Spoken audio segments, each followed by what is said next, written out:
So. Ich fange immer mit demselben an. Und damit hallo und herzlich willkommen zum Stream kurz vor Weihnachten. Guten Abend Navia, Swanny, Tamara und natürlich ein paar andere noch.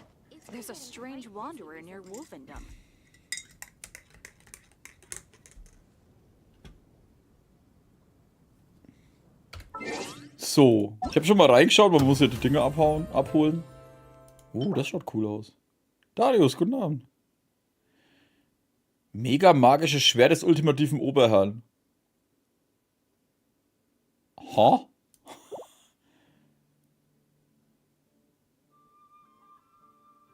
Hast du schon gegrüßt? Mal Werbung gerade? Ja, habe ich.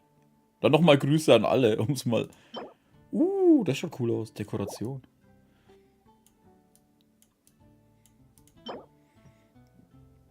Von Tainale Musee. Oder Mus.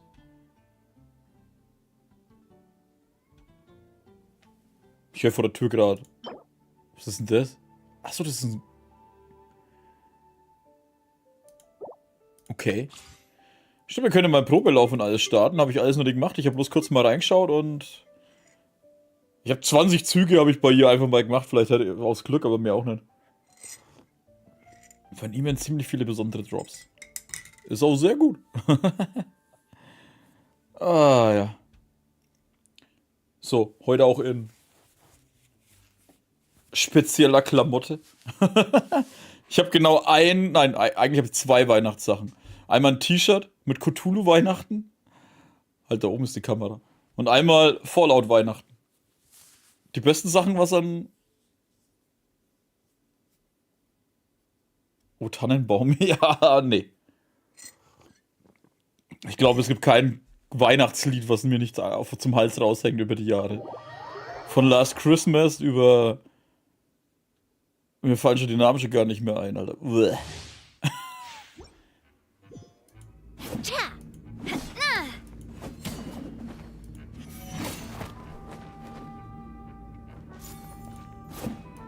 Aber von den Animationen habe ich schon gesehen, die schauen ganz cool aus. Bei uns ist das Wetter scheiße.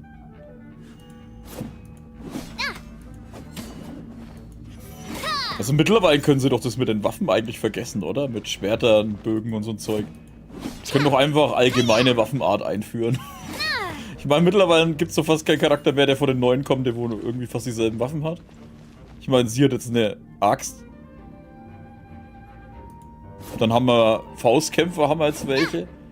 Nein, der Heiso ist der Faustkämpfer. Der Roisley hat ja so einen Handschuh. This one's got your name on it.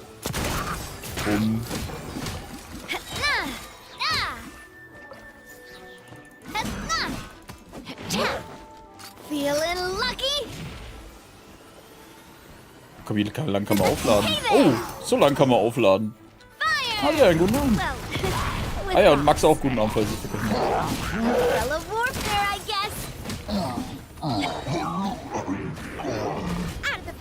Sie ist so ein kleiner Napoleon-Verschnitt. Hey there! Hey there! Fire! Well, with rocks. Feeling lucky? Hey there! Zieht es eigentlich mehr ab, wenn ich länger gedrückt habe? Wahrscheinlich schon. Ja, sie spielt sich ganz cool. Aber ich muss zugeben, für ihr Outfit ist das alles zu rabiat. Von ihr, deswegen bin ich ein bisschen enttäuscht von der Navia. An sich ist sie ja ganz cool, aber von ihr habe ich ein bisschen mehr Eleganz erwartet. Aber sie ist halt eher so... Ich schaue elegant aus, aber ich hau dir auf die Fresse. Ja, Honkai Star hat sehr unterschiedliche Waffenarten. Ja, aber das sind halt auch nur Lichtkegel. Ich weiß, was du meinst, dass jeder eine andere Waffe hat, aber das ist halt... Ja, es ist halt rundenbasiert. Du hast halt dafür 2 Angriffe. 3. Deswegen sind das für mich keine Waffenarten, sondern einfach jeder hat halt irgendeine Waffe und kann 3 verschiedene Angriffe machen und das war's halt auch schon. Also das ist so, man hat viele Waffenarten, aber es ist sau enttäuschend deswegen. Ich meine, so wie wenn du Dark Souls zum Beispiel spielst, so als weit entfernter Vergleich. Und alles spielt sich wie ein Schwert.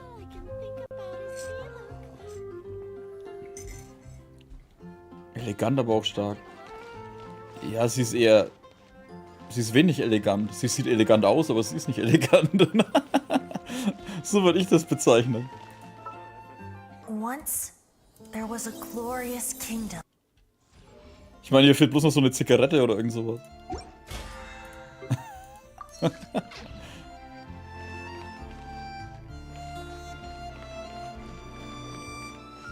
Ja, sie spielt sich ganz witzig.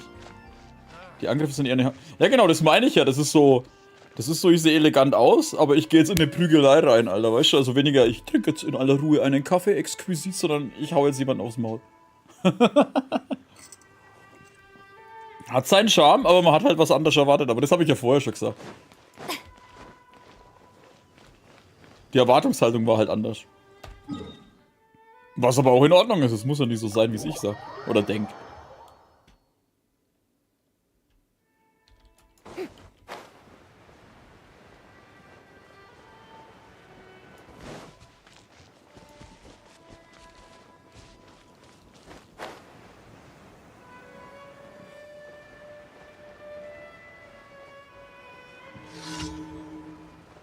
Ja, wir machen jetzt wieder erstmal die Dailies. Dann machen wir... Was machen wir dann? Achso, ja, die Bosse müssen wir machen. The tides beckon.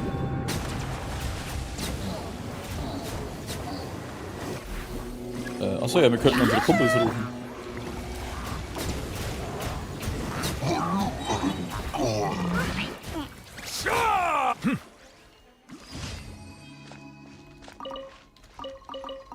So.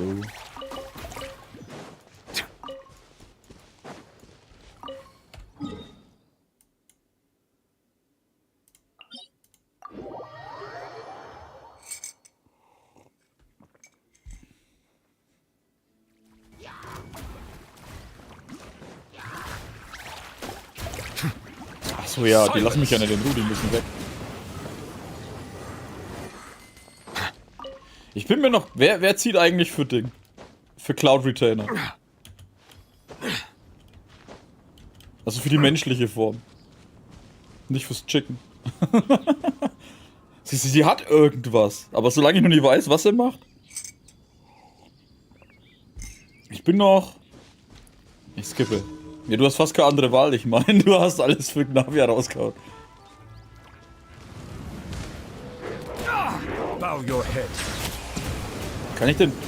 Weißt du, ich treffe eigentlich seinen Schwachpunkt. Warum stirbt er nicht? Let the mighty be humbled.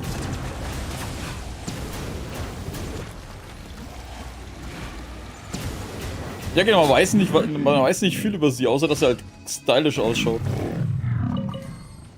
Und ich bin gespannt, was er für eine Stimme in menschlicher Form hat. Ja, Chlorinde ist für mich eigentlich auch der nächste Hauptcharakter, den ich unbedingt ziehen will. Aber erstens kommt sie erst ein bisschen später und zweitens... Snow is in fact one of water's natural self-cleansing mechanisms. Zweitens habe ich auch nicht gedacht, dass da noch jemand kommt, der wo ganz cool ist.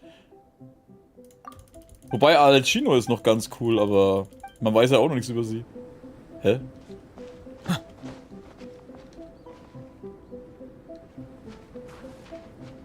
Oh, der Typ läuft hier rum, wie sie mich ablenkt.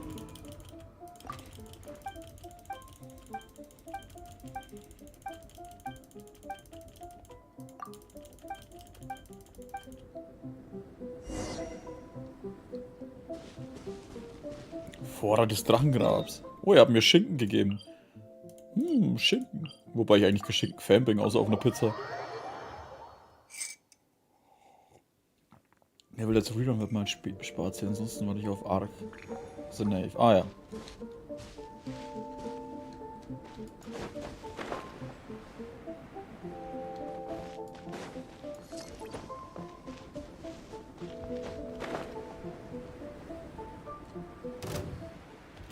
Ach komm, wenn ihr schon da seid. Warte mal, ich hab Ganyu. Warum hab ich Ganyu?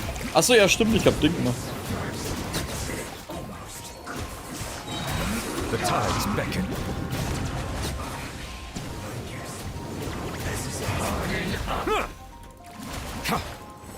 Silence. Den Rest machen die anderen.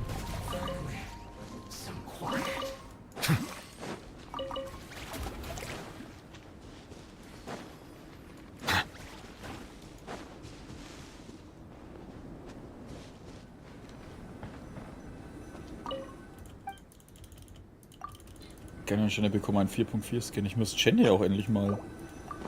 Warte, ist es nur einer? Oh. Alter, ich komm von da oben. Warum muss ich erst runterlaufen?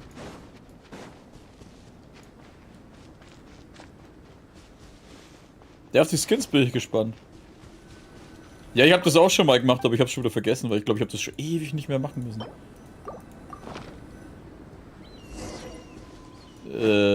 Da.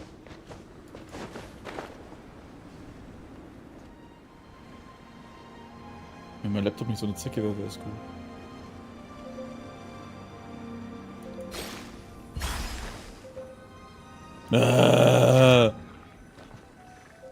Was wollten die jetzt von mir? Verzieh dich.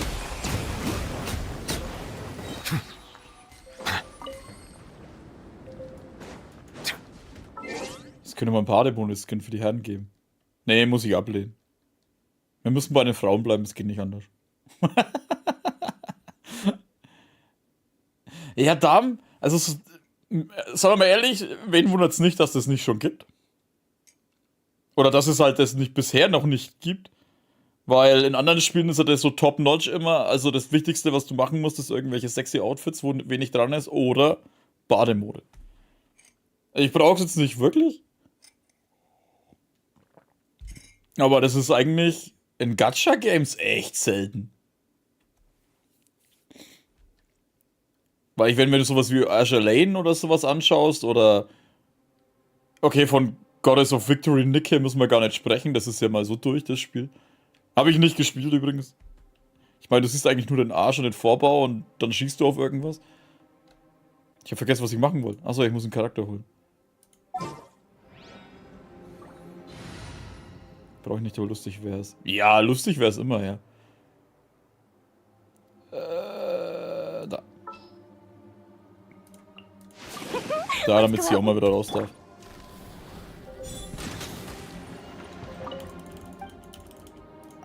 Ich bin immer noch, aber ich glaube, das Thema habe ich auch schon ein paar Mal angesprochen.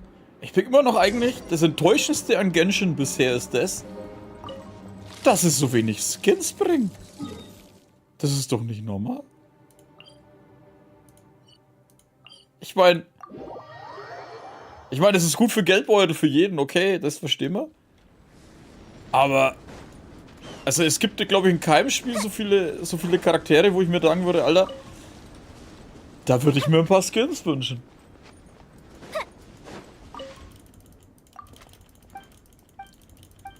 Vor allem, die haben halt auch zigtausend Vorgaben, wo sie nutzen können.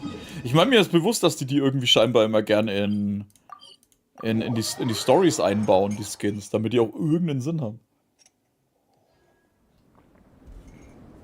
Was auch schon wieder vorbildlich ist ja auch wieder nicht normal eigentlich. Aber wenn wir jetzt zum Beispiel die Patches und Vorankündigungen haben. Aber wenn wir jetzt zum Beispiel Dinge anschauen. Genshin.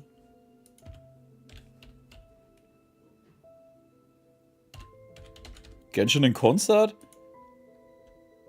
Ey, ist aber doch ehrlich, die... Hä? Die Skins wären doch mega. Mit den Haaren und alles. Das sind ja mal, Alter, ich meine... Bis auf Kazuha würde ich gerne am liebsten alle davon haben. Gut, Kazuha habe ich nicht, aber sogar der schaut echt gut aus. Das sind die ersten ja gewesen. Hä? Oh, Video. Nee, weg. Wo ist denn das? Kann man das Bild nicht einfach so größer machen? Muss ich immer aufs Ding gehen? Hä? Egal. Die ganzen Skins wären noch echt cool gewesen, wobei jetzt Kea wieder... Ich weiß nicht, egal was der trägt, der schaut irgendwie immer alles gleich aus für mich. Oder jetzt dann die neuen, was waren die neuen? Das sind die neuen. Ups.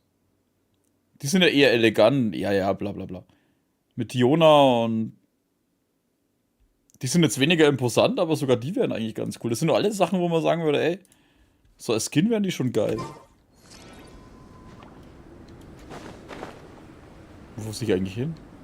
Achso, ja, ich muss ja das Ding da machen. All hail. Access denied. Settle down.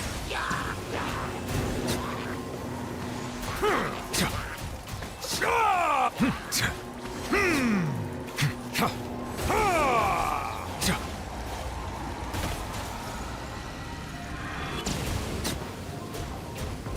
Skins werden auch noch jugendfrei. Ja eben, das kommt ja noch dazu. Time for a light show.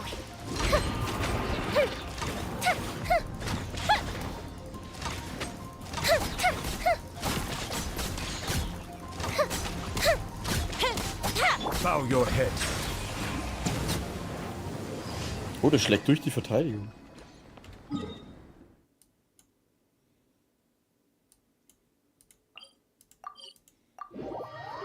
Wobei die Skins an sich schon recht teuer sind, aber ich denke mal, die machen so wenig Skins, weil du die halt auch 3D animieren musst. I find that the beauty of Andere Gacha-Games sind halt einfach nur Artworks. best appreciated from the indoors through a window.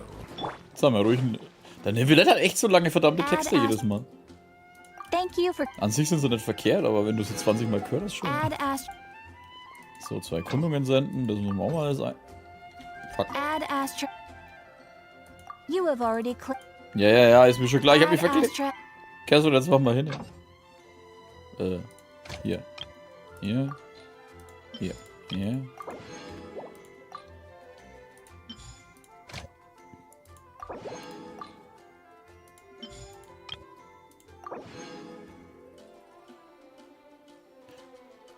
Oh, deswegen. Ich dachte, was ist das für Bilder eigentlich jetzt die ganze Zeit? Das ist sehr cool. Das hat viel zu lange gedauert, dass sowas kommt. Was soll der Scheiß?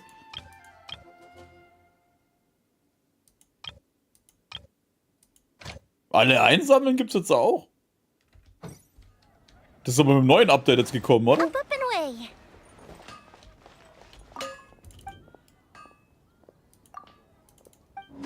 Ah, okay. Ich dachte mir schon, hey, ich habe jetzt doch so lange kein Genshin mehr gespielt, dass das dann...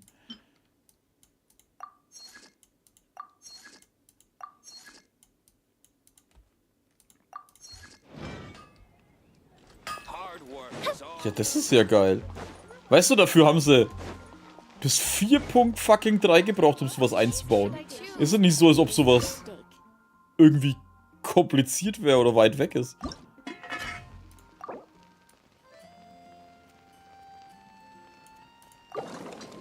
Genshin macht dann manchmal schon fertig, ey. Warum habe ich die Sachen jetzt eingesammelt? Denk schon.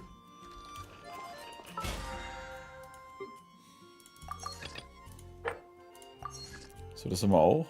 Juhu, wir sind auf 0.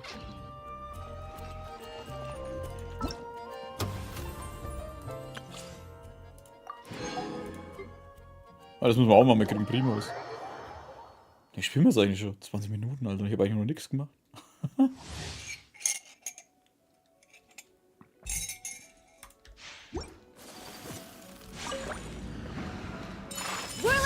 Animal test 6308. Stand clear. Let the show begin. Judgment.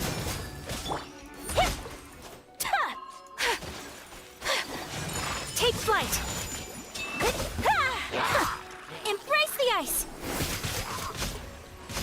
Greift mich an, greift mich an. Oh nein, sie laufen alle in den Sturm. Selber schuld. Ich habe nichts getan. Lights out. Animal hypostasis simulation. Absorption test. My apologies.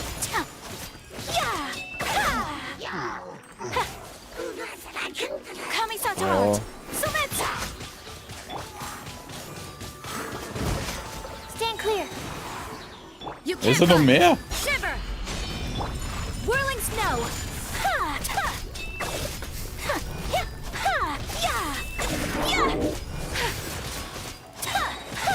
Embrace the ice. Die können sich auch mal neue Gegner... Ja, das sowieso. Die könnten meinetwegen... Also sie müssen ja nicht für jeden neue Gegner neu machen, aber so für die Region halt verlassen. Das würde schon reichen.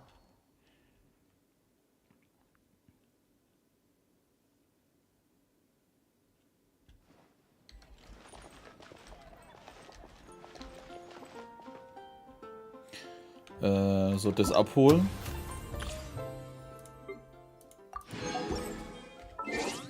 Dann müssen wir mal unseren Wal machen.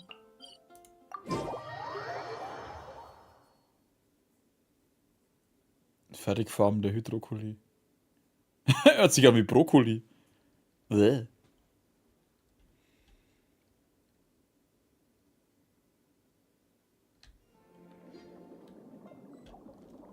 Jetzt die Frage, wen nehme ich denn jetzt dafür? Die Ganyu wäre da blöd. Nehmen wir sie? Well, since you asked so nicely.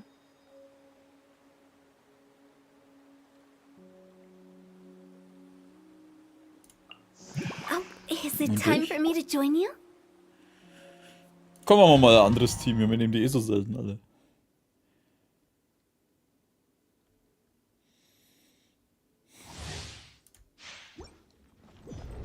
Es kommen andere Kolosse.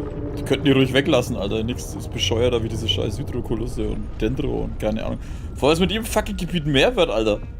Was kommt im letzten Gebiet? 5000 Stück oder so? Fire hazard! Huh. Right now, right here, right now. Oh, er ist weg. Scheiße. Oh, oh.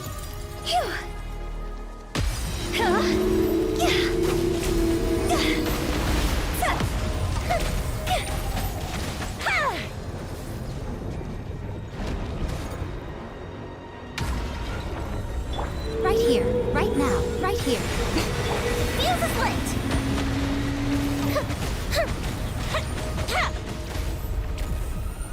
Hold the line!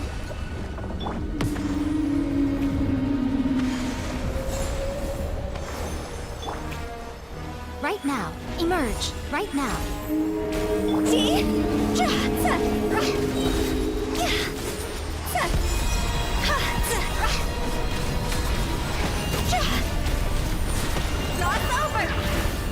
Time for a light show.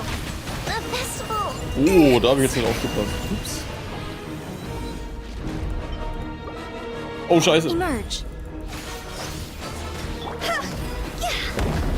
Ah, jetzt schluckt er mich.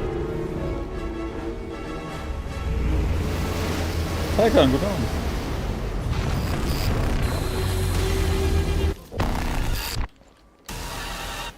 Show them, right here, emerge. Allow me.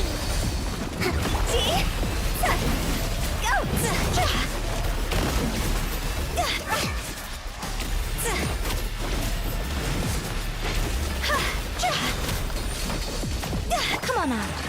Right now. Covenant of the Deep.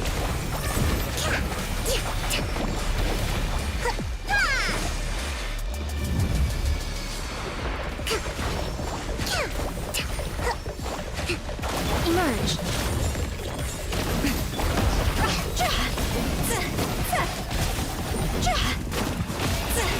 A sight to behold. So much. Ah! Eternity. Ja, weil ich nie wechseln konnte, Alter, du Drecksack.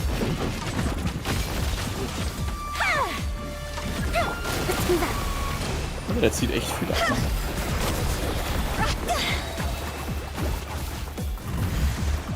Higher, higher, hands on fire.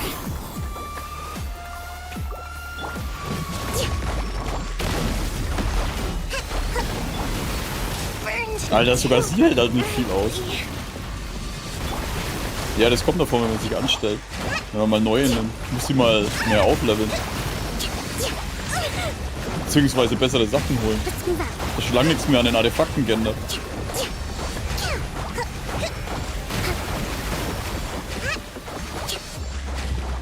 Uphill battle. Ja, mach ruhig weiter. Rest and rebuild.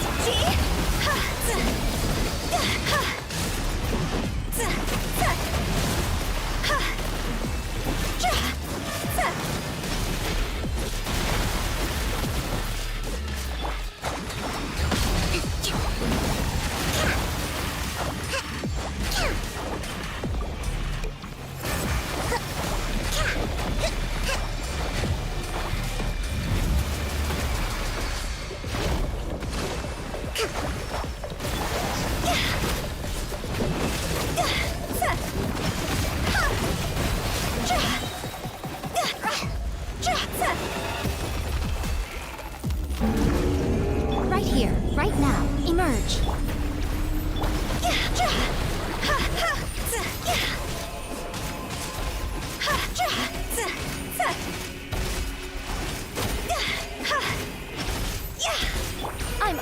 is watching.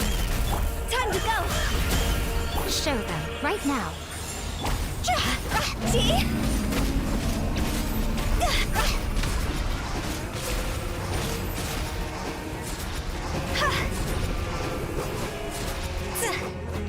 Der Drecksack, ey. Hold the line. Oh, oh. Jetzt, wo ich da das Haltungsding hinmache. Du Sau.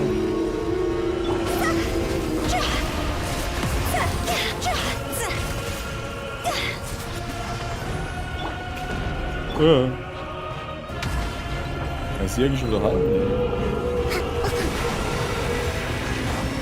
Rest and rebuild. See? Huh?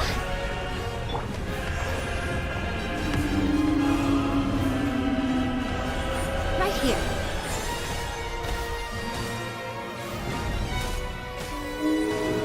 Was sind die Sterne da?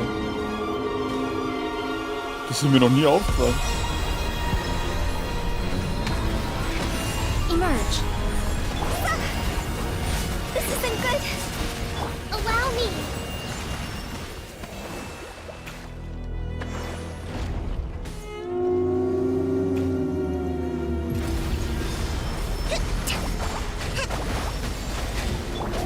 Higher, higher, pants on fire. So.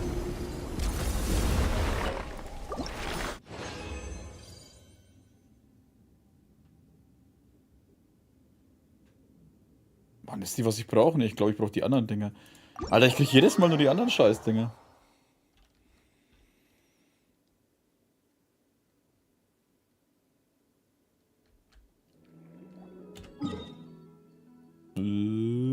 Da.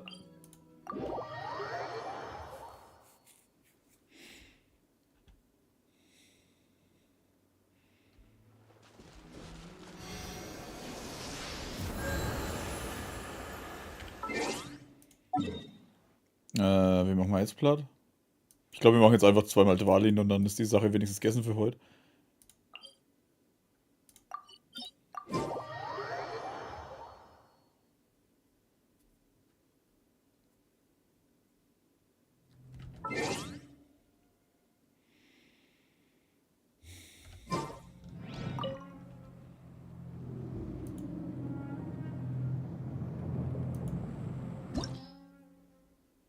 Machen wir einen großen? Ja, wir machen einen großen.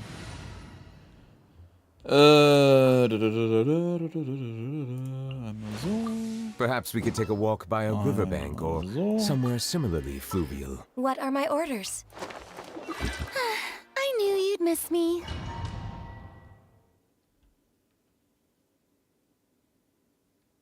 So.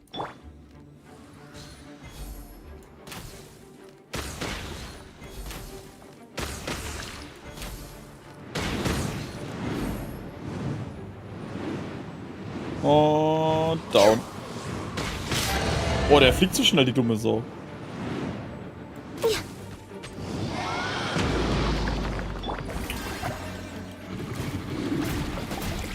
Settle down.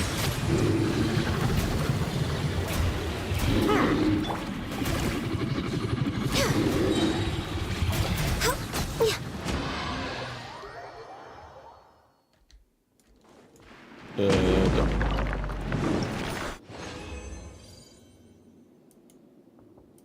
Ah, wie er mir diese Umwandlungsdinger halt nicht gibt.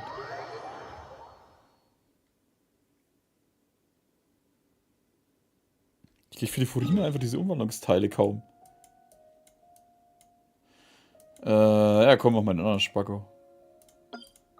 Der verdient es wenigstens jedes Mal, wenn er aufs Maul kriegt.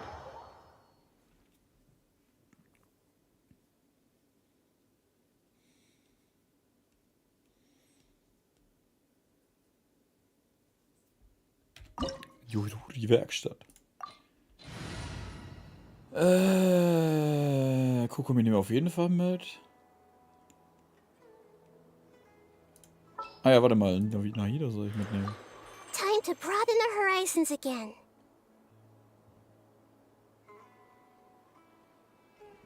Elementdrache? Nee, Dwalin ist doch einer vom... Was Kleineres. Ganyu wäre, glaube ich, echt schwach an der Stelle.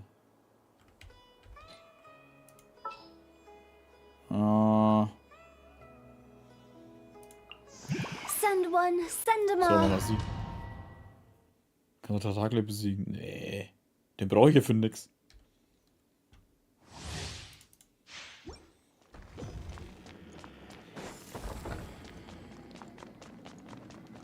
Ich meine, den kann ich wenigstens die Sachen, was er rausspuckt, wenigstens für irgendwas nehmen. Bow before me, worm. Time to shine. Hold the line. This way clearly. Yeah. Make yourselves a move. Yeah. Growl, growl, growl. Yeah. This way. Yeah. Sure.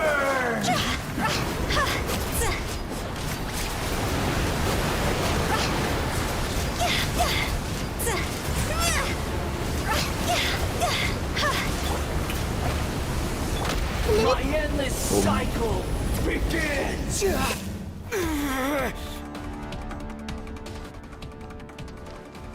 I am the all-knowing God.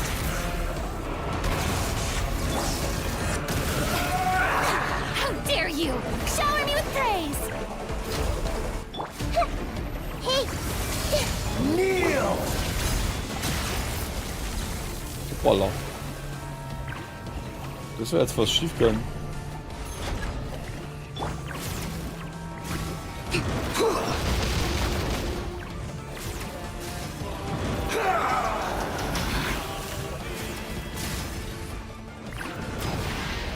Burn to oblivion. Oh, ich hab das Ding ja schon voll. Yeah! Yeah! Allow me!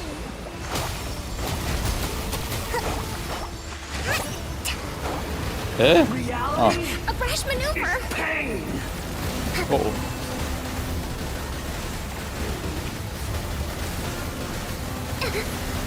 Let's move out.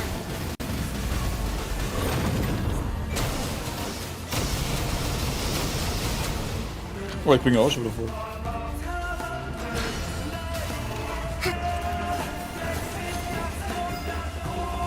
Good riddance. Was für Koksing? World.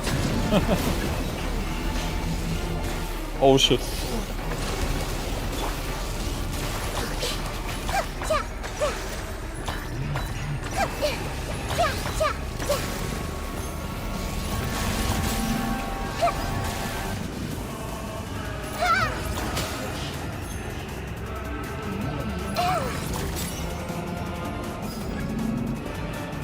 Und tschüss.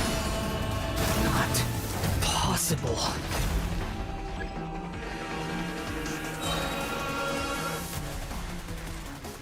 Yoo-hoo! Let the world come alive! See?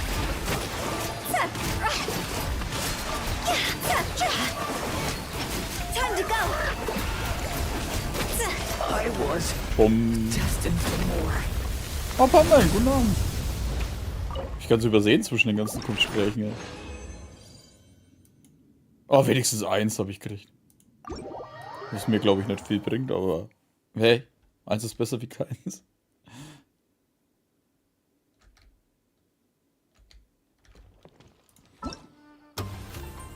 Achso, das ist das da.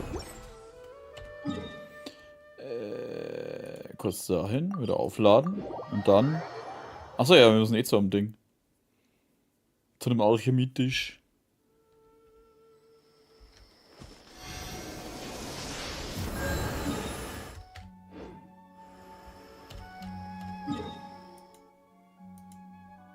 Warte mal, da ist er.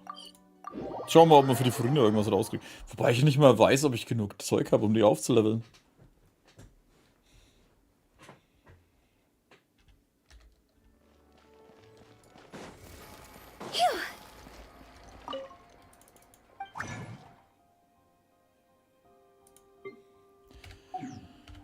Warte, kurz erstmal was schauen.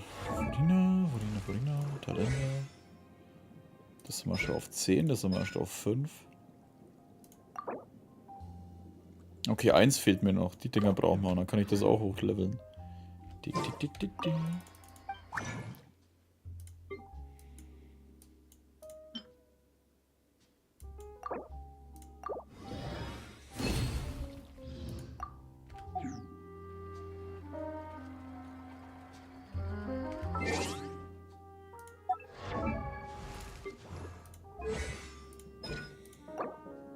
Ah, fuck, das Zeug fehlt ja auch noch.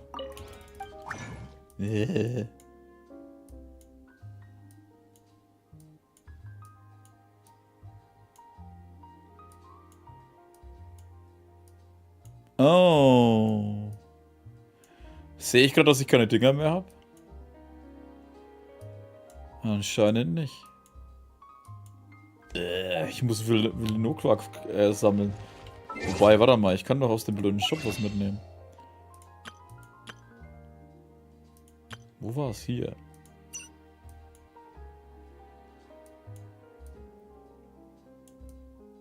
Gab's die nicht hier? Da.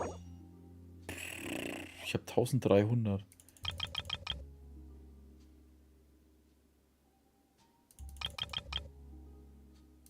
Oh, mal 12. Muss man Charaktere auswählen, dann das Figuren. Ja, eben. Das fehlt halt auch noch. Ich glaube, ich brauche das Große, ne? Scheiße. Alter, was ist denn heute los?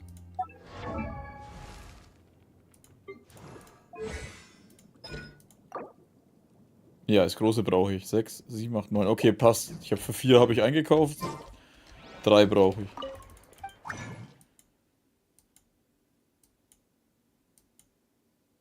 Da. Ja, aber wir können ja gleich 4 machen.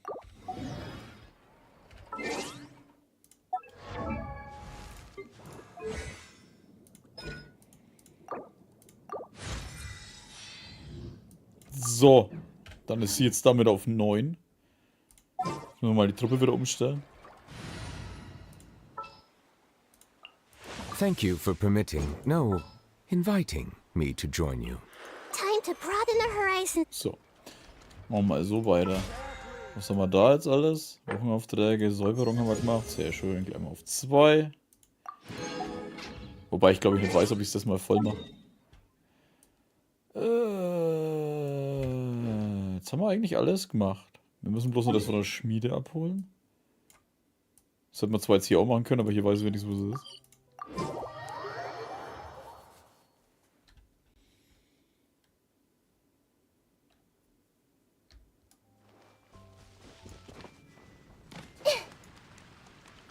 Stimmt, die Kanne müssen wir auch noch kurz. Wenn wir das gemacht haben, dann sind wir bereit.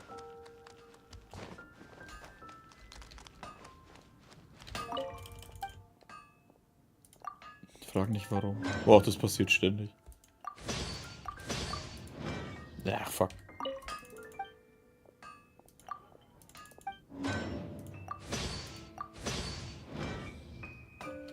Wann was mich ständig anhau. So, dann haben wir das in die Korn.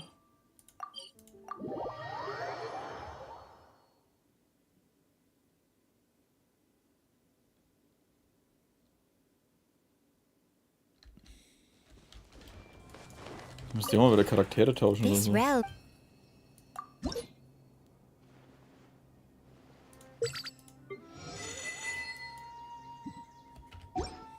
Das hat jetzt aufgeleuchtet, das war vorher aber nicht so, oder? Wie schaut es eigentlich hier aus? Ah. Erhalte zum Freischalten den strudelnden Flaschengarten bei Reichtümern des Kannreichs zu erstehen. Was?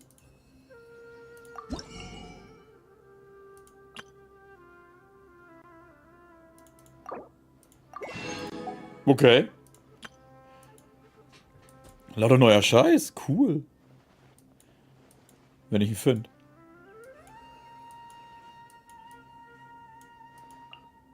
Hat es die vorher schon gegeben?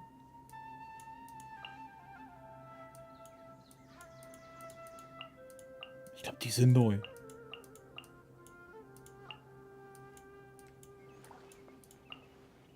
Ah, das ist für die Bücherei.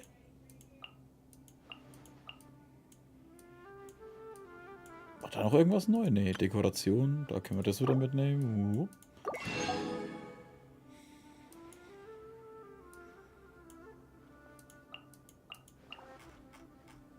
Ist da was neu? Hohe Steinplattform. Glückliche Zeiten.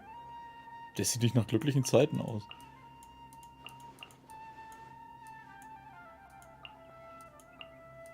Das auch schon. Ja, da habe ich 12. Okay.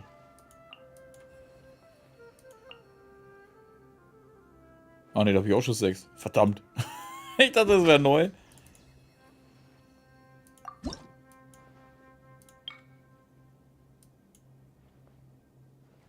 Ja, shit, den muss ich erst. If you ever... Unglaublich viel Neues rein. Gibt jetzt nicht so viel Neues. Oh, ich habe das Ding vergessen. Und was war das da? Hier? Da, anwenden.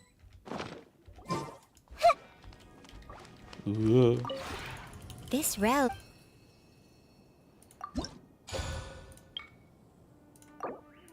Alter, ist es unter Wasser?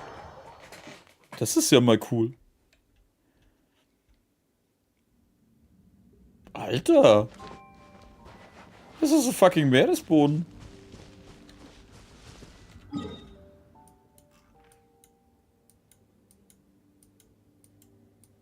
Warte. Man schwimmt dahin?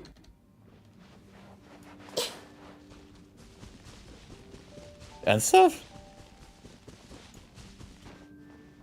Nee. Oh, das wäre jetzt zu cool gewesen. Oder gibt's einen Korridor?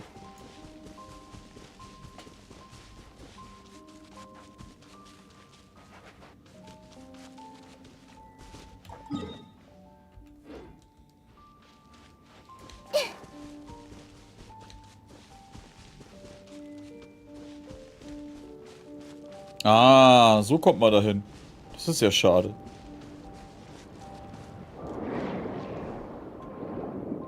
Ja, aber schaut cool aus. Also vom Style her schaut das schon sehr geil aus.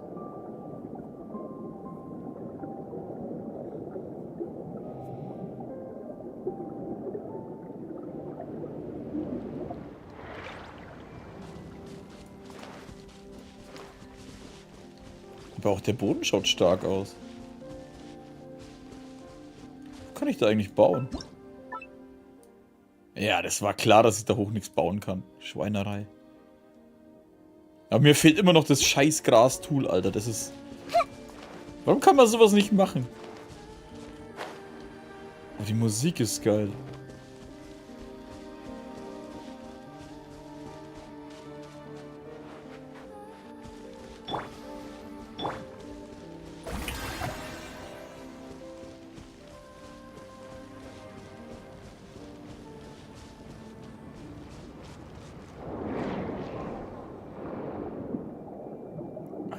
Stark. Immer noch Baubegrenzung, ja, die muss es geben. Also laut denen halt. Ich brauch's ja nicht.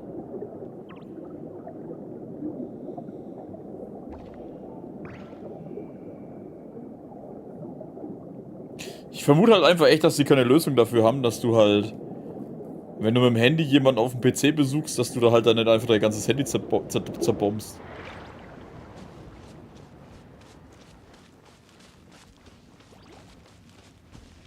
Wo kann ich da bauen?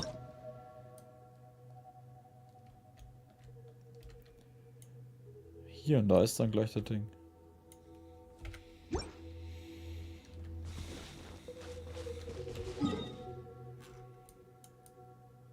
Aber sind es denn eigentlich immer 4 Inseln?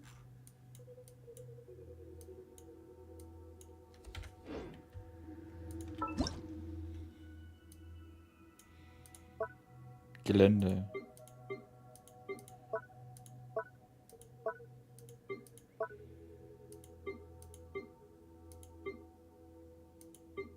Was ist denn das da? Ah, da Hauptgebäude.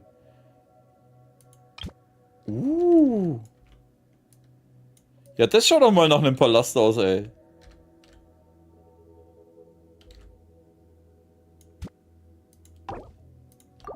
Oder sollte man das eher in der Mitte machen? Also ich werde jetzt nicht hier das groß bauen anfangen, ne? Also keine Sorge. Wobei man kommt von da.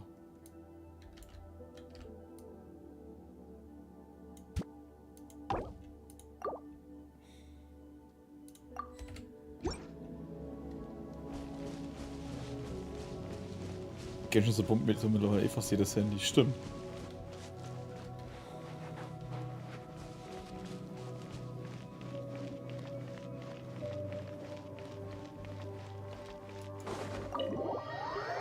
Statt reinzugehen, erstmal eine Tür hochklettern.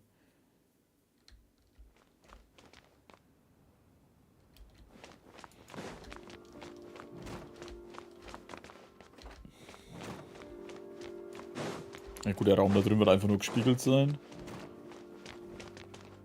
Sieht ein bisschen sehr zu sauber schon fast aus. Es fehlt so ein gewisser Touch. Wobei die anderen es wahrscheinlich auch nicht besser haben. Aber ich muss zugeben, hier kannst du eine echt geile Artgalerie aufbauen, ne? Mit den ganzen Rahmen.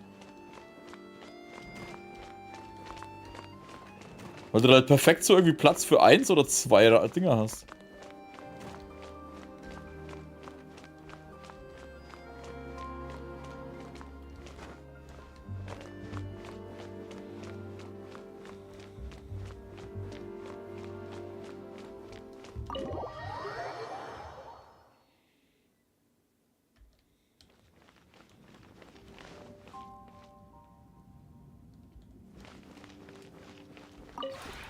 This road.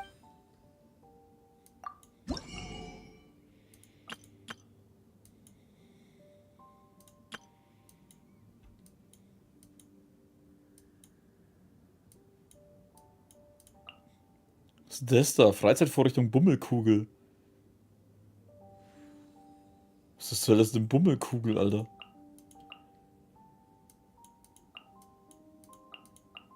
Die gab's auch schon alle. Die Jonas kleine Sofa? Nachtpiloten. Baobabs goldene Wiege. Nicht mehr eingekauft. Nee, schon lange nicht. Was heißt... Ja, weil mich das meiste, was hier gibt, nicht interessiert. Das schaut halt alles scheiße aus. Ich meine, die Häuser schauen nach Müll aus. Was will ich mit so einem Zeug, ey? Das schaut mir alles viel zu... Ich meine, das könnte ich in ein Hillitschul-Lager bauen.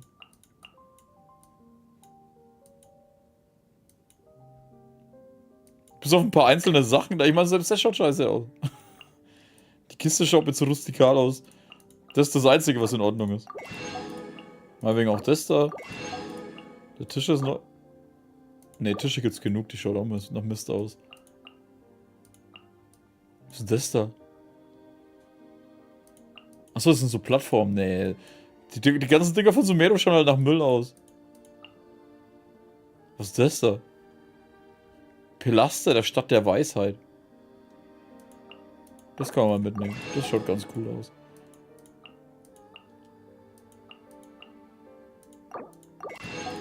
Das Blöde ist, es ist ja schön und gut, ne, dass du hier jetzt Sachen für Kratzbäume und so Zeug kaufen kannst, aber... Die Jonas kleine Sofa ist einfach cool.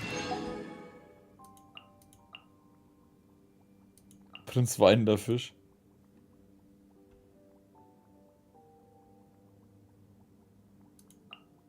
Snekus Gebüsch, Phoenix Preiselbeer mehr. Wer hat sich die Dinger ausgedacht? Das sind coole Stühle. Ne, der schaut schon wieder scheiße aus. Da ist die Plattform zu breit.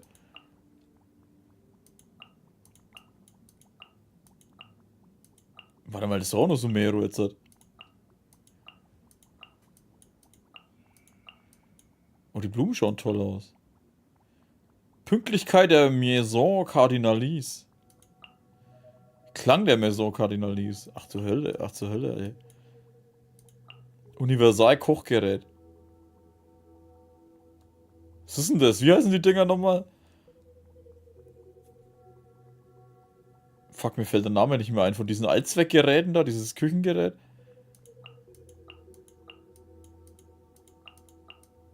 Die Lampen schauen ganz cool aus. Thermomix. Oh shit, da geht's ja weiter. Okay, ich nehme es zurück. Thermomix, ja, das ist mir jetzt auch eingefallen. Alter. Okay. Was ist das? Achso, für die Räume.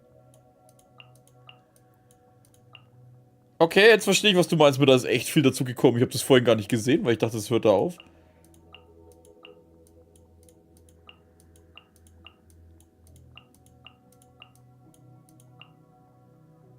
Die Plattform. Oh shit, ey. Du kannst jetzt eine Burg bauen. Du kannst jetzt im Prinzip eine verdammte Burg bauen. Was ist das? Widerkraft der Pakrationkraft. Was für Ding? Ah, das ist eine Navi-Hütte. Okay, und ein Forschungsding hast du das auch bauen, wenn du unbedingt Lust hast. Nach oben, nach unten. Die frische Poissons. Ja, ja, die Fische, was wahrscheinlich bei denen auf dem Boden liegen. Ziel der verbotenen Festung.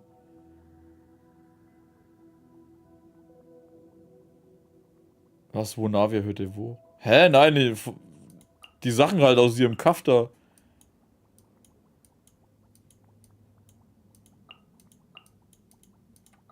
Hofvilla-Gang, Hofvilla-Arkade.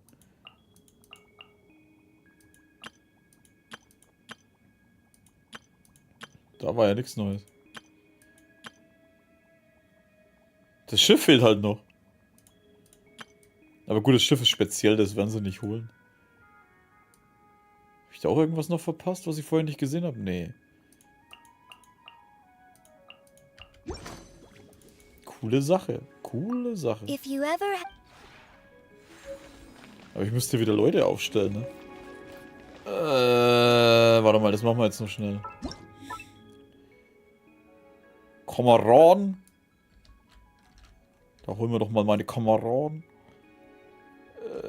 Wen habe ich nur nicht auf 8? Auf 10. Fangen wir mal ganz hinten an. Ne, wie stellen wir rein?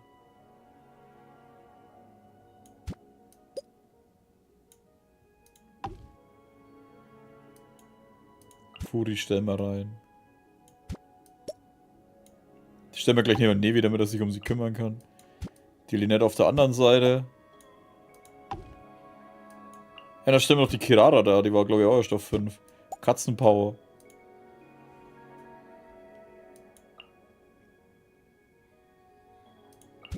Ich glaube, die Ding habe ich auch noch nicht auf 10. Hier müssen die Frontschlüssel. Ja, das sowieso. Jau, jau können wir mit hinstellen. Die stellen wir daneben.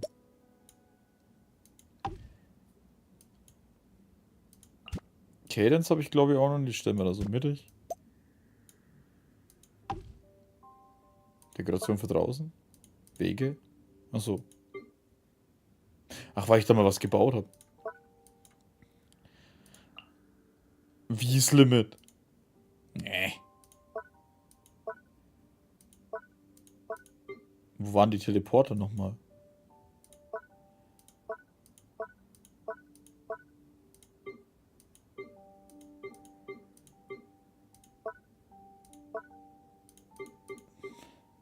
Ach, deswegen das hier. Das ist dann für Fontaine. Sets für draußen. Nee, das ist das Setzeug. Ich habe schon lange keine Sets mehr gebaut.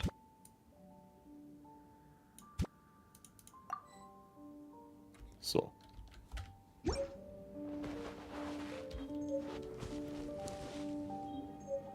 Okay. Ach, jedes Mal schaue ich da drauf. Ah, warte. Eins fehlt noch.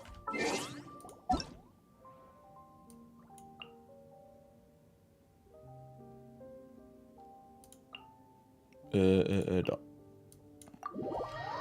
Kurz was kaufen. Charlotte und Fremine reinstellen. Nee, Fremine brauche ich nicht, das ist neu.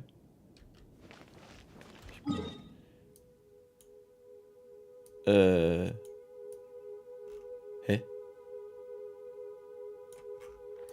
Ah, da ist er. Das ist schon, wo ist der hin?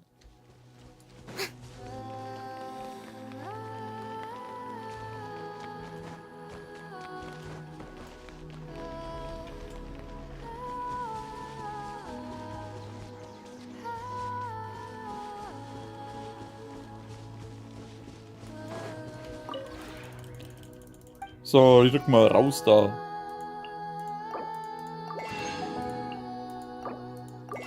Da, jetzt habe ich 25 davon. Dann haben wir das jetzt auch abgeschlossen. Fontaine.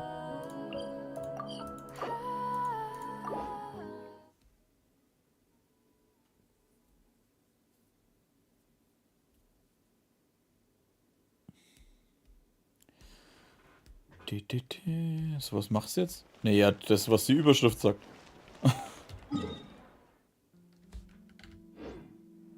Bauen wir jetzt guten Abend.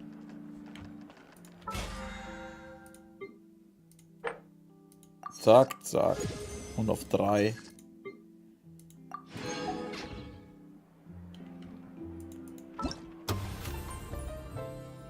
Dampfvogel, das letzte Zeichen der Aufregung und der Menschen, von denen es herrscht, auf Palmons Vorschlag. Blablabla. Musketenschüsse durchbrechen die Stille.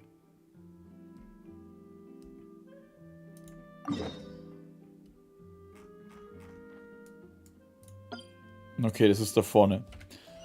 Dann machen wir jetzt eine kurze Pause. Und dann geht's ab in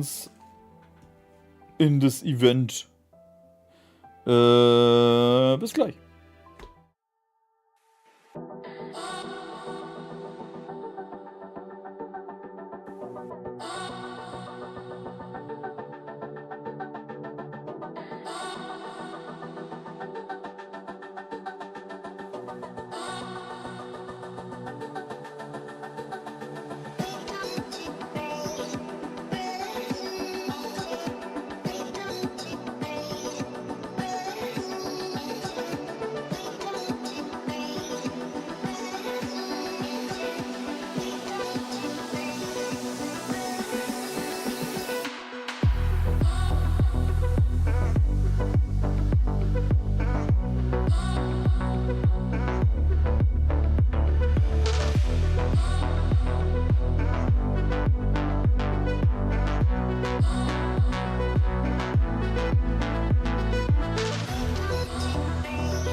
Sodala.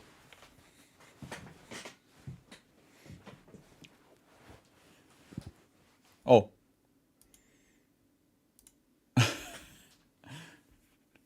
Warte mal, das kann ich eigentlich mal... Hä? Achso. Das kann weg, das können wir anlassen und zack.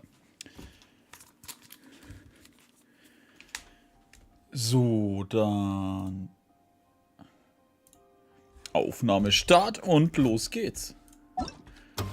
Rosen und Musketen, okay. Auftrag war... Davor... Hallo? Jetzt dachte ich schon, ist hängen geblieben.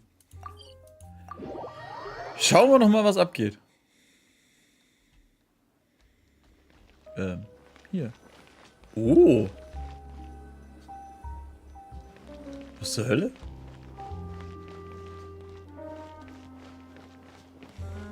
Ja, verdammt.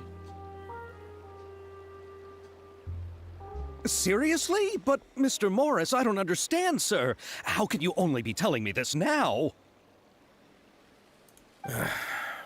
I'm afraid that there's nothing really I can do. I'm really facing a crisis. My hands are tied. But what about my film? Well, I'm afraid you'll have to come up with something on your own. Take it from me. Sometimes you just have to let things go. Same goes for this film festival.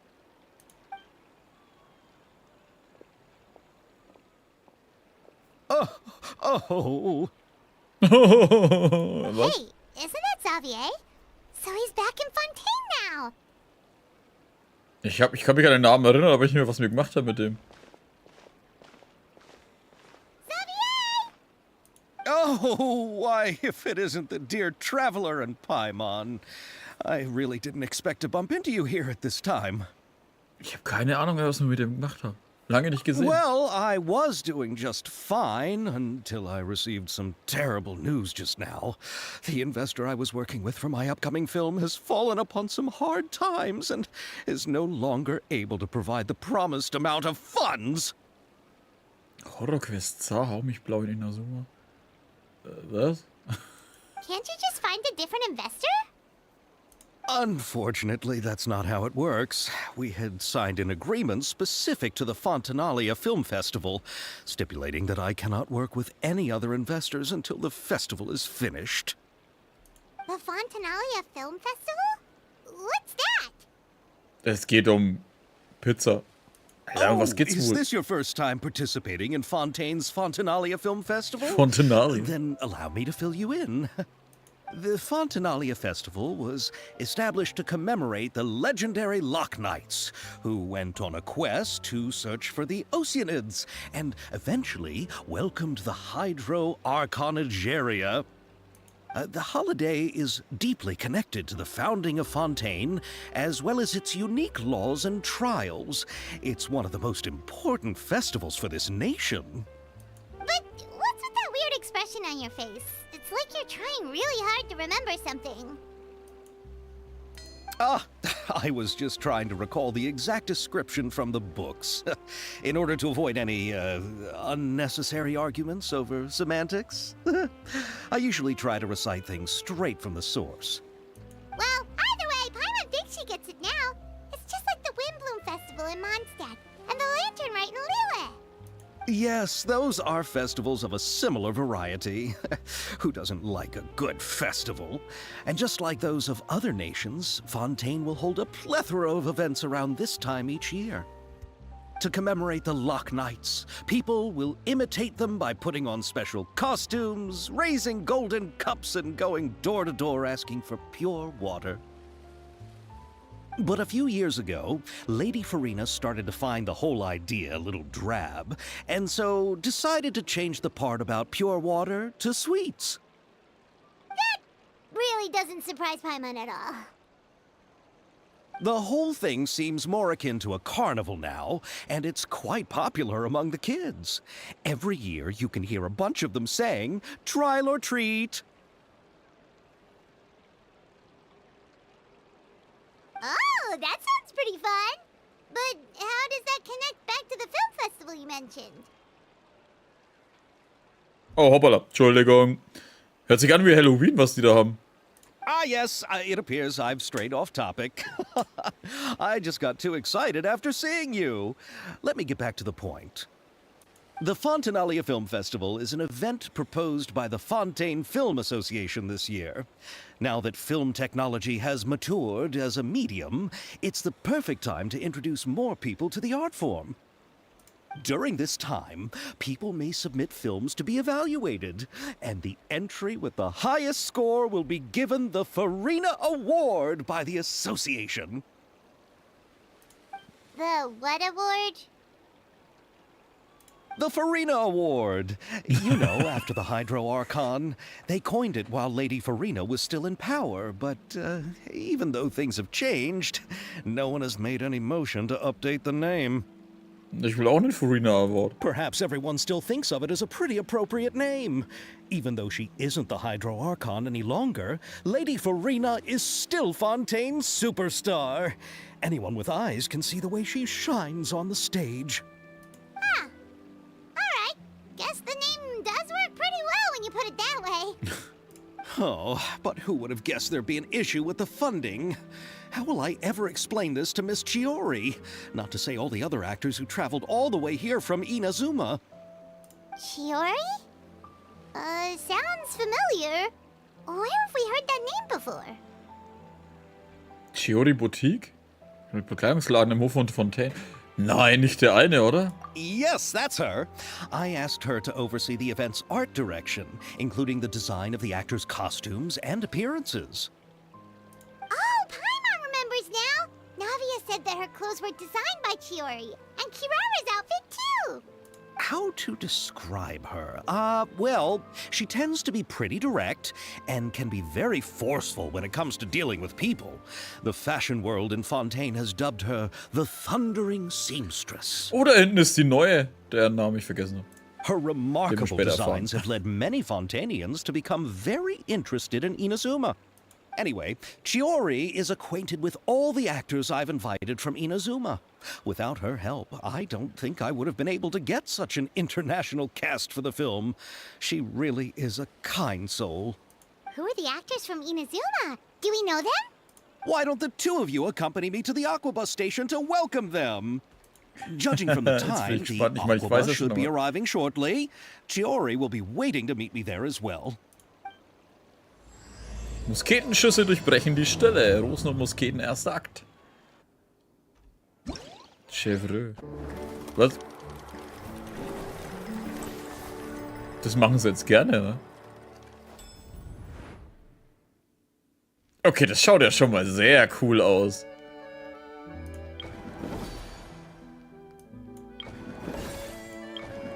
Alter, die übertreffen sich halt jedes fucking Mal mehr mit dem Zeug, ne?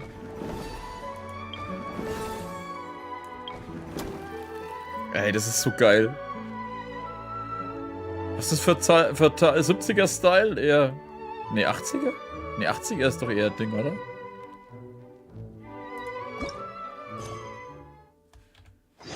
Tea parties are a must for the well-mannered. If you...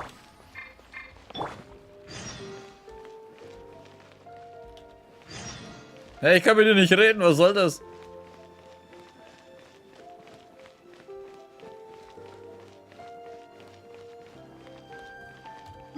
Pop-Art-Style. Ja, das weiß ich. Mir ging es jetzt eher um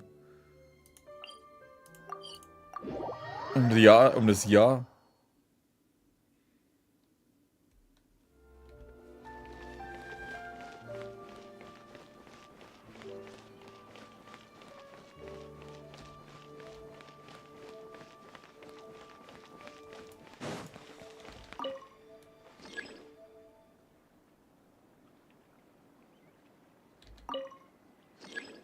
Aufzug im Betrieb. Ja, wie im Betrieb? Ja, das soll hier rauf.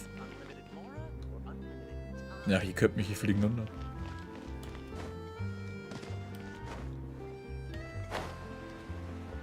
Ah, da ist die neue.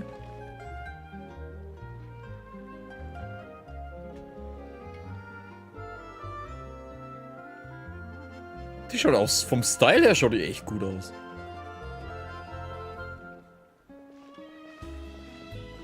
Miss Chiori? Warte, dann kennen wir sie ja gar nicht, bloß die Boutique. Your talk with the investor sure went fast. The aquabus hasn't even arrived yet. Oh? And who are they? Allow me to introduce you. This is the Traveler and Paimon. Pleased to meet you. Likewise! We've heard the owner of Chioriya Boutique is a skilled seamstress, so it's a real pleasure to finally meet you in person. Das Kleid von Lavia ist wirklich schön und Why, außergewöhnlich. thank you. I strove to create an outfit that matched her high social station as the demoiselle. So tell me, what happened? I can tell the conversation didn't go quite as expected. Well, it's like this.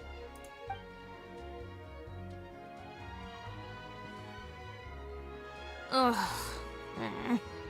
I know, Chiori, you don't have to say it. You did remind me that this investor was a little bit sketchy. Yes, there's no doubt about that. But how could I pass it up? He offered me twice as much as the others. And therein lies the problem. Yes, but just put yourself in my shoes. After obtaining such an excellent script, it's only natural that I would want to make the most of the film. The budgets that the others had proposed were nowhere near enough. It's difficult to find someone willing to front such a large amount of mora, so... Don't be sad, Xavier. We might be able to help scrounge up some more together for you. Oh, thank you, Paimon. That means a lot to me. But the cost of the film is staggering. I'm afraid that any mora we can scrounge together in a short amount of time won't even be able to cover the actors' fees. We need to move on. What's happened has already happened, and there's no changing it. But now's not the time to give up. What? You're saying that you have a plan? No, that's not what I mean. I'm simply saying I wouldn't give up just yet. The actors I recommended aren't just after Mora after all. Ja. Kommen die jetzt oder muss ich irgendwo hinlaufen?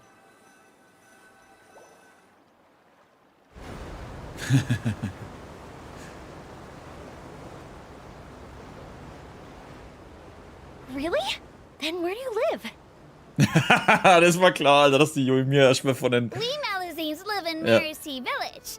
The only way to enter is from underwater. Oh, you must be pretty tired after work every day, right? I mean, you have to swim all that way just to go home.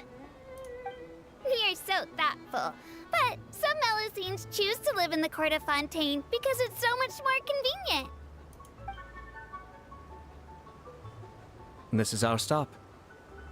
Oh, we've arrived. But I haven't even finished chatting with Aval yet. I also enjoyed Aval's introductions to Fontaine along the way. Everything you described was so clear and detailed that we can't help but want to hear more. Thank you so much. I'm usually working here on this aqua bus, so I hope I'll have the chance to see you again. There are still many more places I'd like to introduce to you. Die haben uns noch gar nicht gesehen, wir sind zu klein. Thomas allein zu Hause. Ja, der kann wegbleiben, der braucht keiner. Meine stehen da drüben so. Welcome to the court of Fontaine. Wir spielen die Unnahbaren. Oh, ach so, ihr seid auch da. Chiori, you sure have changed a lot. This is the first time we've seen you since you left Inazuma. I haven't realized it's been so long. I was in such a rush when I left that I didn't even get to say goodbye. Thank you for extending the invitation, Mr. Xavier. I'm looking forward to a fruitful trip here in Fontaine. It's an honor to have the head of the Kamisato clan visit us. So they're who you meant when you said you had actors coming from Inazuma? Was nicht mal ein Hallo? Oh? It's the Traveler and Paimon. Wow, what a coincidence! Ayaka and I were just talking about you on the way here. Are you also here for the film? We just ran into Xavier earlier and came over with him. But I'm not an actress. Sir Kamisato and Lady Ayaka are the real actors here. I'm just tagging along with Ayaka to have a good time together. Ich hatte geglaubt, immer die Hauptrolle zu bekommen. About that, I mean, how was I supposed to contact you when I was making preparations for the film? I figured you were probably busy, and I didn't want to disturb you. So I could only keep you in the back of my mind while I sought other actors to play the lead roles in the film. I had been thinking about a surprise reunion with you during our trip here, but you still managed to surprise me first. Oh, so you all know each other already. My, what a coincidence. What are the chances everyone could be brought together here like this? Ja, fast wie wenn jemand ein Skript dafür geschrieben hätte. Verdammt nochmal, was für ein Zufall. Was? Why don't we go to Hotel de Boer and catch up over a meal? I've already made a reservation. Huh? Did you reserve 2 spots for us too? Yes, of course, of course. I'll be sure to tell the boss to serve a few more delicious dishes just to make sure there'll be enough food. Very well. Then please, kindly lead the way, Mr. Xavier. Habe ich was verpasst oder haben die vom Ayato den Sprecher geändert?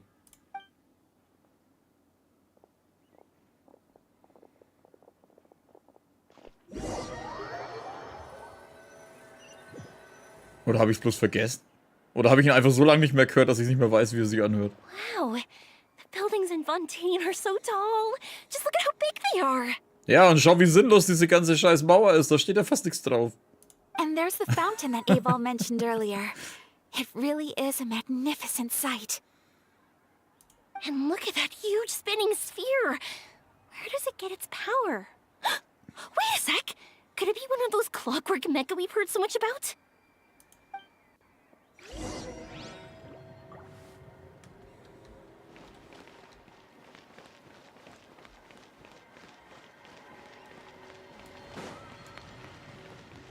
Wie lange wohl der Normalbürger von Inazuma nach Fontaine braucht? Die Reise muss ja ewig dauern. Ja, vor allem, die müssen daher. Das heißt, die müssten ja dann irgendwie da komplett außen rumschiffen, ne? Oder könnten die andersrum? Kommt wahrscheinlich auch selber raus.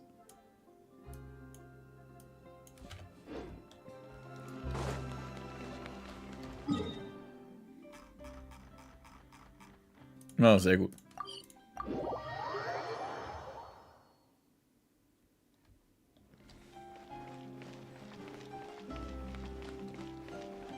Guten Tag, wir möchten bitte eintreten.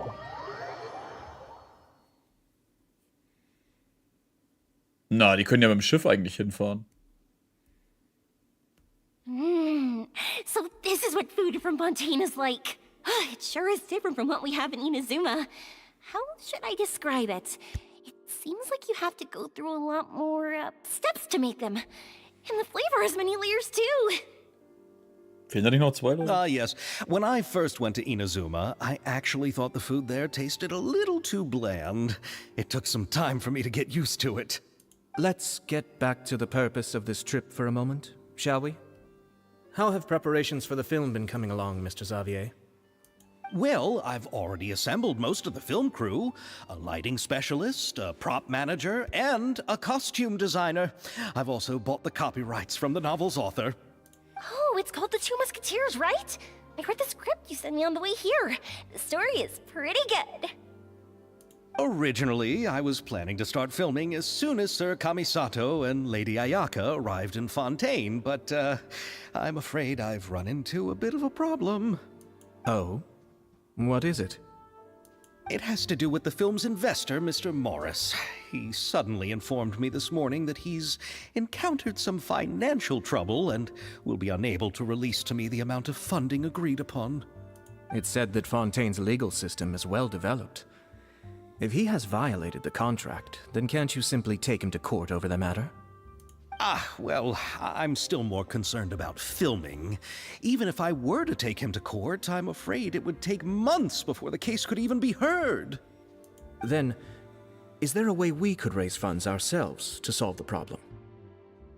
I've considered that option too, but unfortunately, it's difficult to gather such a large amount of mora on such short notice. Besides, we have to consider the film festival's submission deadline. Mr. Xavier, if Ayaka and I were willing to perform for free, would that resolve the problem you are currently facing? What? No, out of the question. To have you come all this way just to act for free? Oh, no, that won't do. There's no need to worry, Mr. Xavier. My brother and I had actually intended to work for free after receiving your invitation. Inazuma has only recently reopened its borders, and needs to strengthen its relations and cultural ties with other nations. We didn't have many collaboration projects with Fontaine in the past, so we hoped this trip would serve as a good start for the future. Indeed. You could say that's the real reason why the Yashiro Commission agreed to come to Fontaine. I understand, but having you two act for free just doesn't seem right. Not at all. While we're officially here to conduct a cultural survey of sorts, we must express our sincerity if we want to establish formal cultural ties with your nation. This film will serve as proof of friendly cooperation and cultural exchange between Inazuma and Fontaine. It's my hope that the film can be finished and released as smoothly as possible. If you still don't feel comfortable with this arrangement, I would also be more than happy to be introduced to some other renowned individuals in Fontaine's literary and artistic circles.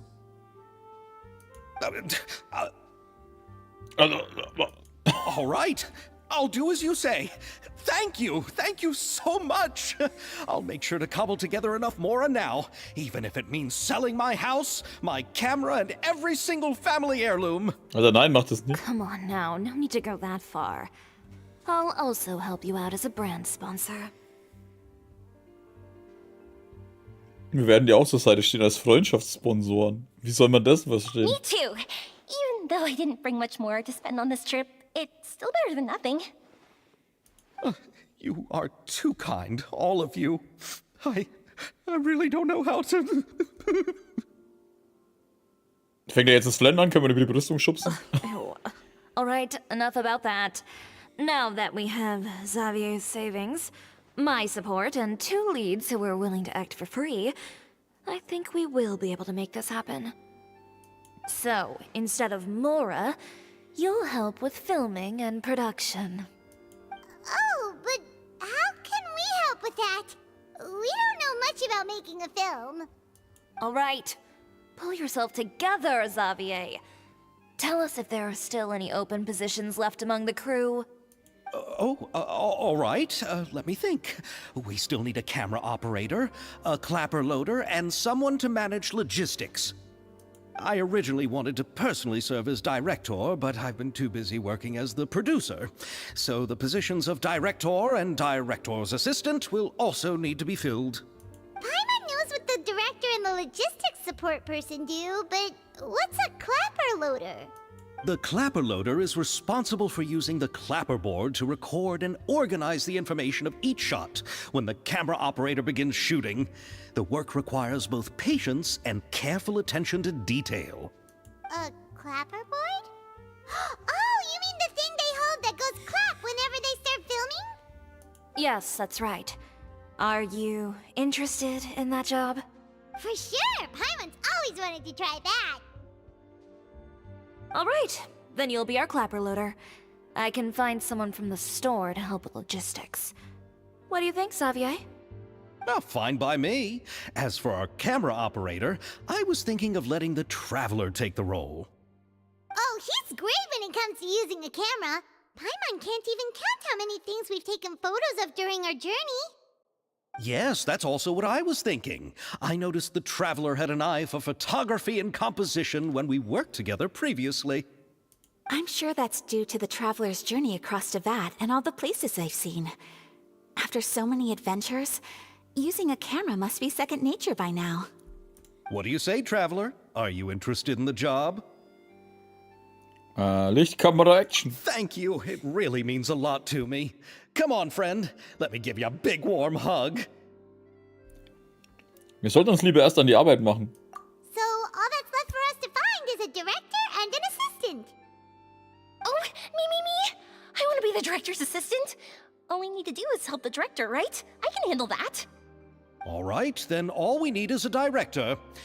Oh, all the well-known directors in Fontaine are probably also busy working on their own films these days. I'm not sure who will have time to help. Furina? Oh, Farina helped out Yeah. a theater troupe recently by serving as an artistic consultant. She could be a good director, right? Besides, Farina? Do you really think Lady Farina would be willing to help us with our humble project? Isn't that the name of Fontaine's Hydro Archon? My brother has already informed me about what happened here in Fontaine. yep, that's her. She helped out a theater troupe not too long ago, and now she's taking up work as a director. Well, I saw that musical. Her performance was perfect, and the storyboards were also excellent. Don't let her former identity intimidate you. She's the best candidate we can think of right now. You'll never know until you give her a shot. fine. You're right, Shiori. I'll do anything for the sake of my film. Anything! Then I'll have to ask the Traveler and Paimon to show me the way to Lady Farina's residence. I just hope she'll agree to help. Do you need us to also come along? No, there's no need to trouble you with this. Besides, you've just arrived in Fontaine, and I'm sure there are many places you would like to visit. Just leave this task to me. It's part of my duties as the producer. Very well. Then we'll be waiting to hear the good news. I'll go with you. By the way, you might want to consider bringing a gift. And don't worry, we won't simply drop you off at Farina's place. We know Farina pretty well by now, so having some familiar faces there should help your chances. All right, then I'll start making preparations. As for the gift... Kuchen. A gift for someone who was once seen as the Hydro Archon. I wonder what she would like. Mehr Kuchen. I recall that Lady Farina once fancied a clockwork ring, so perhaps I should get another exquisite clockwork contraption for her. Huh? Can't we just bring some desserts, like the Fontanalia mousse? But wouldn't that be a little too cheap? She does like desserts, though. Isn't the Fontanalia festival happening right now? I heard Abel tell us on the Aquabus that Farina introduced the tradition of going door to door and asking for sweets. To do something like that, she must have a real sweet tooth. I agree with Yoimiya. If the gift is too fancy, it might actually make her feel more uncomfortable. Alright then, let's go buy some Fontanalia mousse. So, jetzt aber. Guten Abend, But will Klaus. that really be enough? We'll be asking her to do a lot of work, you know. You're right. We need to further sweeten the deal. Huh? You want something even sweeter than Fontanalia mousse? Yes, we'll need a gift that's sweeter than any dessert in the world. But what could that be? Your words of praise.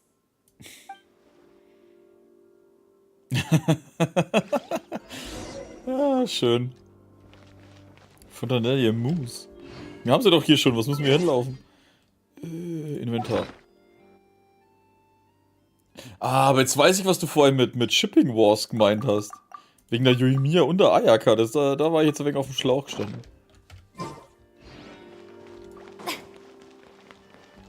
Stimmt, die sind beide relativ beliebt mit den Shippings. Gibt's eigentlich noch jemanden? Ich glaube, die zwei sind so die Hauptdinger, oder?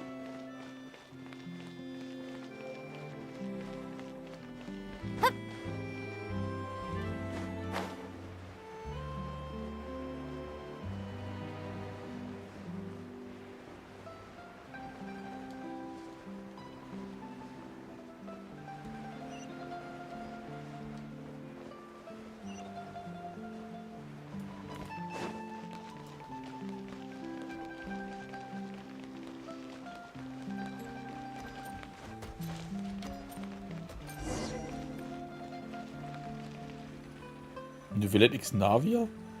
Nee, Neuvillette ist ein Einzelgänger. Ich meine, der kann nicht mal richtig Emotionen ausdrücken. Das würde irgendwie keinen Sinn machen, finde ich. Und hier Furinas Residenz. Okay, I'll go knock on the door. Ich meine, das war Hayato und Toma? Ach so. Nee, die sind einfach nur Buddies.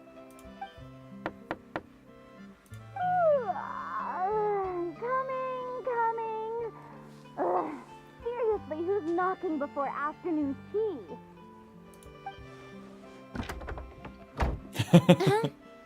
Who are you? Ich muss Radio, ey, wer bist denn du jetzt? Lady Farina, please allow me to introduce myself. I am Xavier, a film director. Hello. Oh, is that the traveler in Paimon I see behind you? And who's this? I'm Chiori. Ah, the one from Chioria Boutique. Hello, hello. So, what are you all doing here? Do you need something? Did you just get up, Farina? It's already past noon, you know. Sei lieb, du weißt doch. Huh? Oh, Paimon means the weather is so nice in the afternoon and the sun is so warm. Just like how you make us feel. Sleeping in late is a really smart idea. Hat sie jetzt die Furina mitgenommen und einfach dahin geschoben? No. I was just up late last night reading some novels. What does sleeping in have to do with the weather? This is a small gift we've prepared for you, Lady Farina. We hope you like it. Naja, Buddies sind ja alle hier, nur deswegen gibt's ja die Chips. Ja, aber es gibt ja einen Unterschied zwischen einfach nur Buddies und dicke Buddies. Also so richtige Buddy-Buddies. No need to be so formal. I'm just a regular person like everyone else now. Oh, is this Fontanalia mousse? It's one of my favorites. Und Joemi hat den Nagel auf den Kopf getroffen. That's great! So, actually, there's something we need your help with. Given your renowned passion and understanding of drama, I would like to ask that you serve as the director of our film crew. Oh, but didn't you just say that you're a director? Yes, but for this particular project, I'm mainly working as a producer. Besides, I'm sure that your understanding of the performing arts far surpasses my own, Lady Farina. Are the Traveler and Paimon also part of the film crew? Yep, we sure are. Paimon's the clapper loader and he's the camera operator. Camera operator? That can be a pretty technical job, and it directly affects the final quality of the film. Are you really up to it? Ich kann's dir zeigen, wenn du willst. No, I'm not questioning your abilities. It's just that I've never really seen you use a camera before. Ich war damit vor Gericht zu ziehen zweimal. Maybe you can come up with a test for the Traveler and see for yourself. If he can satisfy you with his camera skills, then you'd have nothing to worry about and can join the team. What do you say? You sure are getting better at rolling with the situation, Paimon. Oh, I do wish to see how skilled the Traveler really is with a camera. Alright, how about this? We'll work with what we have. I'll give you some scenarios and see if your work is up to my standards. Ganz wie du es wünschst, Regisseurin Furina. Very good. It's essential for the camera operator to understand the director's vision. I'll make my decision after seeing your work. Are you ready? I have high standards, you know. Ja, ich bin bereit. Okay, grab the camera and I'll give you a scenario. Warte, was? Filmteam der Regisseurin Furina. Stelle die Inhaberin der Beaumont-Werkstatt. Ne, Estelle, die Inhaberin der Beaumont-Werkstatt. War schon immer stolz auf ihre Schmiedemaschine, die nicht nur präzise Kraft und Temperatur regelt, sondern auch eine Mühe des Schmiedens erfordert. Ein Werbefilm für ihre Werkstatt. Vergiss nicht, die Überlegenheit der Schmiedemaschine vorzustellen. Film. Was? Was? Was zur Hölle ist hier los? Während des Filmdrehs musst du mehrere Aufnahmen nach den Anfang des Regisseurs machen und sie zu einem Film zusammenstellen. Kamerapositionierung ist bei einer Filmaufnahme entscheidend und es muss eine geeignete Kameraposition gewählt werden. Wenn es Filme sind Erzählungen nötig, wähle die am besten geeignete Erzählungen sprechen der Geschichte. Also, versuche alle Anforderungen des Regisseurs zu erfüllen und wenn alle Kamerapositionen und Erzählungen für alle Szenen festgelegt sind, mit dem Film beginnen und dann das Ergebnis prüfen. Okay. Ich habe da oben 5 Dinge.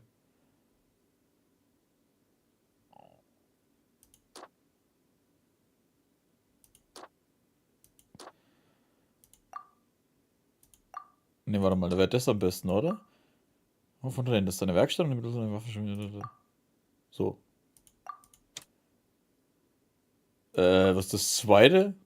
Die Maschine ist absolut für Arbeits- und zeitintensive Arbeiten wie das Schmieden geeignet, denn sie erlaubt eine bessere Kontrolle von Kraft und Temperatur. 3. Dank ihr kann sich die Inhaberin des Boma-Werkstatt Frau Nestelle ihre Arbeitszeit bequem gestalten. Ja, genau. Sei versichert, die Qualität der Waffe der Beaumont-Werkstatt ist ausgezeichnet. Der Waffenschärfe ist exquisit.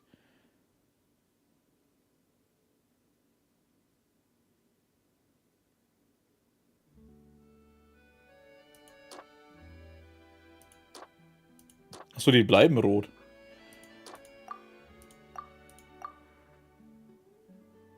Nee, das ist ein blödes Bild, mach mal so. Ach so, da steht sogar, was ich will, was die haben wollen. Die Stadt zeigt, bei der Arbeit, spannende Atmosphäre, eine Szene, die viele Kisten voller Waffen zeigt. Beaumont-Werkstatt zeigt. So. Ja, wir nehmen das da, wo sie applaudieren. Suchst dann macht's mal zur Beaumont-Werkstatt. Filmen.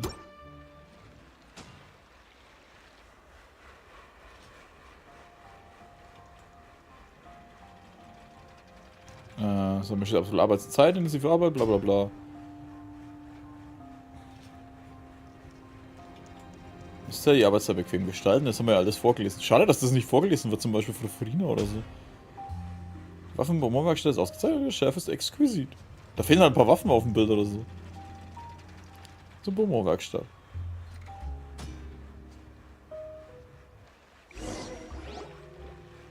Oh, it appears that you have more skill than I thought. All the shots had a great composition, and I could really feel a connection to the characters and their lines. Und wie lautet also dein Urteil? Yeah! Does that mean you agree to be our director, Farina? Did you think I would agree just like that? After our performance of the Little Oceanid, I've begun to make a name for myself again, you know. In fact, I've already had several troops approach me for the Fontanalia Film Festival. Unfortunately, the scripts were all pretty boring and didn't pique my interest. If others were to find out I agreed to work with you so easily, then, well... Hey, but didn't we have a deal? What else do we need to do to convince you, Farina? Well, what about the pay? Huh? You know, how much you're willing to pay me to be the director? The pay is also an important factor for me to consider, you know. Well, I can offer you this much? What? That's all? If Nervilat were to hear of this, he could charge you with underpaying your labor. Wegen Unterschreitung des Mindestlohns. I'm sorry, but our crew is in a tight financial spot at the moment. I see. Well, even though it's highly unlikely now that I'll join your crew, there's still something I'd like to ask. Exactly what film are you planning to make? Oh, our script is an adaptation of The Two Musketeers. Huh? Wait, you mean the suspense thriller novel that was a #1 bestseller? Oh, so Farina's read it too. Of course I read it. I've always had a keen interest in artistic works that strike a chord with the populace. I see. It all makes sense now. You must have used most of the budget to pay for the copyright. Not really. The novel's author transferred the copyright to me practically for free once he heard that I wanted to make a film adaptation of the story. The lack of budget is due to another issue. He probably just wants to get his name out there. So, Mora isn't the most important thing to him right now. It reminds me of a delivery courier who wears one of my designs while traveling all across Teyvat. I didn't charge her much for the outfit either. The exposure she provides for my brand is well worth it. So, are you a big fan of this story, Farina? Well, it's alright. The pacing of the story is good, but the character relationships could use some work. When I was reading it before, I always felt like some things were left on a rather unsatisfactory note. I have Mr. Xavier, if, hypothetically speaking, I agree to be the director, how much freedom would I have in terms of script revisions and creative interpretation? As much freedom as you would need. I wouldn't dare doubt the tastes of Fontaine's greatest star. Good. Then I'm free to alter the script as I see fit. Absolutely, no problem. Hier ist eine Gelegenheit, einen Film zu drehen, der dir gefällt. Wie er dir gefällt. All right. It seems that your crew really can't go on without my care and direction. So, you agree? Yes, I agree. Although the pay is well below what someone of my caliber deserves. A great script calls for a great director. I mustn't let a perfectly good story be ruined due to lack of funds. If you have fine cheese and bread, you wouldn't just let it sit on the counter and get moldy just because you lack an oven, right? Was? Okay, danke, Furina. Oh, Hydro Archon above! I'm not dreaming, am I? Somebody pinch me. There's no more Hydro Archon, you know. And it's still a little early to celebrate. There's a lot that goes into shooting a film. Although the trickiest tasks of finalizing the script and casting the actors have already been taken care of, we'll still need to reserve filming locations. Not to say set up lighting and props. And by the way, since we'll be filming The Two Musketeers, we'll need to find an action choreographer. Ideally, a professional who has actual experience with muskets. Yes, I've thought about this as well. I was hoping that you might know someone who could handle the job. Me? If this was before, I could have simply asked Glorand. But it's already been some time since I last talked to her. Navia can also use firearms, but unfortunately, her style is quite different from that of the characters in the story. Could we ask the Special Security and Surveillance Patrol? Oh, you mean the Special Patrol's musketeers? Yes, that's right. They work with muskets every day. I can't think of anyone more qualified than them. They would be under Nervilette's jurisdiction. Unfortunately, I, don't have any connection with them at all. So, in the end, we still have to start by talking to Nervilette. No need to go to all that trouble. I know their Captain Chevres.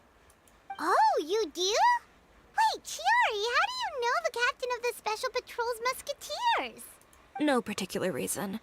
Running a business means dealing with some trouble from time to time, and she's helped me out on a few occasions. In return, I've helped her handle a few situations in which the Special Patrol couldn't get involved directly. So, we've gotten to know each other over time. So you're saying there's been times when the Special Patrol needed a fashion designer to handle a situation? Your work is becoming more and more mysterious. It'd be best to keep it that way. Anyway, enough about that. What do you all think about asking the captain to be our musket action choreographer? She sounds professional enough. She is a captain, after all. I have no objections. But I imagine the Special Security and Surveillance Patrol must be busy with their duties. Do you think she'd really have time to help with shooting a film? And then there's the issue of pay. Well, it just so happens that she's also not the kind of person that's just after Mora. As for whether she has time, I'll have to go and ask her first. Then I'll leave that to you. Macaroni's on sale today, so I've got to go. You can just tell me how things went when we discuss tomorrow's plan later. Das ist auch ein geiler Grund. Ich muss mir Macaroni kaufen. No problem. Having Farina join feels like a big boost to our team. Of course. Just wait until the day of our premiere. You'll witness the true power of my name in these lands. You'll be so glad I agreed to help. I can guarantee that even the standing tickets will be sold out. I'll be sure to ask some people I know to see if they'd be willing to act as extras. Seems like you're finally getting more comfortable with your own reputation now. I didn't ask for the Clapperloaders commentary, Paimon. Bin schon gespannt auf die Premiere unseres Films. Then let's get going. I happen to know where Chevreuse is today. By the way, I'm curious. If my pay is so low, then what about our 2 lead actors? Didn't they travel here all the way from Inazuma? Actually, they told us that they see the trip as part of a cultural exchange, so they didn't ask for any pay. What? So is every person in Tevat who doesn't want money gathered here to shoot this film? Don't tell me Chiori isn't being paid either. I already knew Xavier from before, and he's also agreed to give my brand some good exposure. It seems the gods have really smiled upon you, Xavier. And that certainly doesn't include me, mind you. Das ist so typisch, jeder kommt und will nix.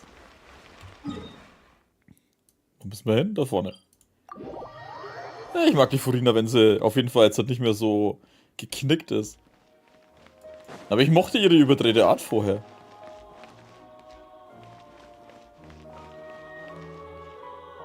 Arme Vertragsmitarbeiterin. Berühmte Regisseurin. Turena. Oder Turena. Neues Mitglied der Sonderpatrouille für Sicherheit und Überwachung. Oh, da ist das eine Ding, was wir gewinnen können. Hä? Petit Lumière. Berühmter Regisseur.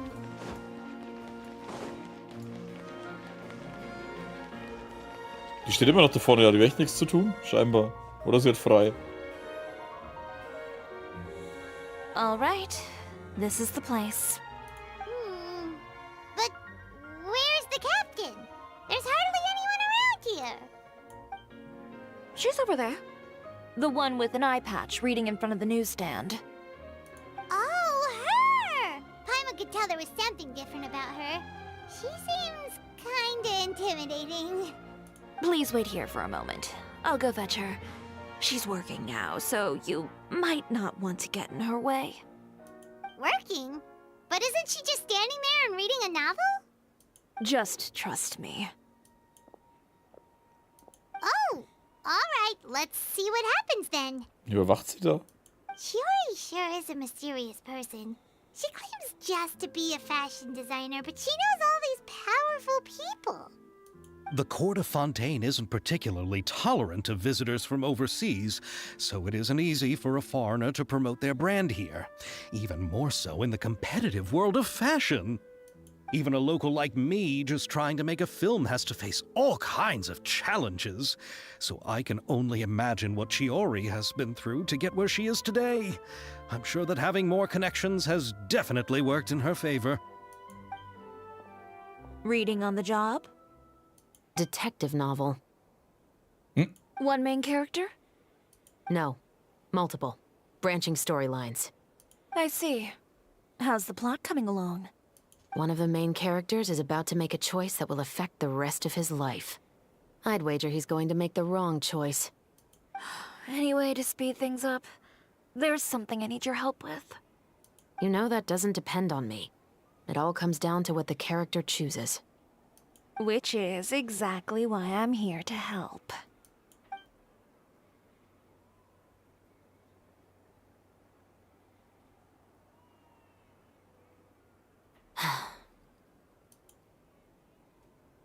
All right.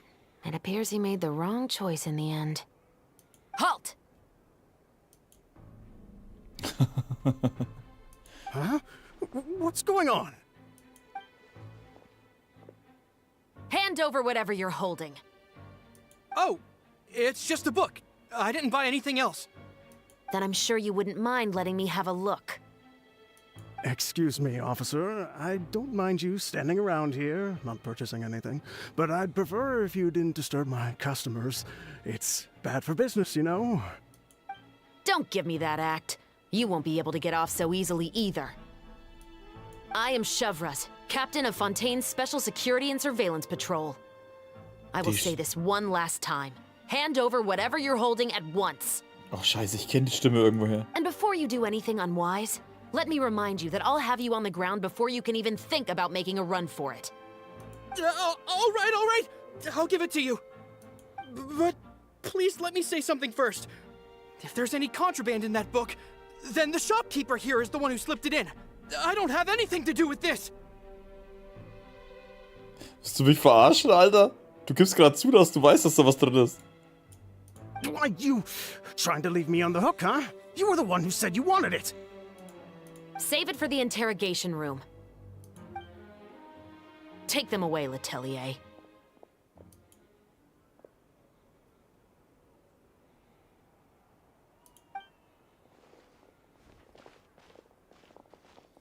What's going on here?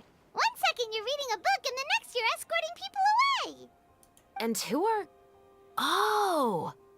Aren't you the traveler who's been all over the papers recently? Chiori, I'm assuming what you wanted to ask me about has to do with them, right? Maybe I can let you in on what's happening then. Now that Vacher has been brought to justice, no new shipments of synth will be made and distributed to sellers. The Fontaine guards have been busy collecting the remaining synths still circulating on the market. Thanks to a tip from our reliable source here, this should be the very last batch. Oh, so you were pretending to read a book in order to catch the bad guys. Oh, Paimon almost forgot to introduce ourselves. Paimon is Paimon, and this is the Traveler and Xavier. Hey, I'm Chevraz. You probably already heard me introduce myself, so I won't bother repeating it. Warum hast du es nicht einfach sofort verhaftet? Yeah. Why didn't you make a move as soon as you had the chance? Were you worried that my intel wasn't accurate? No. I wanted to see if the shopkeeper would turn himself in first.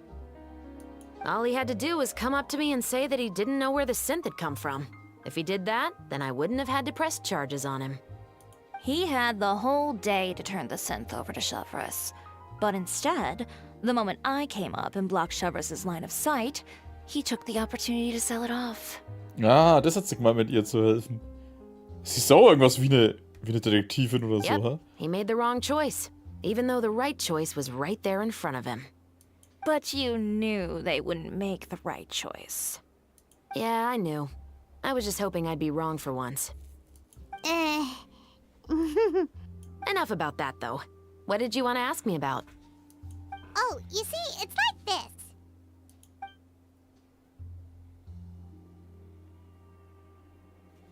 The Two Musketeers. You certainly have a good eye for a story. So what do you need me to do? Just be the action choreographer for the actors? Yes, that's right. I want to make sure we get all the details right. I want the actor's posture and understanding of firearms to be as realistic as possible. However, I'm afraid this work will require a bit of your time, since you'll have to be present whenever we're filming. Also, as for the pay... No need to say any more. I'll join. Huh? Just like that? Really? You're willing to help us with our humble film project? Sure, it's no big deal. As I said, we've wrapped up our investigation here, so I don't have any other tasks on my plate for the moment. Besides, I personally really like this novel. I even have the collector's edition at home. Stories where justice prevails over evil never get old for me. Then we've got a deal? Yes, I'll see you on set tomorrow. Oh my! I can hardly believe it! I should tell Lady Farina immediately. Oh, and I must tell the prop manager and lighting technician to get everything ready. We start filming tomorrow! Calm down, Xavier. The film is going to take more than just a day to finish. Still, I should also head back now and start preparing the actors' costumes and makeup. Guess that's it for today then. Traveler, Paimon, please stay for a moment. I have something to tell you. Then I'll take Xavier back. Poor thing. He's so excited that he can't even walk straight anymore. I don't want to spend our first day fishing our producer out of the fountain. Wir sehen uns morgen. Ich glaube, Xavier wird sich schon beherrschen können. He'd better.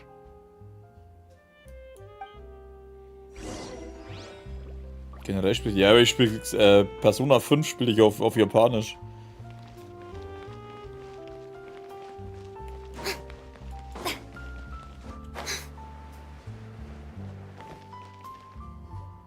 Machen wir da weiter? So what did you want to tell us, Shepard? Have you read The Two Musketeers? Ich habe es noch nicht The gelesen. story is about a pair of children born into the household of a baron, and their struggle to survive together and take revenge for their mother. They were raised at the baron's estate, where their mother worked as a maid. The two were illegitimate children that the baron had with the maid, so they were never treated well by anyone. One day, upon returning home, they found their mother had been murdered and left dead on the floor. It was quite evident that the culprits were the other members of the baron's household, who never had any kind words to say to them. However, the baron was able to exert his influence and keep the whole thing under wraps. The mother's death was eventually deemed as a suicide, and there was no chance of bringing her murderers to justice. The two siblings decided to flee and someday avenge their mother. Many years later, members of the baron's family suddenly started turning up dead one after the other, all killed by gunshot.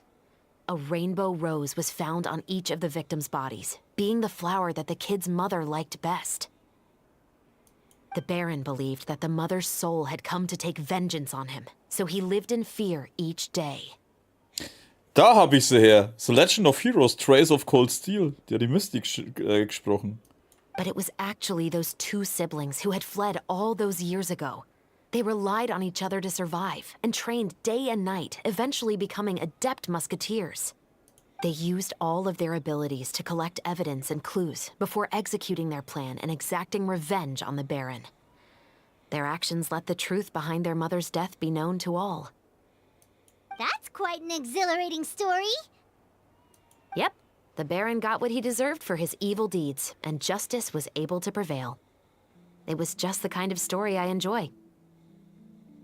Oh, so is that why you were so willing to join our crew, Chevraz? You could say it was one of the reasons.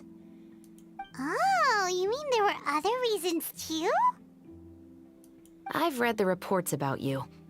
Whether it was at the trials or when you lent your hand to resolve our nation's crisis, you've shown that you've got a strong sense of justice, as well as a great mind for deductions. Warte, du wirst damit sagen, dass es gibt einen Fall, bei dem du unsere Hilfe benötigst? Yes, you're as sharp as I expected.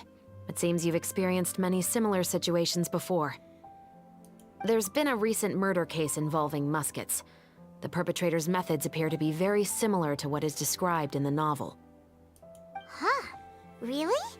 But Paimon didn't see anything about that in today's papers. The Marechaussee Phantom hasn't yet released any information to the public because the investigation is currently at a standstill. The murderer is extremely cautious. A murder involving firearms? But not that many people use those in Fontaine, right? Könnte es jemand aus seiner Truppe sein? Impossible. We perform a routine inspection of our firearms and ammo reserves every day. If one of the weapons had been fired, it would stick out like a sore thumb. Besides, I trust the members of my platoon. However... Well, that's all I can disclose about the case today. Huh? What do you mean? I hope you all can go back and get some shut-eye. You can decide tomorrow whether or not you'd like to join the investigation with me. I'm aware this might not be the ideal time to add more to your plate, but the more capable people we have, the better the chances that justice will prevail. Kann dir nicht jemand von der Sonderpatrouille bei den Ermittlungen helfen? Carrying out investigations isn't actually supposed to be our responsibility. Our job is to apprehend the perpetrators. Finding them is really up to the Marechaussee Phantom. You could say I'm taking part in the investigation out of personal interest. I don't want people to see muskets in a negative way, and also, I'm concerned about the similarity between the crimes and the story. You mean they might be connected somehow? I suspect so. Just to make myself clear, this is not an order, nor is it a deal of any kind. It's a request, nothing more. If you two have any interest in the case after we finish filming tomorrow and are willing to assist me, then I would be most grateful. What do you think, Traveler? Es ist ein langer Tag, lass uns morgen drüber nachdenken. Yeah, you're right. Paimon's getting a little tired too. You'd better head back and get some rest. It's good to keep a calm mind, especially when you're about to make an important decision. Otherwise, when the moment comes, you might end up like that shopkeeper and not even realize that the right choice is right there in front of you. Rosen, Musketen, Erstakt abgeschlossen. Musketenschüsse durchbrechen die Stille. Jetzt habe ich die Stimme, ich habe es jetzt gerade gelesen, die ich gemeint habe. Das werde ich auch im Let's Play lassen. Weil normal schneide ich ja solche Sachen raus. Und zwar Tales of... Okay. Tales of Arise Shion.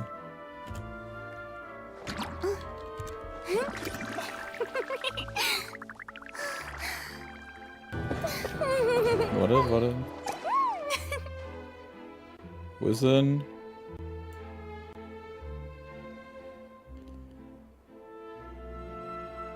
Alter, was lädst du jetzt so lange? Yeah, we are. Wow. Being too popular Never could have made it this far on my own. I have I know the everyone to people thank would for that. adore me so much. Daher habe ich es gleich erkannt. Weil ich mir dachte, ich kenne doch das irgendwoher. Sie hat aber auch so... Die hat aber auch viele andere gespielt. Wie gesagt, Star Ocean, The Divine Force, Elena habe ich gespielt. Rune Factory 5, die Lucy. Lost Judgment, Yoko Saba, wobei das habe ich auf Englisch gespielt. Da ist dann Tales of Arise mit Shion. Cyberpunk hat sie mitgespielt. Misty Olewski, Meredith Stout, Spider-Murphy. Final Fantasy VII, die Jessie, hat sie auch gesprochen. Catherine Full Body, die Futaba Sakura? Catherine Full Body? Die war da drin? Was war noch? Sonic the Hedgehog war da irgendwas? Die war halt in echt sau vielen Sachen drin, Mann. Tales of Berseria, die Magilu.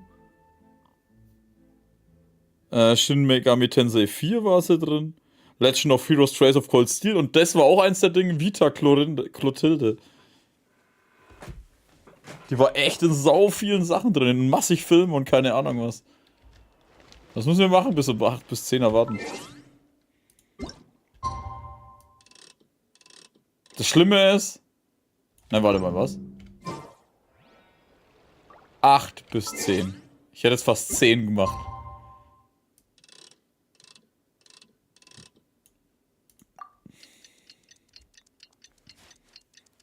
Das ist immer echt schwer rauszuschauen, oder zu wissen, wenn du so viele Spiele spielst, Mann. It's finally time to meet up with everyone. Paimon even dreamt of making the film last night. If Paimon remembers right, we're meeting at Hotel de Boer. Let's get going. Das von der Furina hat jetzt perfekt gepasst. Lass uns losgehen, hat sie sich hinguckt? Oh, lass uns zum Ding gehen, steht sie auf. Hä, wer ist da vorne? Achso, das war die Ayaka. You're already here. Good morning. Xavier said yesterday afternoon went well. Yeah, and how about you, Ayaka? What were you up to yesterday? After we split up, Ayato went to see Udex Nervillette at the Palais Mermonia. Oh. I was originally thinking of going with him, but he said he could manage it himself. He told me to go see the sights around Fontaine and to enjoy the local culture. So I rode the aqua bus with Yoimiya and visited the opera house on Aranias Island. Yeah, you wouldn't believe what we saw there. 2 mechanical puppets that were dancing together. You've already seen them, right? Copilias Begräbnis und Copilias Bestrafung. Yeah, those two. Amazing, aren't they? We sat and watched for quite a while. It was mesmerizing. Like we could keep watching them forever. Oh, it was the same for us the first time we saw them too. Hey, das ist gelogen. Wir sind gleich reingegangen, haben sie verprügelt. Afterwards, we went swimming at the beach. Well, diving, to be exact. It was the first time I ever breathed underwater. I held Ayaka's hand and we counted down together. 3, 2, 1, and then splash! We were beneath the waves. Ey, die zwei passen voll gut zusammen. Hä, was ist los? Hä? Was passiert jetzt? At first, I didn't dare to open my mouth. But once I couldn't hold my breath any longer, I decided to take a big breath in. Turns out the water wasn't as salty as I imagined. It didn't really taste like anything at all. Before I knew it, I was breathing like normal down there. It was an amazing feeling. Ayaka said I was too nervous and needed to loosen my grip. She got used to everything way faster than I did. I knew that the Traveler could do it, so I had no doubt we could do it too. That helped me feel at ease as soon as we dove in. Ach, wie knuffig, Alter. Wie so, der Traveler kann's auch, dann kann ich das auch. The underwater world in Fontaine truly is beautiful. I love seeing the romaritime flowers blossoming underwater, like little candles lighting up the streets at night. Yeah, and there were so many creatures that we've never seen in Inazuma. Ja, die killen wir, damit wir Materialien bekommen. Like those fish that shimmer like a sword blade. Whoosh! Oh, and those big fish that call when they see people. Okay. Oh, you mean hunters, rays, and blubber beasts. I just love the name Blubber Beast. Just wait till Pops and the others hear about this. They probably won't believe a word I say. Ich finde Übernimm so geil. Und eigentlich ist der Viech aber. Ah, wie schön.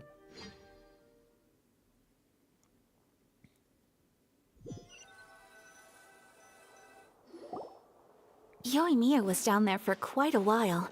It was dark before we finally rode the aquabus back to the city. I figured she'd want to sleep in today. Yeah, even I was worried that I wouldn't be able to get up. I still felt like I was drifting in the waves when I went to sleep last night. But as soon as I woke up today, I remembered that we'd all be shooting a film together, and I was ready to go. Speaking of the film, where's everybody else? My brother and Xavier were speaking to the restaurant owner about using the place as a filming location. They should be here soon. As for the others, we're here.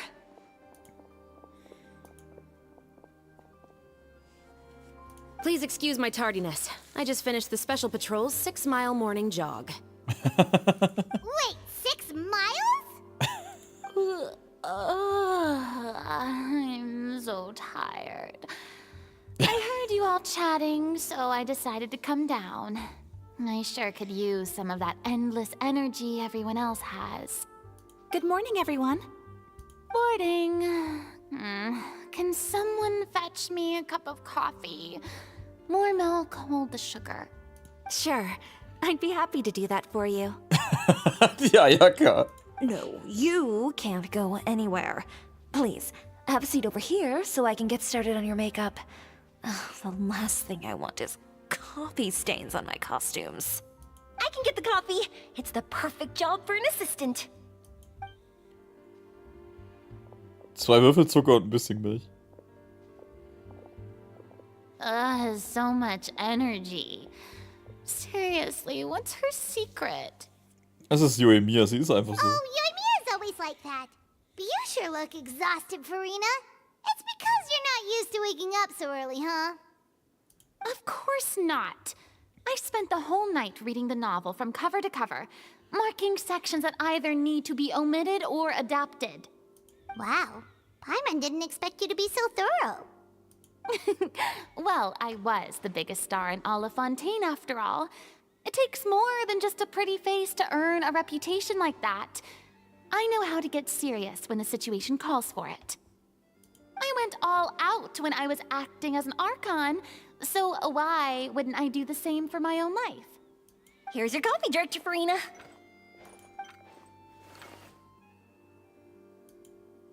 Oh, thank you.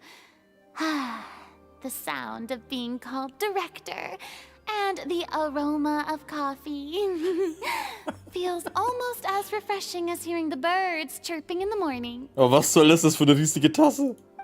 It seems everyone has managed to arrive on time. Also ich find's gut, dass so eine große Tasse ist. We've Ne? reached an Versteht mich nicht agreement falsch. with the restaurant owner. We are free to use the second floor to shoot our film. Really? That's great! He is really looking forward to our film and hopes that providing his restaurant as a filming location will attract more customers. Well then, Mr. Xavier, I'll leave the rest to you. Okay, thanks. First, I'd like to introduce our new members. This is our prop manager, Veronique. She'll be in charge of all the film's props and items. Der hat es so falsch ausgesprochen. Der hat es so unbetont ausgesprochen. Veronique. Muss man das aussprechen? Nee, keine Ahnung. And this is Bono, our lighting technician. He'll be in charge of lighting and illumination to set up each scene's atmosphere. Der ist das Beleuchten zuständig, der sieht doch selber fast nichts. Wow. Sure feels like we have some real professionals joining the crew now. First of all, please allow me to first express my sincerest gratitude to everyone in the crew. When my investor informed me yesterday that he wouldn't be able to provide the funds, I really thought that this was the nail in the coffin for this film. I had no idea that I'd find so many people willing to help me on such short notice. Thank you. Thank you all from the bottom of my heart. No need to be so cordial, Mr. Xavier. We're all honored to be a part of this. Your works made a profound impression on me when I saw them back in Inazuma. I am sure that someday, this film will be remembered as a prime example of cultural exchange between Fontaine and Inazuma. Yes, the story is the reason I agreed to join. I can't bear to even imagine what this film would look like without the very best director. Anyway, I would like to make a promise to everyone that as the producer of this film, I'll do whatever I can to ensure that everything goes as smoothly as possible. This is not just my film. It also embodies the thoughts and feelings of every person here, as well as the endless effort we are about to pour into it. Ist der Stuhl nicht ein bisschen groß für die Ayaka? Ich meine, der Stuhl ist doppelt so groß mindestens wie sie. So, without further ado, the Two Musketeers will officially begin filming now! You may take it from here, Director Farina. All right, listen up, everyone. The first scene takes place when the two young musketeers are living at the Baron's home, still unaware of all that is about to happen to them. We'll need props and lighting to set the scene. Our lead actors can go get their makeup done, and extras, please take this time to go over your positions. Whoa. Seems Farina's really kicking things into gear as the director. Is everyone clear? I don't want anyone traipsing around the set like umbrella finches. All right, cameras will start rolling as soon as the set is ready. Let's make a film that'll make some serious waves in Fontaine. Not the kind of waves that drown people. I mean, the good kind of waves. Alter, den Satz hast du jetzt sparen können. Also keine, die wo alle erst saufen lassen. Seems like she's still a bit traumatized by that. Nur ein bisschen. Nur ein bisschen. Anyway, let's go see if there's anything we can do to help. Rosen, Musketen, zweiter Akt. Fiktion und Realität innerhalb und außerhalb des Rahmens. Wow, wie wär's mit dem längeren Namen? Joemia. Die da hinten.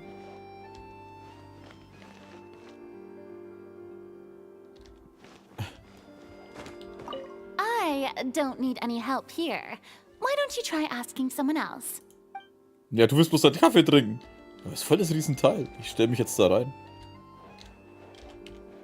Da, Doppelgänger Furina steht in einem Kaffee. Da. Da mit ihrem... Alter, das bleibt sogar auf der Tasse stehen. Okay. Cool.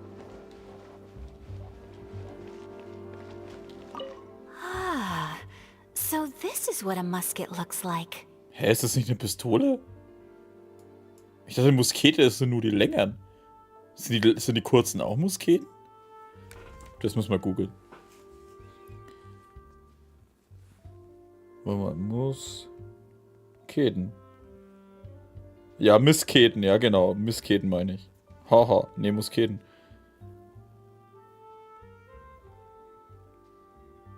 Ich finde jetzt auch nur die langen.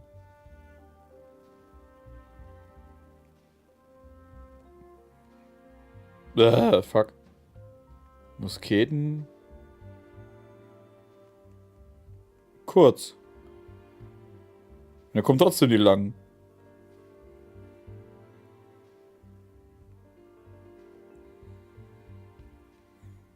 Warte mal, was war da? Musketenpistolen? Musketenpistolen, okay, das gibt's auch. Also es sind Pistolen, aber Musketen. Also geht's dann eher wahrscheinlich um die Weiße. Not exactly.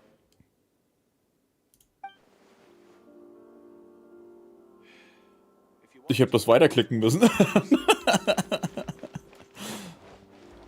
Alter, was zur Hölle ist das für eine fette Kamera? Sieht die aus, wie wenn es einen Laser schießen würde oder so. Das sind die neuen Laserkameras. How about here? A little more to the left. You got it. Hey, Mia, do you need a hand? No, I'm fine. You know, doing the lighting is kind of like designing a fireworks show. It's interesting to imagine what kind of atmosphere the lights will create. I heard that the Traveler will be operating the camera and Paimon will be the clapper loader, right? Paimon hält die Klappe, ja. Those roles are just perfect for the two of you. Really? Is that because it'll be easy for Paimon to hold the clapperboard while flying?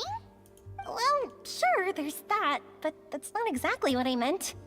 I just think that after all your journeys together, you two must have developed a super close bond and just naturally know how to work with each other.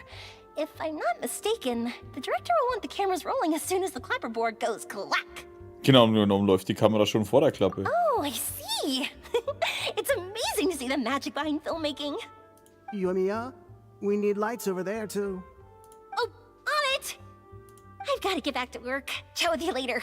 Oh, it's exciting to see so many people working together to bring the film to life. Alter, sie ist so die hyperaktive Mann. Seems like Mia's really getting into it. But she was right. We do have a super close bond, don't we? Ja klar, du bist meine Tasche. Selbstverständlich. Paimon's really happy to hear that. Wir müssen einen Close Bond haben. Ich meine... Achso, der Eiertalk da. Ich meine, wenn es zu weit weg wäre, könnte ich nicht das Menü öffnen. Da, schau, sie muss ja hier in der Nähe sein. Ja, ich weiß, das ist anders gemeint. Ayaka has mentioned you to me before. She said that you two were great friends when you were kids. No talking. I'm thinking about how to do your eyeshadow. Halt's Maul. Ah, yes. To help me really look the part. To achieve a more young and naive look for this scene. Are you saying the wrinkles around my eyes are too deep? You just have too much of a calculating look in your eyes. You sure don't mince your words. It seems you really haven't changed much. Quiet. Alter, weißt schon, da fehlt bloß so, dass er als Maul sagt. Wie geil, Alter.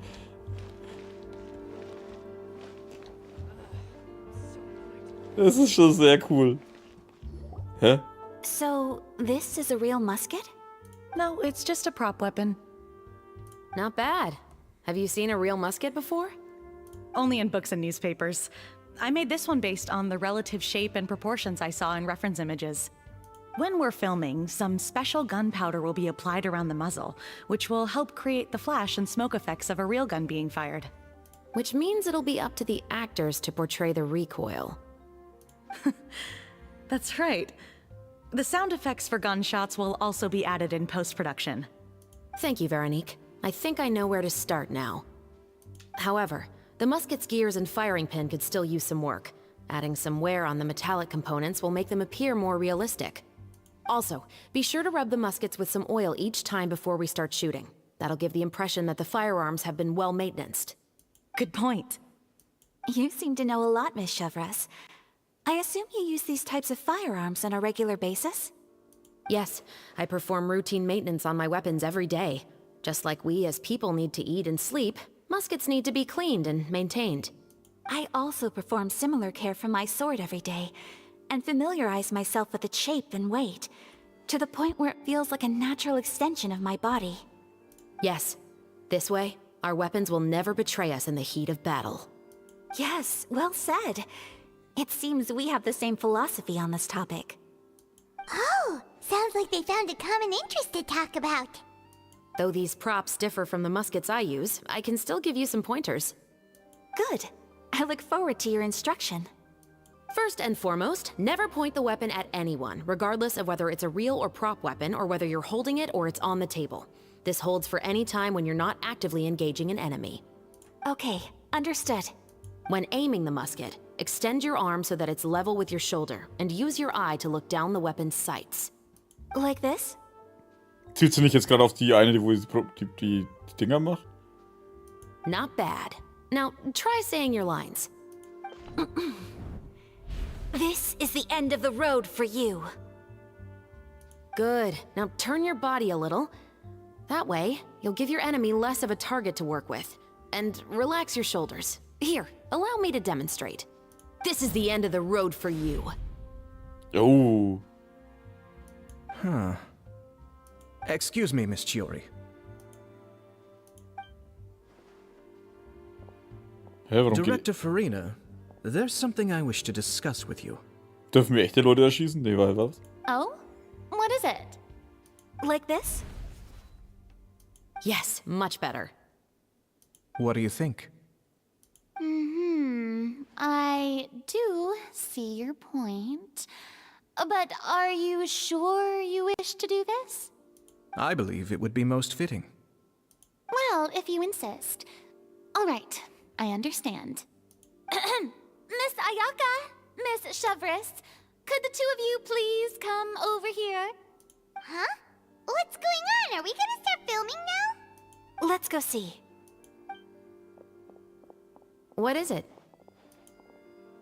I have a question for you, Miss Chevres. Would you be willing to play the role of a musketeer? What? To clarify, I would like to turn over my role to Miss Chevres. But brother... Don't worry, Ayaka. I actually view this as a good thing. I was becoming troubled trying to set aside some time to speak to the staff at the Palais Mermonia. I would like to have some conversations about the cultural exchange between our two countries, and I've heard that the bureaucratic process here can get rather complicated. Now, I will be able to focus on my work. Besides, you also know that I'm not really one for public performances. Are you really sure? From a director's point of view, I also felt like the relationship between the two musketeers in the original story could be improved. The older brother in the story plays the lead role with his overbearing character, but this causes his character to overshadow that of his sister, and the theme of the two supporting and relying on each other isn't conveyed very well. But if we were to change the siblings to two sisters of a similar age, then that aspect of the story might come through more clearly. Also, I've seen you instructing Ayaka. That cold and dignified personality is exactly what we need for the older musketeer. Of course, even with all these insights, the decision should still be made by Miss Chevres. Chevres mentioned that she really likes the story, right? Paimon bets that she'll take the role. Aber sie würde die Tätigkeit dann noch priorisieren müssen. Wir wissen aber noch nicht, ob sie die Schauspielerei sehr gut zugetan ist. Alright, I'll take the role. Good. It's decided then. I'll get started on making edits to the script. We'll also need to make some immediate adjustments to the lighting, props, and costumes. I have a feeling that our adaptation will be even better than the original story. You're doing a great favor for me, Miss Chevres. You have my gratitude. Don't mention it. I like this character, so if anything, I should be the one thanking you.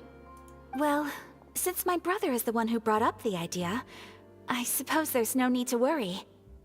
Let's go, Miss Chevres. I look forward to working with you. Please, just call me Chevres.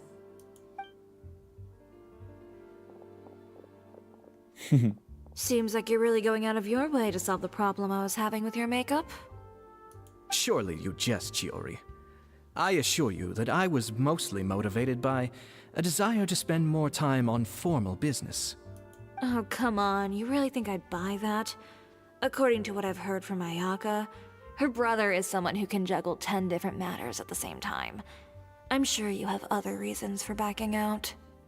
Perhaps. Ayaka always said she wanted to go out and see more of the world, just like the Traveler.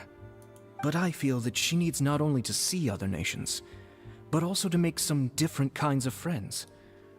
I think it would be harder for her to make new connections with me constantly by her side. I would like to give her some space. All right, go on. Spoil her some more. Ayato, it's too bad you're stepping down from the role. Paimon really wanted to see you act as a musketeer. Das ist deine verdiente Strafe. Hier ist die Gerechtigkeit. No need to poke fun at me. I'd wager that you also felt that I wasn't the best candidate for the role. It's a little hard for Paimon to imagine you saying those lines. Müsst ihr jetzt wieder zurück an die Arbeit gehen? Yes. I've made an appointment to meet some people from the Palais Mermonia. Now, I will have some more time to prepare. Traveler, get the camera ready. Paimon, get the clapperboard. Actors, to your positions. We're about to start shooting the first scene.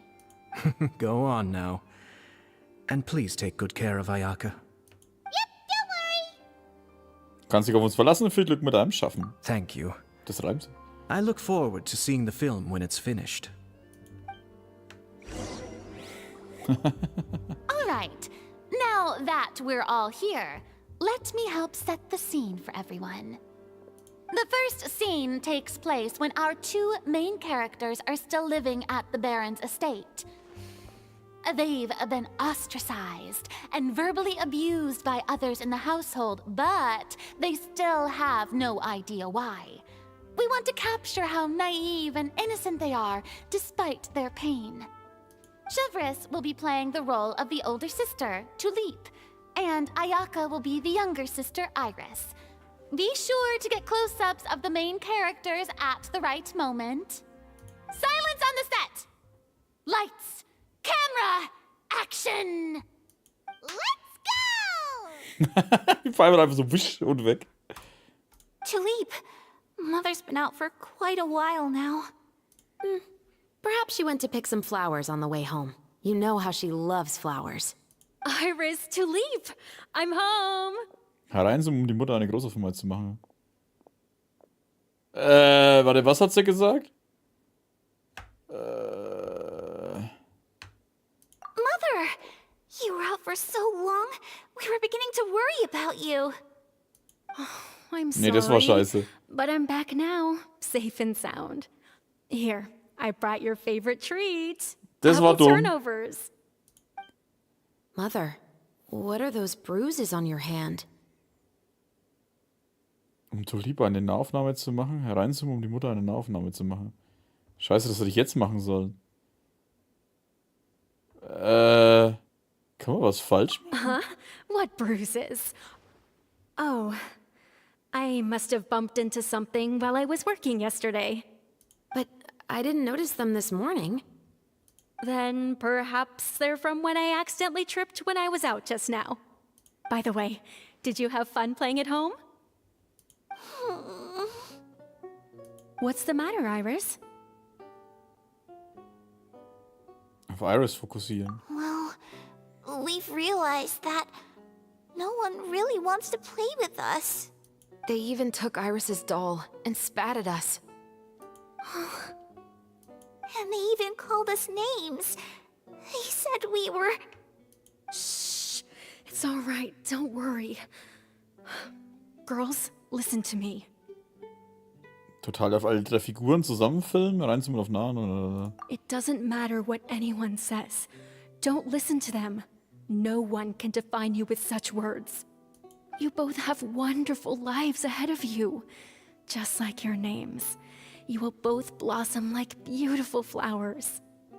Maybe your time to blossom hasn't quite come yet. But one day, you two will bloom more beautifully than anything else. Don't let the soil you're in now ruin your future beauty. Understand? My dear daughters. And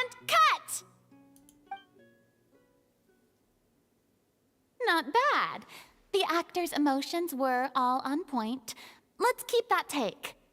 Also, if our clapper loader could avoid shouting at the start of the scene next time. Oh, got it. Great. I was a little worried that my nerves would get the better of me. What about you, Chevros? I felt fine. The lines weren't too difficult at all. Seems like Farina must have adapted the role nicely. You two were great. I couldn't tell it was your first time acting in a film. You should have more confidence. Thank you for your encouragement. Positions, everyone! We'll move on to the next scene after we try a few more camera angles. Vorbereitungen gehen zügig voran und sobald Farina einige Details zu ihren Zufriedenheit geändert hat, beginnst du mit dem Drehbuch der zweiten Szene. This scene is when our two characters return home, only to discover their mother has been murdered. Ready? Lights! Camera! Action! Mother, we're back. Mother?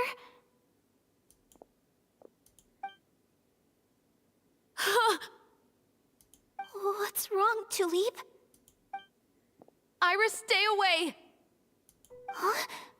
Why? What's... Mother! Mother... She's...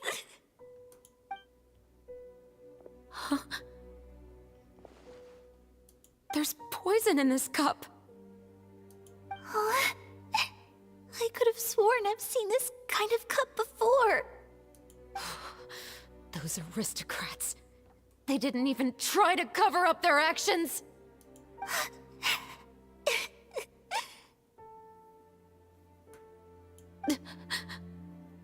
Iris, we need to leave this place. Leave? But now that Mother is gone, where can we even go? Anywhere. All I know is that we can't stay in this house. But are we just going to let them get away with this? We'll have our revenge, I promise you. Just not right now.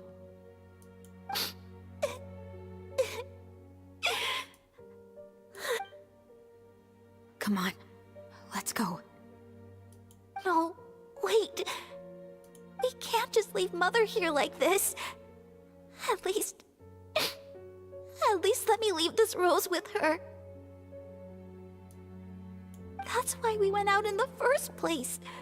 To buy her this flower. All right. Goodbye, Mother. We'll avenge you. Someday. And cut! Beautiful! Great performance! Alter. War auf jeden Fall gut gemacht. Oh my, you're so amazing, Ayaka! And were those real tears I saw? How did you do it? I was surprised too. Thank you for the kind compliments. Actually, as soon as Director Farina said action, I told myself not to think about anything. I just felt the weight of the moment and became the character. It's quite similar to practicing the art of the sword. You clear your mind and focus only on what's happening in front of you. Ayaka's performance was amazing. Have I discovered an acting prodigy? Pipe down, everyone! We need to move on to the next scene!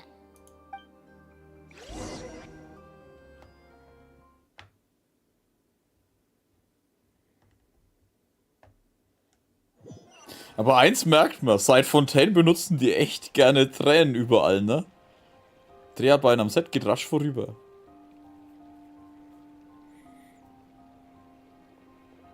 Haben wir vorher? Are we done already? But Paimon wants to keep playing with the clapperboard. Richoko, guten Abend. Aber hatten wir vorher schon mal irgendwo in Genshin Tränen vor Fontaine? Oder weiß ich das einfach wieder nimmer? Ich meine, das ist das erste Mal, dass ich was vergesse.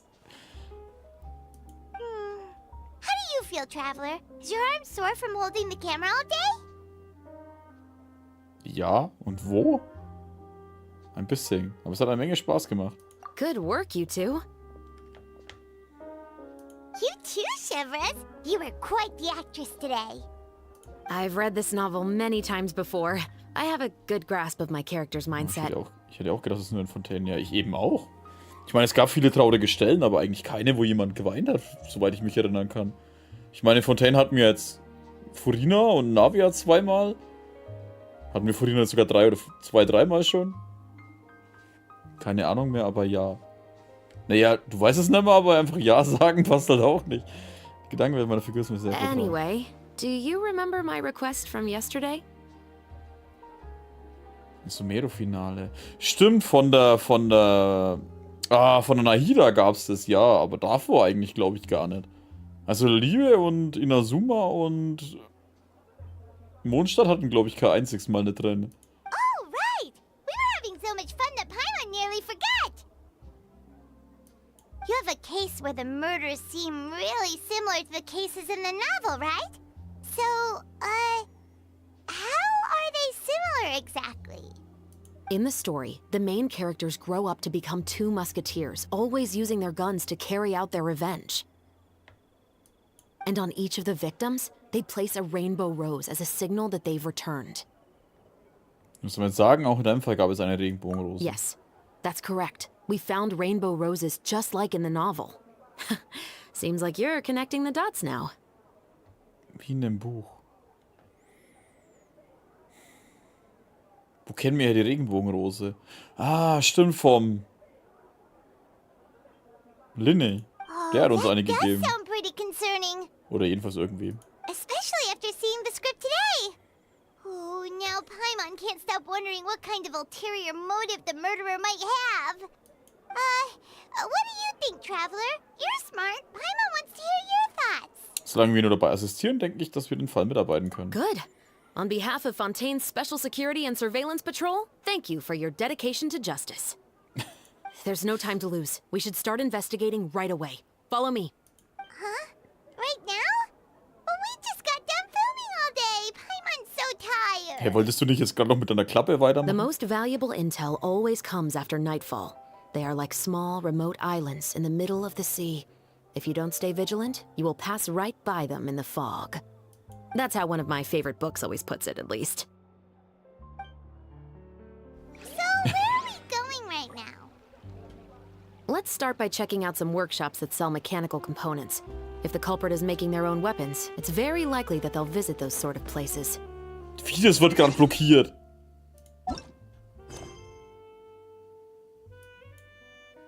Warte, wo ist das? Längste gescheite grafische Gegenmaßnahme. Paimon und du auf eine interessante Geschichte. Hä? Was ist denn das?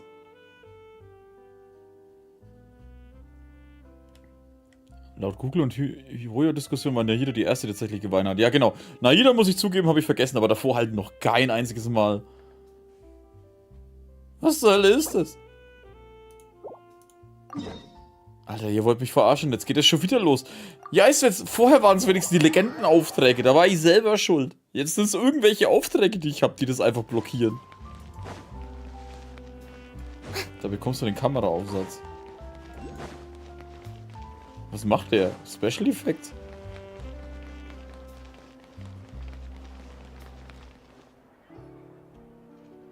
Die Charlotte? Huh? Es hat mit der Kamera zu tun. Es hat mit der Kamera zu tun. Warum frage ich eigentlich? Who's your friend and what are they chatting about? Pokémon-Karten. Cherry on top, Charlotte. Journalist extraordinaire. Please tell me you're joking.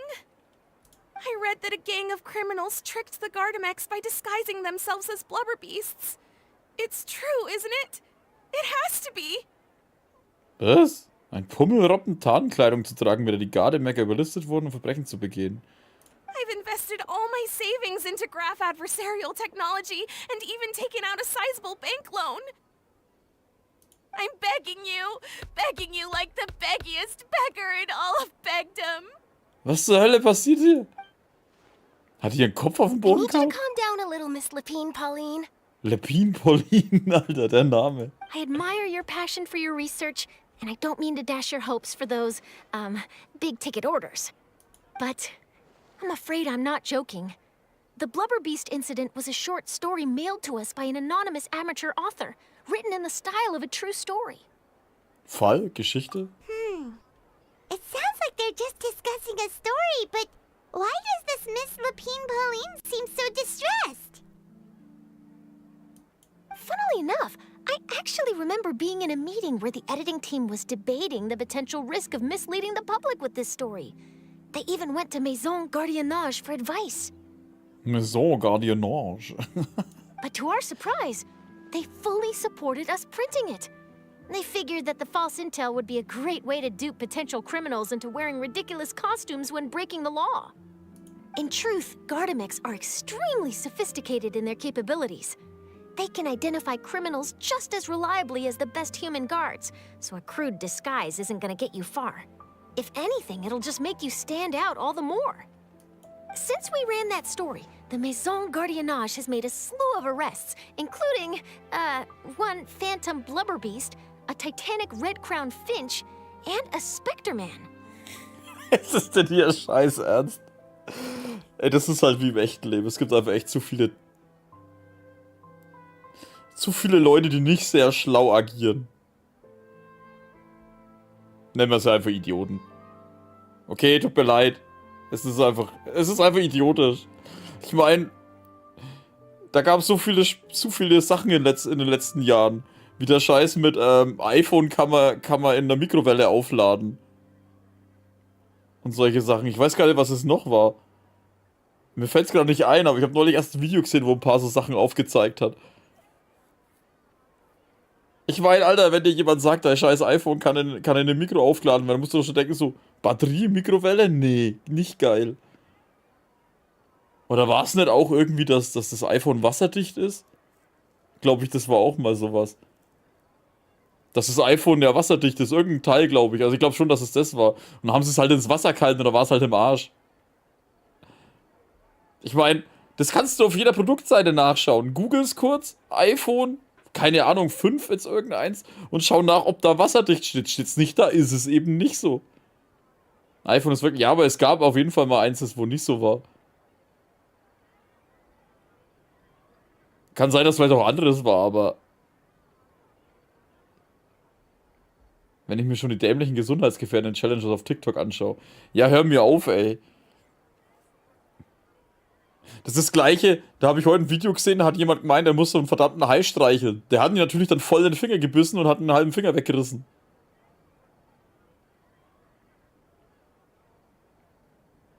Schmeißen 10er in den Mixer und bekommen 20er. Ja, wahrscheinlich, Alter, da gibt's genug. Hey, da gab's so viele, es gibt einfach so viele Dinger, wo du so denkst, so, oh Leute, warum? Mit 5 Sekunden googeln weißt du, dass es eben nicht so ist. Das ist so, oh.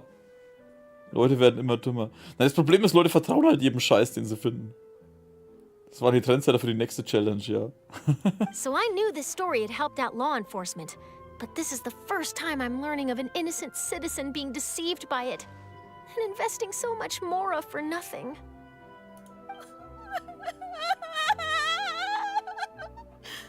Alter. Uh-oh. She really sounds like she's in pain. Paimon thinks we should just ask Charlotte what's going on. Also auf jeden Fall sieht es ja aus, wie wenn es jetzt voll den Nervenzusammenbruch hat. Hey, Charlotte. Traveler, Paimon, it's you! I was in the area taking some photos for a story when I got to talking to Miss Lapine Pauline about her research. She read an article in the Steambird about a criminal who evaded Gardamex detection by disguising themselves as a blubber beast. Inspired by this story, she spent a lot of mora researching counter-criminal image recognition technology. Her aim was to improve Fontaine's public security by developing a device that could enhance Gardamex target recognition capabilities. Oh, und da die eigentlich schon echt gut sind, war das halt komplett Schwachsinn. Ich vertraue nur Sinn, Svanja und Tamara, natürlich meinen Eltern, Schwestern und Freunden. Ne, vertraue mir nicht, auch wenn ich irgendeinen Scheiß erzähle, schau trotzdem erst nach, ob es stimmt. Ich meine, ich weiß auch nicht alles. She was hoping I could write an article to spread awareness about image recognition technology. She even paid me for the article and gave me one of her prototype devices before I could get a word in. But unfortunately, it was just a fictional story. and her efforts and aspirations were all in vain. I tried to let her down gently, but she's finding it all very hard to accept. Könnt ihr jetzt mal aufhören, da einfach zu stehen und zu schauen, wie sie halt voll den Zusammenbruch hat? This is a new situation for us, too. It's such a pity. It seems like the author was only trying to make the story interesting, and the Maison Gardiennage only had Fontaine's best interest in mind. Es hat niemand einen Fehler gemacht, nur Lepine Pauline hat einen Schaden erlitten. Ja, die hat gleich 2 Schäden erlitten, Alter. Erstens ihre Kohle und ihr Kopf ist jetzt einfach auch ziemlich im Eimer. Wait, Miss Lepine Pauline, what are you doing? Oh. I'm gonna pick a fight with a Gardamek, head to the opera at Biclès, and get a one-way ticket to the Fortress of Meropide.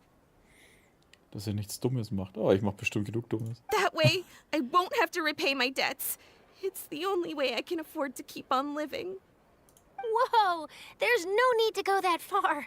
I mean, come on, look at you. You wouldn't even dent the Gardamek's armor. In all likelihood, they'd only hold you up at the Maison Gardiennage for a few days before letting you out, and then you'd still have to repay your debts. Actually, instead of going into the technicalities of that, how much did you actually invest? How bad can it really be?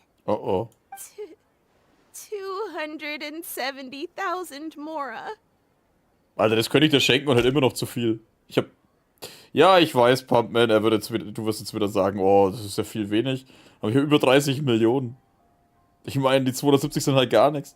Okay, well, escaping to the Fortress of Meropide over a sum like that seems like a last resort.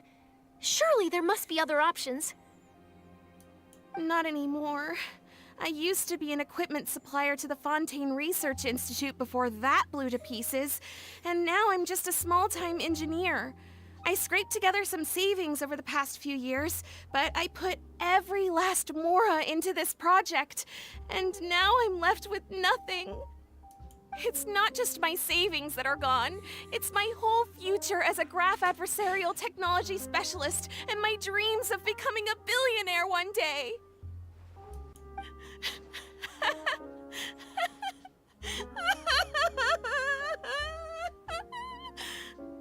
Alter. My life is over. Don't despair, Miss Lepine Pauline. I think I know a way for you to turn this around.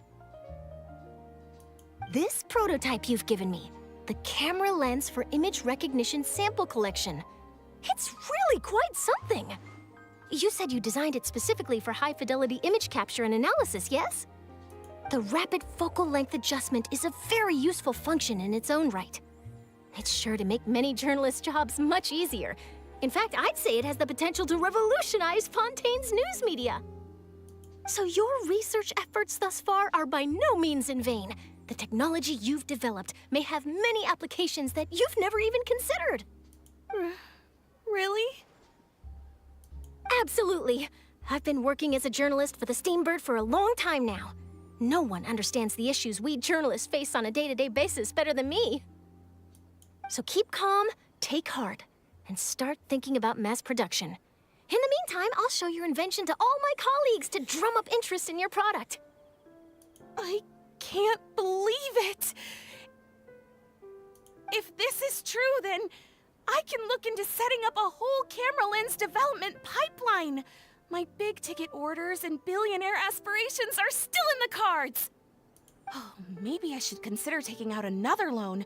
That way, I can rapidly improve the lens production process, be the first to market, and prepare to battle for dominance in the camera industry. Alter, bleib jetzt mal locker, hör auf, wieder Geld zu leihen. Come on, stop daydreaming about your pipelines for a minute. Just take it one step at a time and see how it goes. There's no sense in putting all your eggs in one basket before things are even off the ground. Der bessere Weg ist es, nüchtern und sachlich an die Sache heranzugehen. And I can probably speak to some people I know and license my image recognition device to a workshop to raise some funds. I can't believe I didn't think of this sooner. There's no time to lose. I need to get to work. Early bird gets the worm. Can you believe her? She just ran off. Ja, ich wollte gerade sagen, sie haut ab. Paimon's pretty sure our advice went in one ear and out the other. It's understandable. When inspiration and passion strike at the same time, it's all too easy to throw yourself headfirst into your work and forget about everyone around you. But don't you worry. I'm gonna write an article on all this, and I'll be checking in on her regularly. Ja, ich hoff's. Her research has the potential to benefit the entire journalistic community. I'll give her plenty of input to stop her from going down any rabbit holes, and make sure mass production of her lens can begin as soon as possible. It's reassuring to know that you'll be looking out for her, Charlotte. Wie von einer Spitzenjournalistin zu erwarten. Actually, you know what? Why don't you two take this prototype lens? I'm sure you'll have plenty of chances to use it on your travels. It takes the right person to get the most out of a new technology. In your hands, it's sure to capture some amazing sights. Thanks a lot, Charlotte. What a nice surprise. We were just curious about what you guys were talking about. Totally didn't expect to get a free gift out of it. You're welcome. I got something out of this too. The beginnings of a very interesting news story. The boundaries between real news reports and news-like fiction must not be blurred, even when there's a compelling justification for doing so. Yes, that's how I'll phrase it to the editors when I give them my feedback. Let's hope we don't mislead any more well-meaning citizens in the future. Alter. Nachdem du das Spezialanalyse-Zoom-Objektiv in einem Tower über die Hilfsmittel Schnellzugriff aktiviert hast, kannst du die spezielle Zoom-Funktion bei Gebrauch des Fotoapparats verwenden. Gegenstand verwendet hat, kann ihre metallfähige Aufnahme beim Gedrückthalten nicht mehr die ursprünglichen Effekte auslösen, sondern Fotos auf eine ganz besondere Art und Weise aufnehmen. Man kann mit Charlotte spezielle Fotos damit machen. Cool. So, jetzt halt. Ben, guten Abend und ich wünsche dir auch schöne Weihnachten.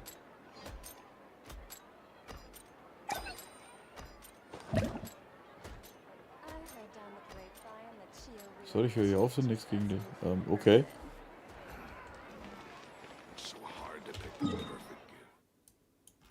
Wo muss ich jetzt eigentlich hin?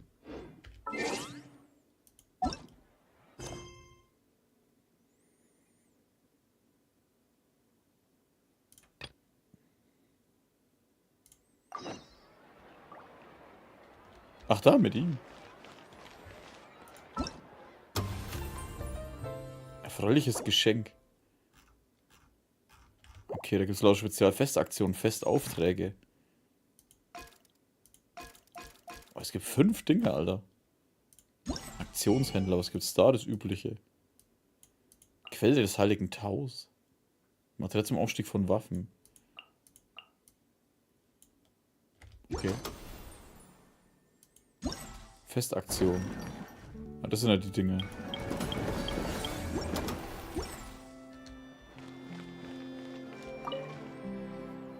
Welcome to LeChaux's Clockwork Workshop. How can I help you? Hello. I'd like to know if anyone has purchased some special components lately. Special components? Sorry, could you be more specific? I mean the kind of components that aren't typically used for clockwork toys, but for firearms. Huh? For firearms? No, we don't sell those sort of things here. Don't misunderstand. I'm not here to cause any trouble. We are merely investigating a case, and we're hoping that you could cooperate. Well, to be completely honest, I'm not even sure what kind of components that would entail. Has anyone ever purchased components here as an individual rather than on behalf of an organization? We have a lot of customers who buy toys, but those who buy components are all regular customers who buy in bulk on behalf of their organization. Is that so? I understand. Thank you for your cooperation. You're welcome. It's the least I can do. Alter, ich krieg bei ihr die Shio nicht mehr aus dem Kopf. Stelle befindet sich. Wollt ihr mich jetzt verarschen? Ich habe jetzt einen Typen gefragt, Alter. Und ich kann schon wieder nicht. Obwohl, als er wieder was anderes draufkauft. Was ist denn euer Scheiß Ernst? Halbautomatische Schmiede. Figurenanwalt beansprucht. Estelle. Die Schmiede von Verdam bearbeitet das Material nicht selbst. Mit einem Hammer schaut ihr das doch mal bei Gelegenheit genauer an. Alter, ihr Säcke, ey. Hört mal auf, mir ständig irgendwas zwischen reinzuschmeißen.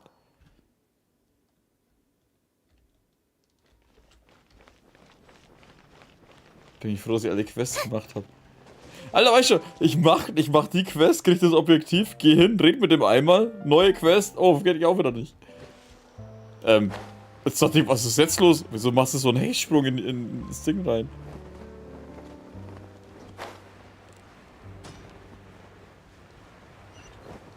Hä?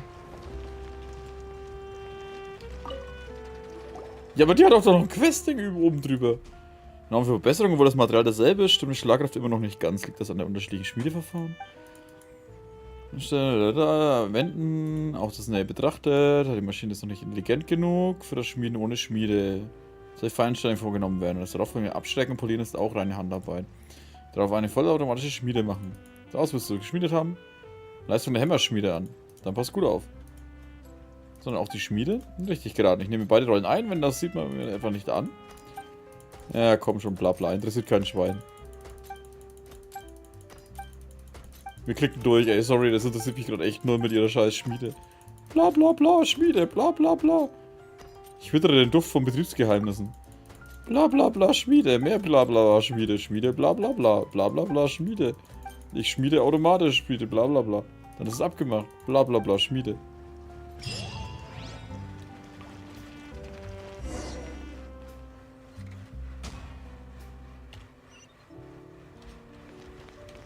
Okay.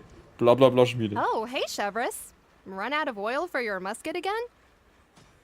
War das nicht eine Quest, die mit Fontaine die schon draußen war?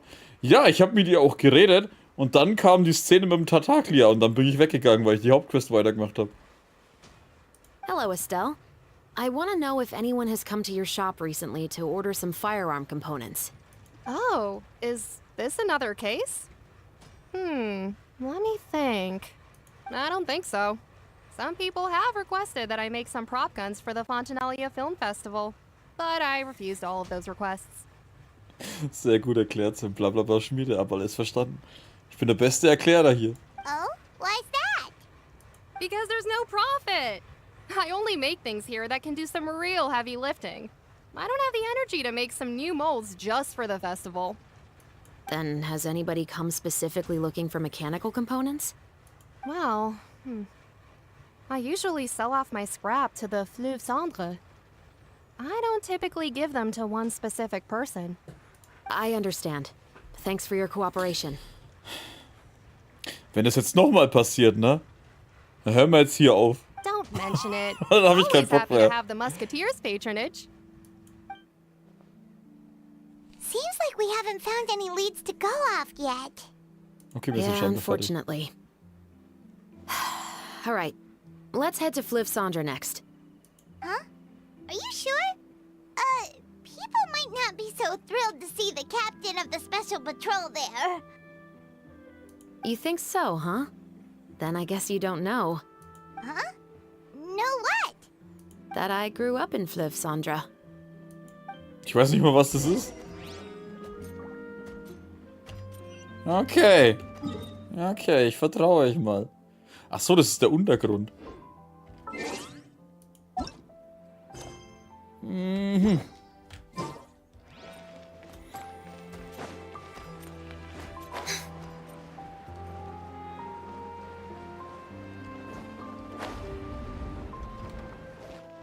Aber ab. Wow.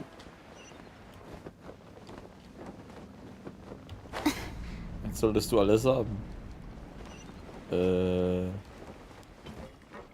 Weißt du, wie das halt voll den schönen Namen hat? Fleuve Cendre.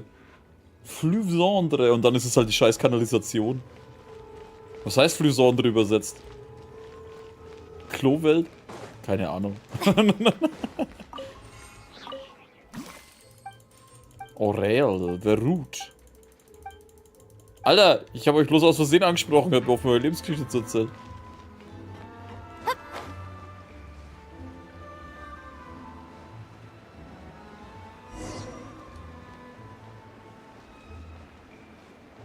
Warte, was? Über mir?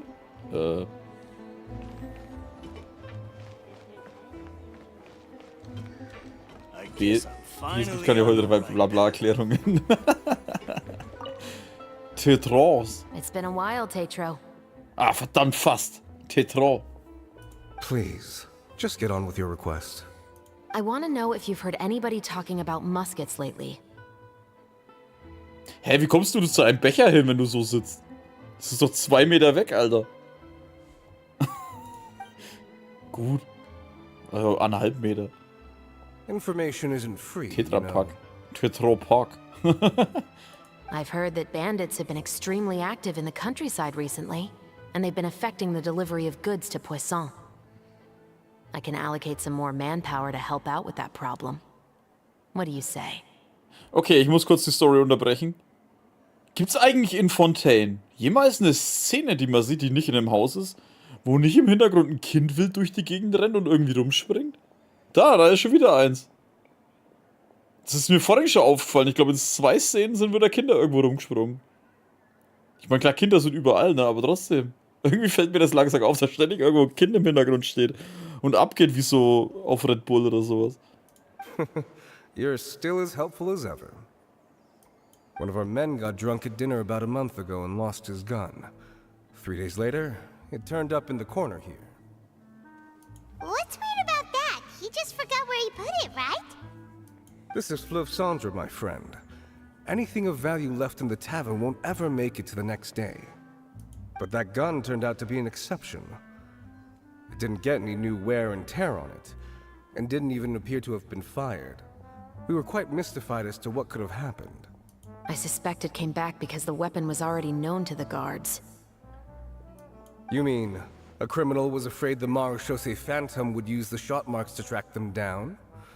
Maybe. But if that's the case, the culprit really took great care to avoid getting caught. I didn't say anything about a criminal. In Fleuve Cendre, knowing who was killed is as easy as knowing what clothes you're wearing today. It's the guy living in the east side, isn't it?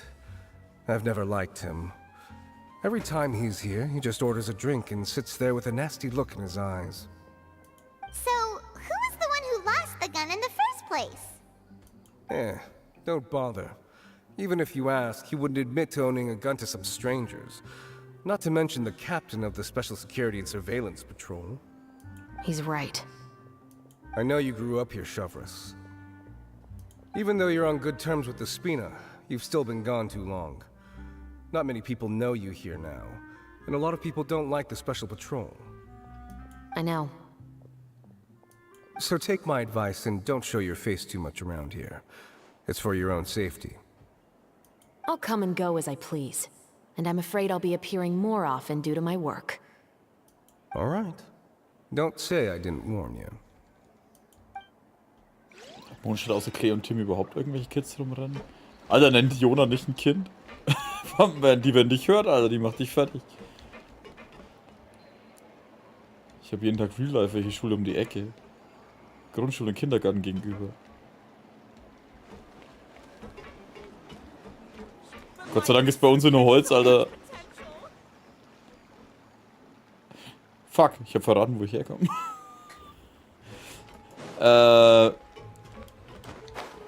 Bei uns sind, das muss ich ausblenden. Bei uns in Ding gibt's bloß neugierige Nachbarn oder besoffene Nachbarn.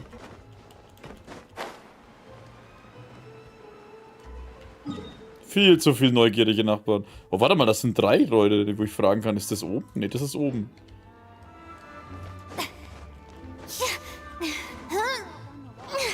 Geht es hoch? Warte mal, der ist auf der Ebene. Da hinten. Ah, da oben. Jona ist 17. Oh nein, nicht abstürzen. Jetzt kannst du abstürzen.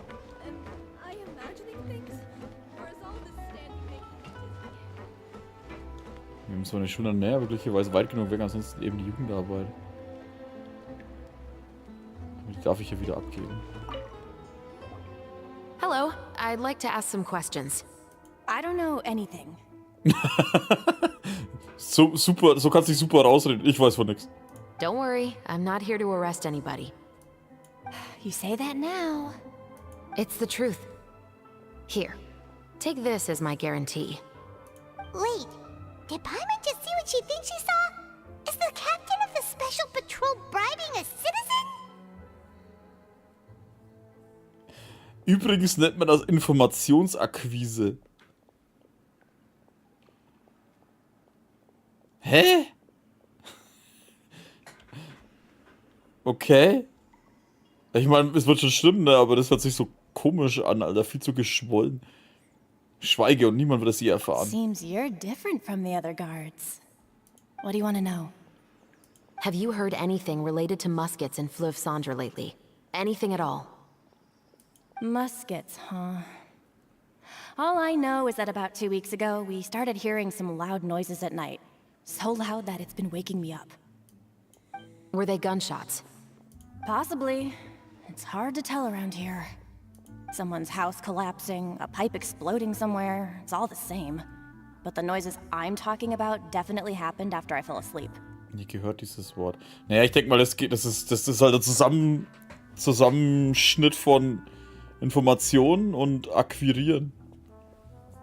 Hört sich bloß irgendwie komisch an, zu zweit. Do you know where the noises were coming from? Also als ein Wort. Schmiergeld oder Gummibären. I don't remember clearly. Is it that you don't remember, or that you need to think about it some more? Na, reden wir nicht immer geschwollen, wenn wir schmutzige Tatsachen nicht nennen wollen? Von was für Sachen reden wir hier, Tamara? Welche Sachen machst du denn? Das Akquise hört sich so viel besser an als Bestechung oder Schmiergeld. Naja, Information akquirieren hört sich irgendwie halt besser an als Informationsakquise. Oder Informationsbeschaffung. Das wäre das bessere Wort. Das ist diese... Ich weiß, ich unterbreche heute so oft die Story. Schon mal sorry an die, wo das Let's Play so schauen dann auf YouTube. Das ist dieselbe Kacke wie dieses verdammte Informanten soll. Beamten Deutsch, Alter. Da habe ich mich erst aufgeregt, wie... Was, die Wahl? Ne, die ist schon ein bisschen her, ne? Ich glaube, bei uns ist irgendwas gewählt worden. Und dann haben wir per Briefwahl haben wir da mitgemacht. Und da war dann auch... Scheiße, was war da drauf gestanden? Jetzt habe ich es vergessen. Anstatt Rückseite oder Vorderseite, umseitig. Umseitig war das Wort. Dachte ich mir so, hä? Was ist umseitig? Ich meine, einerseits, ich konnte es mir schon erklären, was das eigentlich bedeutet, aber wer benutzt denn umseitig, Alter? Schreib einfach eine Vorderseite. Das ist wohl in der Übersetzung verloren gegangen, wenn ich Deutsch halt versuchen musste. Und wie gesagt, auf umseitig komme ich schon selber, was das bedeutet, aber... Alter, warum nicht einfach Rückseite oder Vorderseite nehmen? Das ist doch totaler Schwachsinn. Warum nehme ich da das Wort umseitig? Nur damit es sich bescheuert anhört. Das ist wieder ein ganz anderes Thema. Das ist Mobbing. Umseitig nutzt unser Physiklehrer gern. Dem lasse ich es meinetwegen noch eingehen, aber warum muss ich das auf einen Brief schreiben, was an normale Leute geht? Ich meine, die verstehen das wahrscheinlich alle. Aber es ist trotzdem ein bescheuertes Wort einfach, was sich einfach bescheuert anhört, wenn du nur ein Blatt rumdrehen sollst. You tell me. Then please, think about it some more. She's giving her even more. Peimann jetzt als Maumann. Vielleicht verteilt sie ja nur Fruchtgummi. The noises came from the end of the southern waterway. I came out and had a look for myself when I wasn't sleeping well, but I didn't dare get too close. That's all I know. All right, I'll take your word for it. Thanks for the pâte de fruits. Warte mal, war es wirklich Fruchtgummi? No need to be surprised. I grew up here, remember? I know how to get people around here to talk. Ich möchte auch etwas Fruchtgummi. My apologies, I'm all out of sweets. Warte mal, waren das echt Süßigkeiten? Though I do have Nein, some other was? tempting snacks in my custody. Fries, fried chicken, and even onion rings. Hä? Warte, ich verstehe gerade nicht. Geht es jetzt wirklich um Fruchtgummi? Hat das nicht sogar irgendwer... Da Schmiergeld oder Gummibärchen. Das war nicht geschrieben, Alter. Das stimmt ja sogar. But taking care of junk food is my responsibility. You're better off sticking to your normal, nutritious diet. Warte, was? Alter, ich finde sie super. Ich will sie haben. Now then, let's keep going. Wie sie halt einfach mal lauter Pommes und Zeug rauspackt. Ich bin jetzt gerade echt schockiert, Mann. Und verwirrt. Vor allem verwirrt, aber auch schockiert.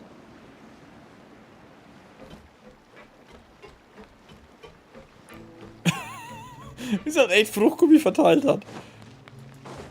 Ich dachte erst, die verarscht mich bloß, aber stattdessen dann, oh, ich habe hier noch Pommes und Lass und Zeug. Wo hat die Pommes eigentlich? Achso, war der Gummi am auch. Beamtendeutsch, wie früher der Adel. Denn hochgestecktes Adelsdeutsch, um sich besser zu fühlen, den ganzen Normalen hat's genervt. Die Art Bestechung nehme ich auch an. Alter, her damit, nimm mich voll. What's all this? So some barrels as well as some liquor bottles? Achso, ja, und kurz zu Beamtendeutsch. Ich möchte jetzt hier auf jeden Fall nicht von Steuern anfangen. Also Steuererklärung auf Elster und sonst irgendwas. Nur wenn du eine neue Zeile hast und willst dir die Hilfe anschauen, wo dann halt ein Text steht, um dir zu erklären, was du da machen sollst. Am Ende verstehst du noch weniger wie vorher, weil da einfach... Das ist keine Hilfe. Und jetzt höre ich auf, weil sonst wird es zu viel. Yes, but have a closer look, Paimon. Even though somebody has purposefully tried to clean them up, these are obviously marks from musket bullets. In other words, someone was here trying to improve their shot. They were using the barrels and bottles for target practice. Could it have been the killer? Your guess is as good as mine. Although many people at Fleuve Cendre own guns, few hide the fact from others. And even fewer would go to such lengths to hide markings from practice shots. Anyway, let's go. There might be more to this. Halt eins noch zu steuern. Deswegen danke an jeden YouTuber, der die Steuererklärung per Video nochmal durchgeht. Super. Paimon feels like we managed to learn a lot more here than up on the surface. Vor allem, weil die sich mit dem Scheiß auch auskennen. Yes. Assuming that everything we found is indeed connected to our suspect, then their timeline was probably something like this. A month ago, our suspect found a gun and took it home to disassemble it. Once he'd figured out its mechanics, he brought it back. In the following weeks, he used some parts to create his own makeshift musket, and took it to the Fleuve Cendre for target practice. Then, a few days ago, he found his target and carried out the murder. Once the deed was done, he left a rainbow rose on the body, just like the scene in the novel. That all makes sense to Paimon, but we're still no closer to figuring out the killer's identity. Über den Gestorbenen. The deceased was a resident of Fleuve Cendre. It said that he was a poor, solitary man. Das Opfer im Roman war jedoch ein Adliger. Nein, das Opfer im Roman war erstmal die Mutter, oder? Oder sind die anderen auch gemeint? Egal. Yeah, that's also something I'm trying to figure out. If we are indeed following the novel, and there's a story behind the murder, then this murder should be an act of vengeance. But according to our investigation, the deceased didn't have any enemies. He was no saint, but no one's heard of a rival who hated him enough to shoot him dead. Much less care to leave a rose on his body. What message is the killer trying to convey? And to whom exactly? Könnte es der Romanautor sein? We've thoroughly investigated that possibility. He claims to have spent the whole day at the Opera House on the day of the murder, and the staff there have confirmed his account.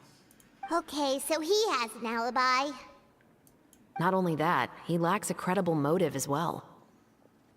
He has a family of his own, and both of his parents are still alive. I've looked into his records. He was adopted at the age of 6, and all the proper procedures were followed. There are also records of him at an orphanage before then. In the story, the mother of the 2 musketeers was murdered after the children turned 10. Of course, he could have changed the children's ages, but I don't want to assume anything without evidence. More importantly, I've also had a chat with him in person. He didn't seem like the kind of person who would pull the trigger to kill a man. Then, what should we do now?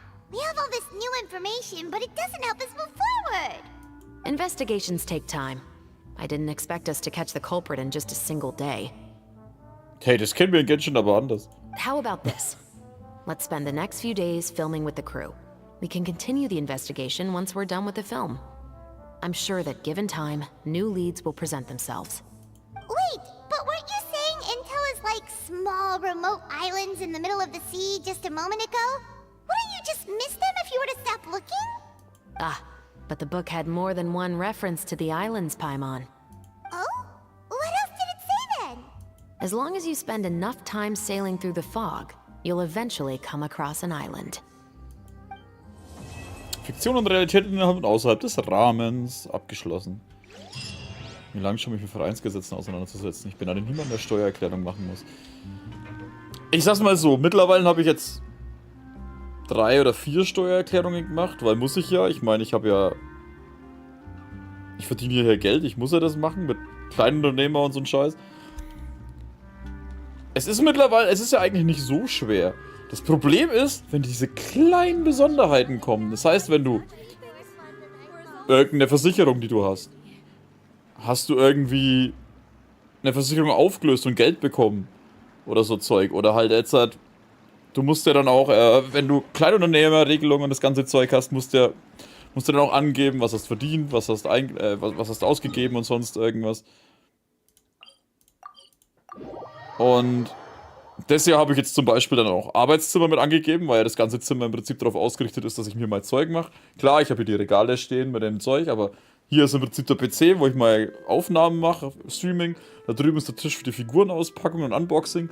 Da habe ich mittlerweile einen Tisch aufgebaut, Schnauze. Einen Tisch aufgebaut, wo ich dann meine Bearbeitungen mache, weißt du, sag's mal, Bastelsachen und so Zeug. Und da habe ich mir gedacht, gut, gibst du das als Arbeitszimmer an. Dann hat es erstmal einen Monat wieder gedauert, bis irgendwas kam. Dann haben sie mir gesagt, ey, die brauchen jetzt einen Mietvertrag und keine Ahnung was nicht alles. Dann muss das wieder raussuchen und das mit angeben und ach, was weiß ich, was nicht. Und das Allerbeste ist das, wenn wir jetzt eh schon bei Steuern, bei dem Steuerzeug sind. Ich wollte eigentlich nicht so viel drüber sagen, Alter, was ist los? Dann habe ich alle Sachen eingescannt, was die haben wollten von mir. Hab sie versucht auf Elster hochzuladen. Also die Steuererklärung von den Steuerfuzis. Die Steuersoftware. Ja, sie nehmen nur PDF. Denke mal, wow, jetzt habe ich alles auf JPG. Durchs auf PDF umwandeln. Google, PDF-Umwandler. Kommt das erste, willst du es umwandeln? Habe ich alle reingezogen, dann hat er das umgewandelt, hat eine Seite draus gemacht. Denke mir, oh fuck, Alter. Wieder zurückgegangen, neu geladen, wollte eins umwandeln. Ja, jetzt müssen sie entweder was kaufen oder eine Stunde warten. Google, PDF umwandeln eingegeben. Oh, da ist von Adobe, die wo ja das mit dem PDF alles machen. PDF-Umwandler draufgegangen, eins wieder reingelegt, umgewandelt. Will das zweite reinlegen? Oh ja, sie sollten ein Abo abschließen, um das zu machen. Oh. Also ich habe eine halbe Stunde gebraucht, bis ich das alles hatte. Weil ich dann endlich mal einen gefunden habe, der wo das dann auch gemacht hat. Und da musste es dann jedes einzeln reinladen. Ja, eigentlich ist es ganz einfach. Du schmeißt es in ein Programm und lässt es alles umwandeln. Aber die wollen das halt nicht, weil die halt Geld dafür wollen. Ich meine, ich kann es einerseits verstehen, aber so ein... Geh jetzt hin so den Steuerberater? Nein, ich gehe nur die Steuermeckerer. Wo muss ich eigentlich hin? Achso, ich muss 8 bis 10 warten.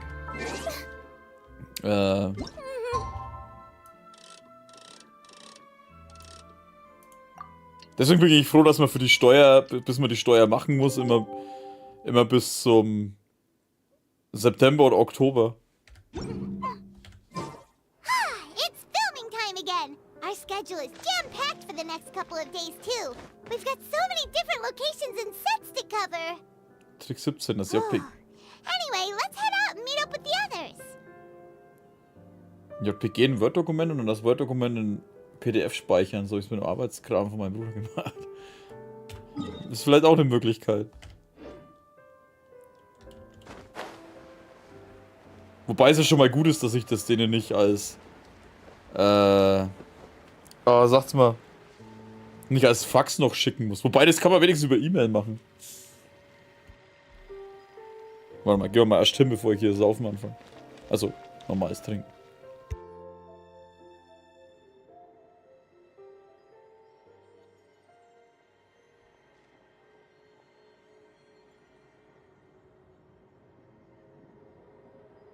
Steuerberater bin ich zu geizig. Rosen und Musketen tragten die einsame Insel betrachtet durch den Nebel. Meine Eltern brachten mir bei, mach keine Steuererklärung, solange du nicht wirklich musst. Finde also Untersuchung des Verbrechens machen am folgenden Tag stetige Fortschritte.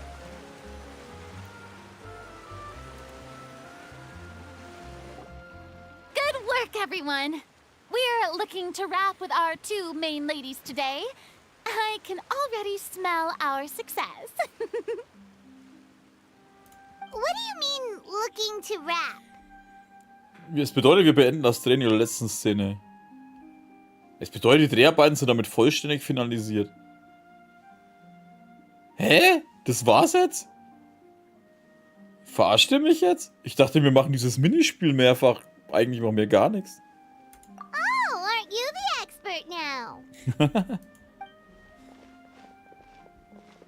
This upcoming scene is the 2 musketeers' final confrontation with the Baron. There will be quite a bit of action, but no choreography beyond what we've already rehearsed. Anyway, get ready. Lights. Camera. Action! Wie macht ihr das eigentlich nur mit einer Hand? Ist das ein The Drehknopf? view is beautiful tonight. It reminds me of that fateful night 10 years ago. And now that I've said it, I can even make out the faint fragrance of herbal tea in the air. Enough, villain! It's time that you pay for the death of our mother! Tut mir leid. My dear Iris, have you forgotten your manners? How can you speak like this to your own father? I'd sooner swallow all of my teeth than call you father. What did I expect? Seems the daughters have turned out to be just as obstinate as their foolish mother. In this world, mora and status is everything. She thought she could blackmail me using her children and force me to grant her recognition and concessions? Ah, how naive can a woman be? Mother never asked a single thing of you.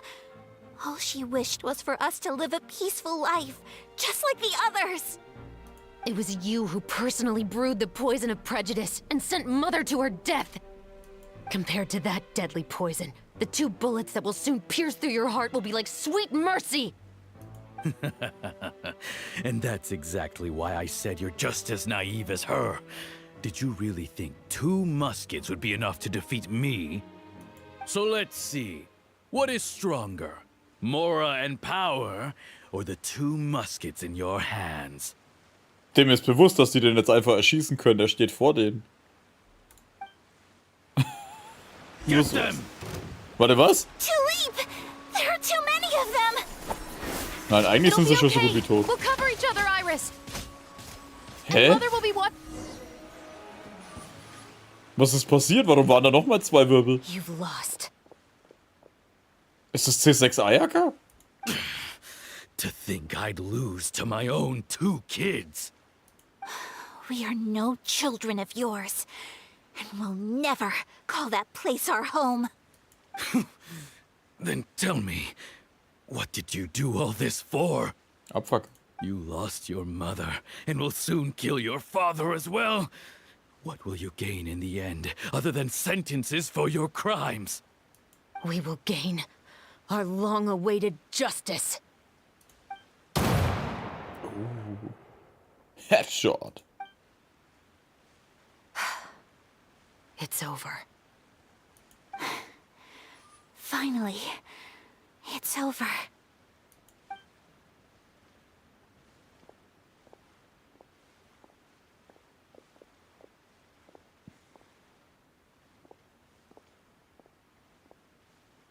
So, where will you go now, Tulip? I'm not too sure, Iris. Maybe somewhere with lots of flowers? After all, Mother always did love going where the blossoms were. What about you? I want to go visit Mother's grave. Yeah, that's not a bad idea. Huh? Tulip, look! What is it? It's Mother's favorite. The rainbow rose. Look, it's blooming again.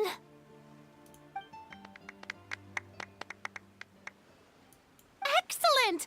That was beyond mesmerizing. Even I didn't expect the scene to go so well.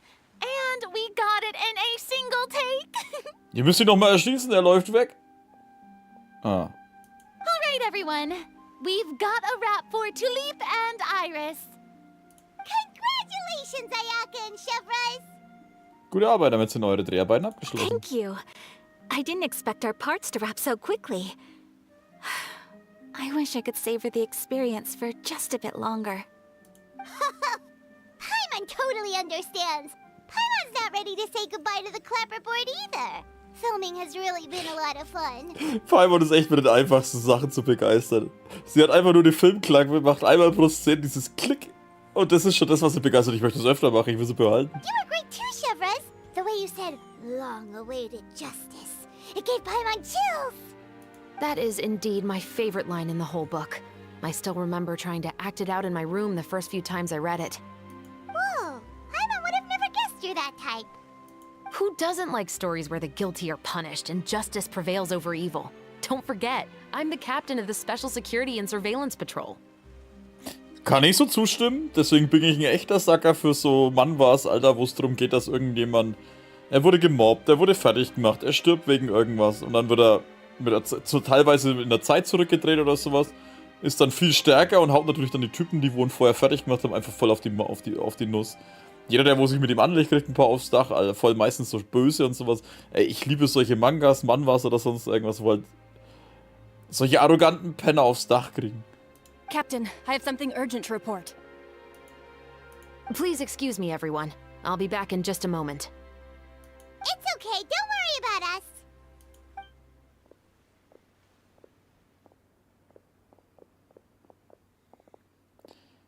Oh? Was she whisked away by work already? I was just about to tell her how great she did. It seemed like some urgent official business. Then perhaps we should thank the stars that we were able to wrap both of your parts so quickly today. Switching around the filming schedule would have been a real pain. Anyway, I actually came over to let everyone know that we're all done for today. You can go home and get some rest. Ja, mir wahrscheinlich And nicht. one last thing, Miss Ayaka. Your acting skills today were immaculate as always. Are you sure you won't consider taking up full-time acting? See, I just happen to know this great troupe that's still looking for a lead actress. Das wär's jetzt, Alter, dass die Ayaka einfach dann aufs Inazuma abhaut und dann einfach hier bleibt als Thank you for Schauspielerin. your kind words, Director Farina. Unfortunately, there are still many matters that I have to take care of back home at the Yashiro Commission. I cannot remain in Fontaine to pursue an acting career. Ja, komm, der Ding, der Ayato kann doch das selber alles machen. Nevertheless, I will make sure to treasure this incredible opportunity in my heart. Oh, that's a shame. But I understand. Just let me know if you ever change your mind. Wahrscheinlich werden sie dir ständig irgendwelche Angebote schicken. I believe it's also about time for me to take my leave. But hopefully I'll see you on set over the next few days. Even though my part's wrapped, I'd still like to swing by and help out the crew. See you tomorrow, Traveler in Paimon. Yep, see you tomorrow!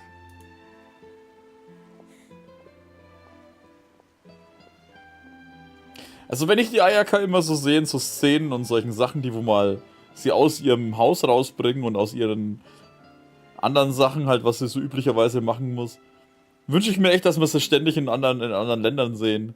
Liebe fehlt ja noch und Mondstadt. Vor allem Mondstadt wäre doch auch ganz lustig. Und dann halt... War die in Sumeru? In Sumeru war sie nicht. Nee, das war die Yoimiya. Am besten What should überall. we do next? Maybe we'll go investigate the case some more with Shivers today. Traveler, Paimon, please come with me. Huh? Where are we going? You could say that our ship has finally chanced upon one of those small, remote islands of intel. Und ich muss zugeben, ich hätte auch gerne mal wieder Lust, was mit der Genshin zu machen.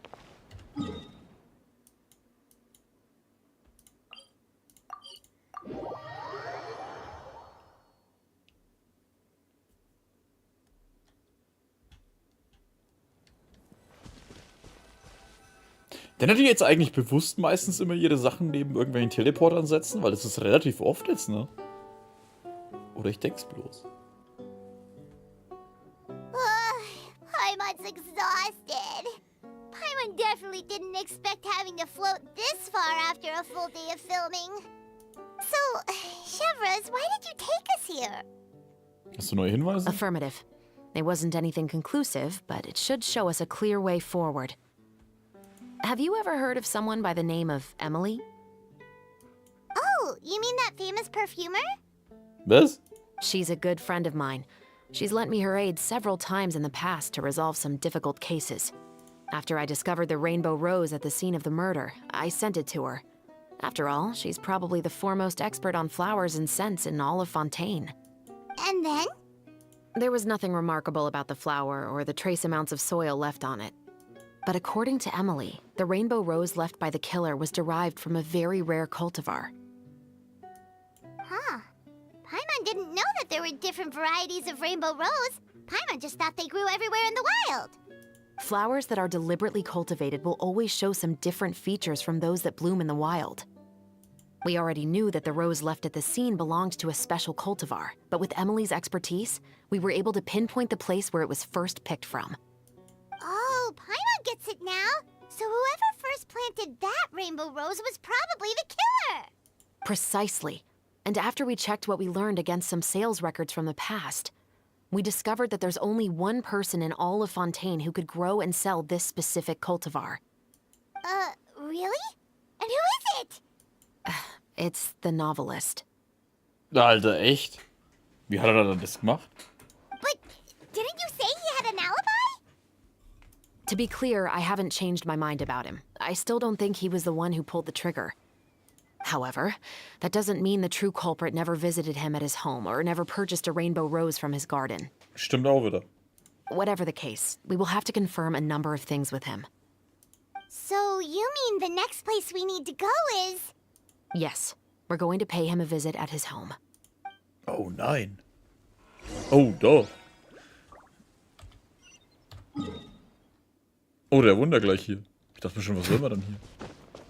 Ich hab mich jetzt, wenn ich ehrlich bin, nicht gewundert.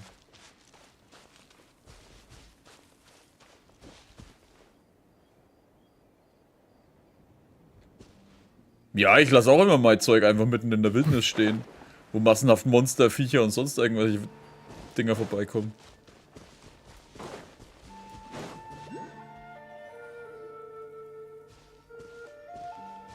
That should be his house. Alter, wie viele Gardemex rennen hier rum? There are so many Gardemex stationed around the place. That's pretty unusual, right? According to what he told me last time we spoke, he hired them so he won't be harassed or disturbed. Huh. So there are a lot of flowers in his garden, but Paimon doesn't think we'll be able to pick one without alerting the Gardemex. Vielleicht hat er Roppending angezogen. Right. Which is exactly why I think there has to be a special connection between him and the killer. So, should we knock? Just wait here for now. I'd like to take care of a number of those Gardemex first. But they're so far away. How are you planning to do that? Puff Puff. Don't forget, Paimon. I'm actually the real-life captain of the Musketeers. Und hört man das nicht? Spielen wir es nicht jetzt?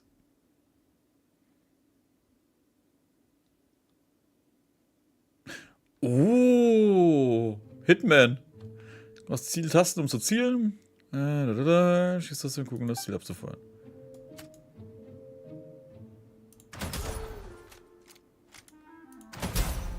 Soll ich auf die Dinger spielen? Achso.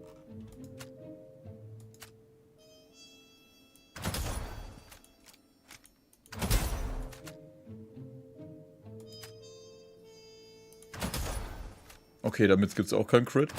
Wie die das halt einfach ignorieren. Super Gardemex, also echt geil. Du schießt auf die und die laufen halt einfach weiter, so passt schon. Ich kann ihn nicht sehen, dann kann ich ihn auch nicht angreifen. All clear. Let's go. Also deswegen eigentlich dieses Klappauge? Wait. Paimon's a little nervous now that we know he could be the killer. Can we go over our plan of action again? I'll go knock on the door and make sure it's safe inside. Once we're sure that we're in the clear, I'll ask him to come with us for a quick round of questioning at the guard's headquarters. But can't we just arrest him? We still have no evidence that he's the killer, or that he lent the killer any direct aid. Still, it would be appreciated if you could pick a rainbow rose from his garden for me while I'm talking to him. It'll help the Marechaussee Phantom confirm Emily's theory. Sure, no problem. Just be careful, Chevreuse. Ich glaube, die kann auf sich selber aufpassen.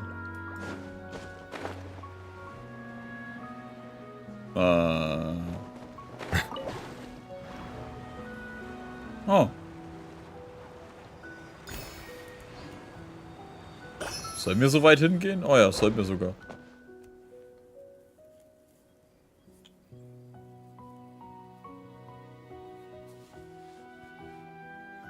Excuse me, Mr. Baptiste. Are you home? Who could it be at this hour? Oh, it's you, Officer Chevreuse. Would you mind accompanying me to the guard's headquarters, Mr. Baptiste? We would like to ask you some questions about a case. Oh, is it still regarding the murder case from before? I cannot confirm or deny that at this time. So it is then. Listen, I need you to come with me, Mr. Baptiste. Miss Chavras, I'll save you the trouble. Oh, and you two over there? There's no need for you to pick my flowers either. It's not time for them to bloom yet. Oh! Okay.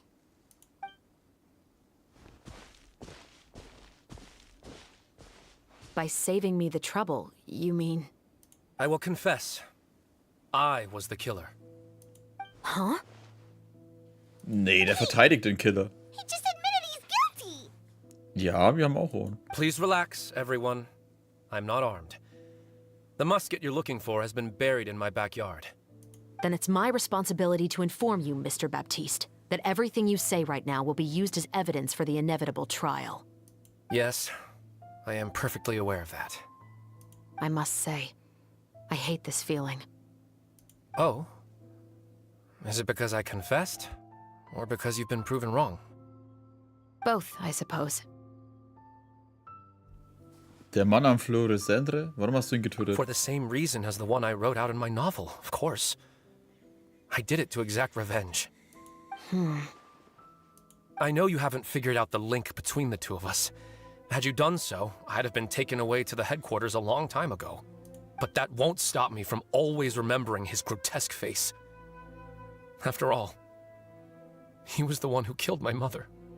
Your mother is still healthy and well. You know, I was adopted as a child. I was referring to my birth mother. That was never recorded in the orphanage's records. Please forgive a 6-year-old child for concocting some lies to protect himself after watching his mother die right in front of him. So, your novel, it was like a record of your life? No, of course not. It was a work of fiction with many embellished parts. But I am indeed the illegitimate son of a wealthy and influential man who abused his power to murder my mother. That part. But the man you killed didn't have a mora to his name. He was a hired assassin, an irredeemable beast who sank his fangs into a defenseless woman just for a few bags of mora. But if that's really the truth, you wouldn't be telling us any of this now. You still haven't managed to take revenge against your father, the true mastermind behind it all. I never thought I'd hear that kind of thing from the captain of the Special Security and Surveillance Patrol. I'm simply skeptical about your motives. It's simple, really. I've grown tired of everything and don't want to shoulder this burden anymore. You may have considered me too soft to pull the trigger. Well, as it turns out, you are exactly right. I've become overwhelmed by the aftermath of the murder. So you're going to call a stop to your revenge, just like that? The true mastermind is too rich and too powerful for me. I've accepted that I will never be able to avenge my mother alone. Warte, der Typ, der die Kohle eigentlich zahlen wollte. And so what? The characters in your book never gave up. Now, Officer Chavras, I'm the one who has killed a man, aren't I? Are you trying to convince me to commit another crime? What's your father's name? How do you plan to prove the veracity of all of your claims? Well, I'd like to speak with you privately. Sure. Why don't we speak privately at the guard's headquarters? No, it has to be here. I must ensure that we won't be overheard. Fine. Let's talk here. When I said won't be overheard, I meant... Ich dachte mir jetzt auch, Alter, wir stehen doch noch hier, Alter. Du kannst einfach, okay, dann reden wir hier. I would like to speak with you and you alone. Wir können zuerst woanders hingehen. Thanks. I appreciate it. Please stay safe, Chavras.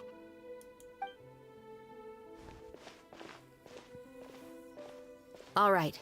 Let's hear it. Ja, dafür hören halt mir zu, passt schon. Will you really believe what I'm about to say? Well, that depends on what you're going to tell me. Wer ist eigentlich ein Dinosaurier? Fair enough. Fair enough. Then listen closely. Oh, fuck, wir dürfen doch nicht zuhören. So that's how it's all connected.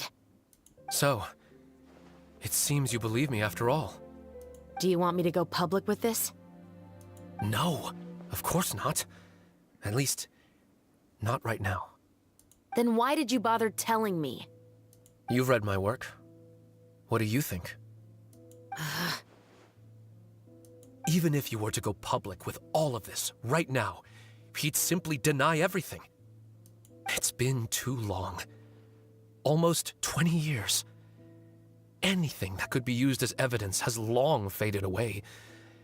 Even if there might have been a solitary island of truth once upon a time, it has long sunk beneath the waves by now. Deswegen hat er auch das Doppelte geboten. Als er gehört hat, dass die dieses Stück aufführen wollen, erinnert es ihn wahrscheinlich an dem, was damals passiert ist. Oder irgendwie so. Und dann hat er das zurückgezogen, damit sie es nicht aufführen können. Justice will never find him. Not if you don't try. I know that as the captain of the Special Security and Surveillance Patrol, you will always stand on the side of justice. But do you really think a cushy life in prison really constitutes justice for him? I bet he could lead an extremely comfortable life in the fortress of Meripede. What are you trying to say? I've been observing you from a distance. Your portrayal of the musketeer was exquisite. Pull the trigger of justice against him. Let the villain get what he deserves. Willst du ihn überzeugen, dass sie ihn umbringen? You want me to let you go so you may complete your revenge? No, Officer Chavras. I know that would be impossible. No. What I'd like is for you to perform the deed on my behalf. Naja, als ob sie das machen könnte. Inzwischen ganz in der Nähe. Oh, Chevra's sure is taking her time. What could they be talking about anyway? Oh, Paimon's worried. What if he decided to attack her? Ich habe vollstes Vertrauen in Kampffähigkeiten von Chevre Rose. Wenn überhaupt, würde ich mir Sorgen um ihn machen. Oh, you do have a point. Still, do you have any idea who the rich person might be? And why the novelist doesn't want us to hear what he's saying to Chevres? Fast schon, ich habe alles rausgefunden. Sorry to keep you waiting, you two. Hey, how did your talk go? Rausgefunden, wer die reiche Person ist, die er erwähnt hat? I've already sent someone to escort Baptiste back to the headquarters for questioning. He wasn't lying about the musket. It was indeed buried in his backyard. But what about the name? Did he tell you the name of the rich guy? Yes, he did. But for now, I have to return to the Special Patrol. There are still a few loose ends I need to tie up. Es läuft ja anscheinend, will sie uns etwas verschweigen. Sie will jetzt aber nicht wirklich I'll den probably abknallen. be quite busy over the next few days, so apologies if you don't see me on set. All right, Paimon understands if you can't tell us everything you know. We'll just keep an eye on the Steambird then. Actually, there's still something else I need your help with. Ich würde ihn umlegen.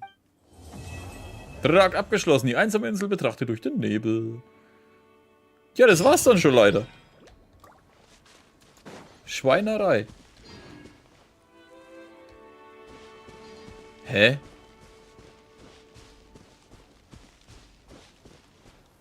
Warum zur Hölle stehen zwei davon hier? Ja, Silence, Bitches. Spürt mal einen fetten Wasserstrahl der Gerechtigkeit.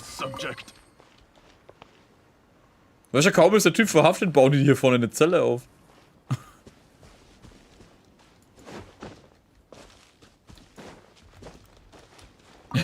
Er wird sofort ausgenutzt, dass das Haus wieder leer ist. Fontaine ist sehr schnelllebig. Kaum ziehst du aus dem Haus aus, Alter, sind schon die Schatzjäger drin.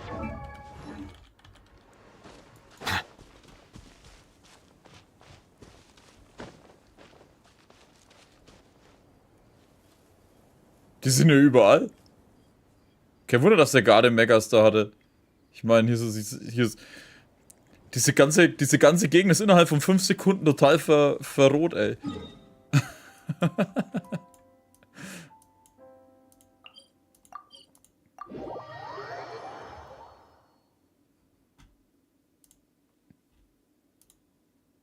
Ja gut, aber ich denke mal, Dann machen wir an der Stelle dann auch mal den Cut. Fehlt noch irgendwas? Eigentlich nicht.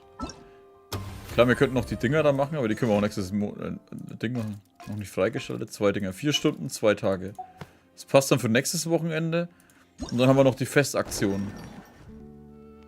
Okay, wir müssen doch noch ein bisschen weitermachen. Pieps ist aufgetaucht.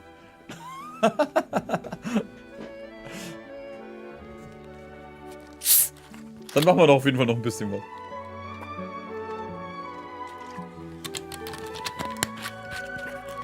Aber ich glaube, wir machen ein bisschen rumlaufen und so.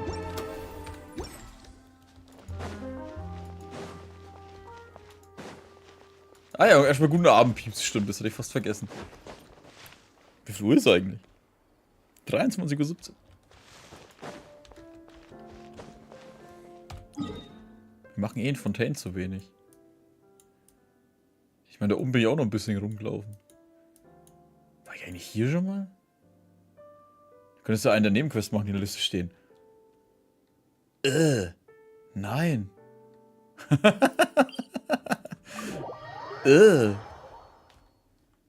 Oh, warte, da fällt mir was ein, was ich machen könnte.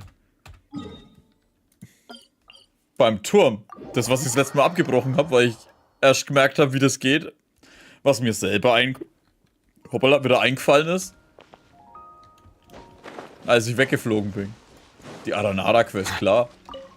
Vor Weihnachten will ich mich nur mal selber fertig machen. Warte mal, wie bin ich da überhaupt gekommen? War da nicht irgend so ein Teil zum Hochfliegen? Da war's.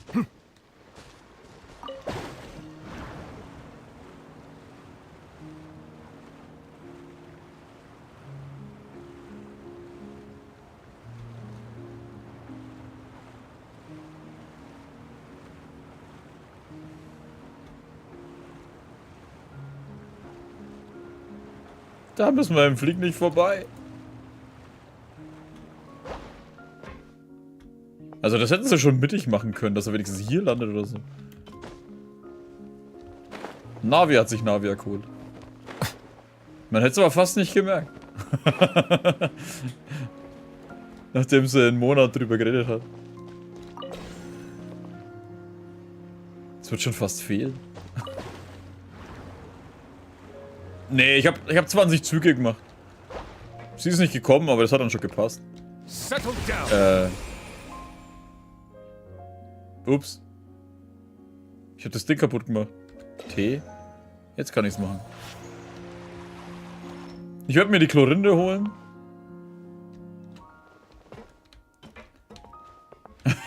Das nenne ich Fail. Ja, danke. Hab ich auch gemerkt.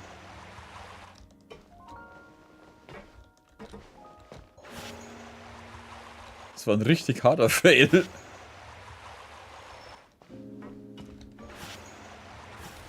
So, jetzt haben wir eine große gemacht.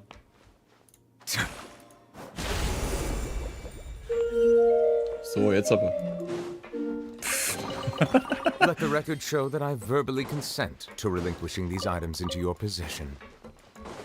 Hey, aber jetzt habe ich es wenigstens gelöst, das blöde Ding. Hättest du schon wieder einen extra Raum, oder? Warum steht denn der da?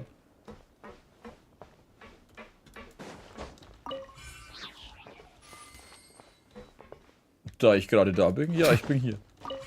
Sonst wäre der Stream nicht auf. Everyone hold here. Au! Strike a pose. Geht das mit den Dingern? Welche Dinger?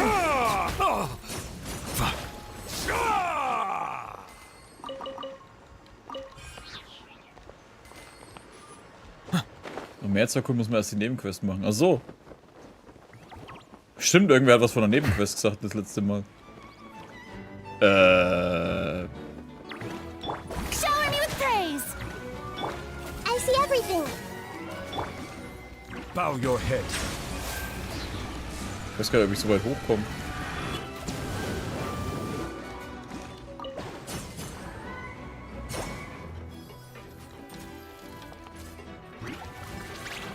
Settle down.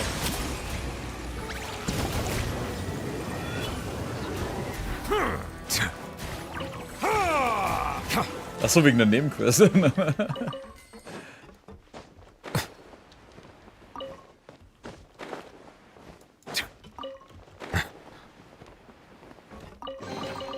Let the record show that I verbally consent to relinquishing these items into your possession. Sind das echt 3 so Dinger, die wo mich da hochbringen?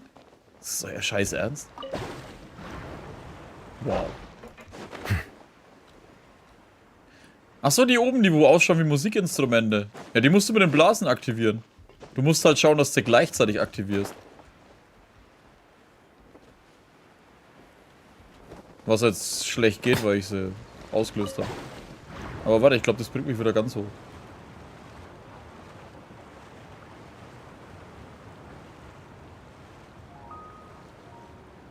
Stimmt, ja, genau, die müssen in der Reihenfolge müssen sie aktiviert werden. Das heißt, die Blasen musst du dann so platzieren, dass die, wenn sie platzen, eine nach der anderen auslösen. Das ist manchmal ein bisschen blöd abzuschätzen, aber man kann es ja immer wieder ausprobieren. Hier war jetzt zum Beispiel das Ziel, dass sie alle gleichzeitig auslöst.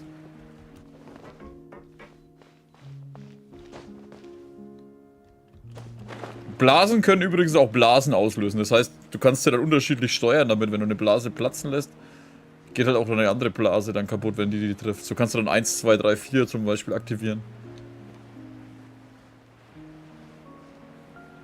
Oh, da oben hinten kann man das Ding sehen. Das habe ich im Hintergrund gesehen. Nein, das war glaube ich was anderes. War das das? Hä? Sag nichts Zweideutiges. Ich glaube, da habe ich jetzt gar keinen Faden für. Ich weiß nicht, was ich zweideutig gesagt habe. Warte, was tue ich eigentlich rum? Ich kann doch einfach im Wasser. Hui.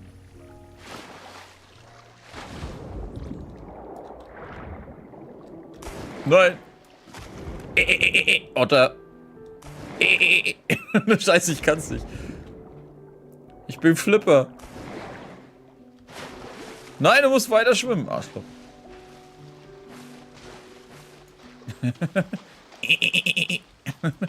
Scheiße. Das konnte ich mal besser. Oh, da ist ein Hydrokulus-Dings da. Tauchen. Erzähl, wie sieht euer Weihnachten aus? Ich muss... Oh oh. Jemand, der sich besser mit archäologischen Expeditionen auskennt als wir. Was ist hier los? Boden eine Taschenuhr. Bei den Abenteuern Steinplatte. Der Ortan der Seele. Die Weichstelle der Seele, der Kammer der Seele. Ein Rätsel. Sehr kostbare Taschenuhr, wertvollster Schatz der Welt. Nein, das klingt nicht richtig. Hast recht. Laut die Antwort, richtig, es ist Reichtum. Sehr gut, gehen wir im Moment einfach davon aus, dass es nicht die Antwort ist. Paimon zur Weißglut, wieso hast du denn gar kein Vertrauen zu Paimon? Sehen wir uns erstmal mal weiter drin um. Gib einfach zu, dass du es nicht weißt.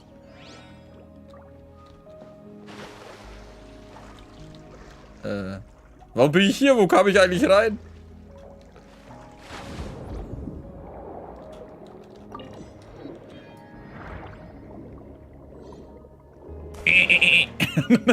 Scheiße, es ist einfach zu cool. Ich bin Nevi, der kleine Delfin. Ach scheiße, da ist das Wasser wieder zu niedrig. Weihnachten sieht bei mir aus, dass ich morgens eine Video fertig schneiden will. Abends gibt's einen Haufen zu fressen, dann gibt's Geschenke. Und keine Ahnung, gibt's danach noch mehr zu fressen? Ich weiß es gar nicht. Wahrscheinlich spielen wir irgendwas. Aber wie immer ist das Ende des Jahres immer viel fressen. Achso, wie ich ihn gebaut habe, war ja noch die Frage. Da.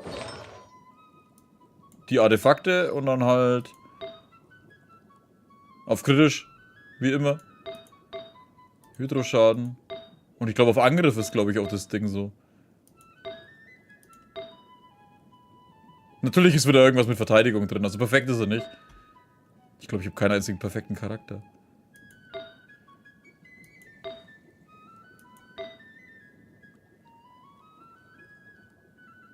Na, dann nehme ich die Kilos zu, die ordentlich verloren hat durch die Maloche.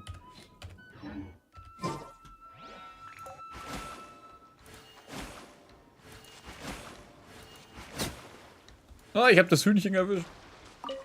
War schon neben ihm Platz das Wasser und er merkt's nicht. Wo wollte ich eigentlich hin? Da rüber wollte ich.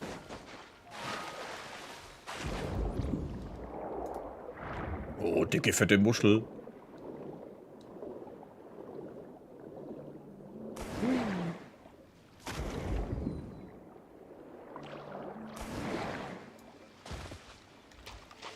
Ich liebe es, dass er das kann. Ich schenke diesmal meinen Katzen auch was zu Weihnachten. Mein Bruder kauft auch jedes Jahr was für einen Hund. 3 Tage nichts zu tun wäre schön.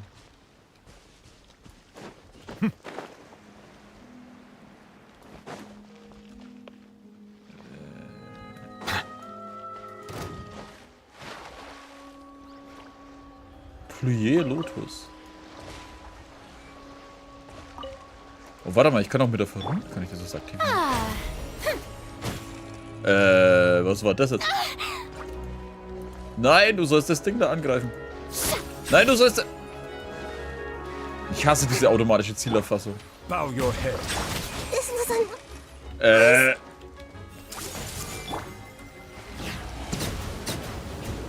An oversight on my part. Oh, brilliant! This may hurt a little.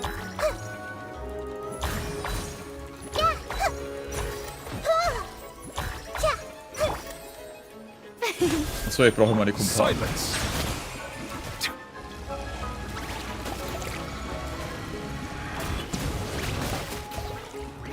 Also jetzt wird es langsam gerade langweilig, ey. Du kleines Drecksvieh. So, kann ich jetzt das Ding wenigstens angreifen?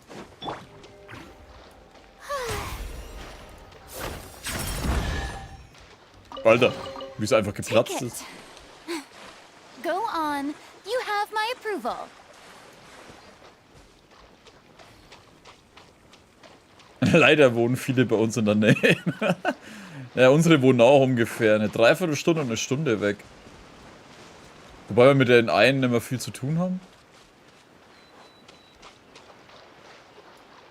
Und die anderen haben selber eine Riesenfamilie, also...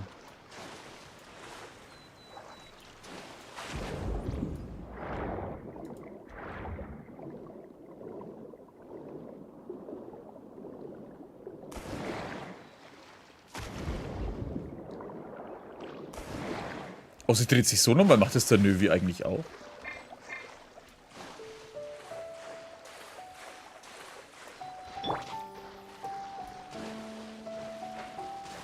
Sein Katzen, denen geht's gut.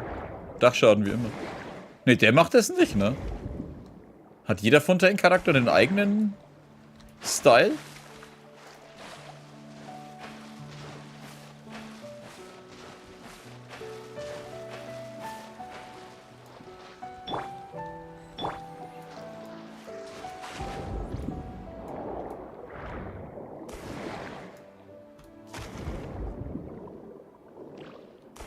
Na, wir machen es auch wie Furina. Ja, vielleicht ist es mit weiblich und männlich aufgeteilt.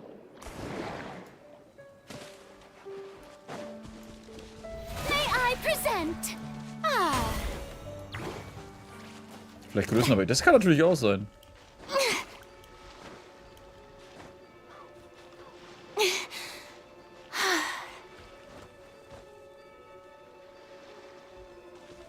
Komme ich da rein?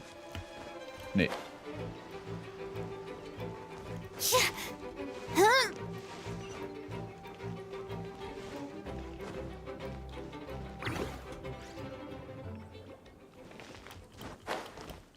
Ich meine, wir könnten einen normalen Weg nehmen, aber ich nehme wieder einen anderen.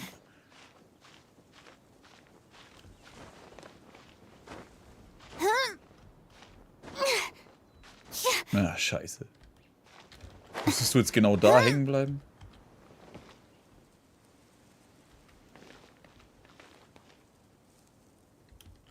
Nimm mal einen kleinen Char. Ja, ich habe ja keinen kleinen Fontaine-Char.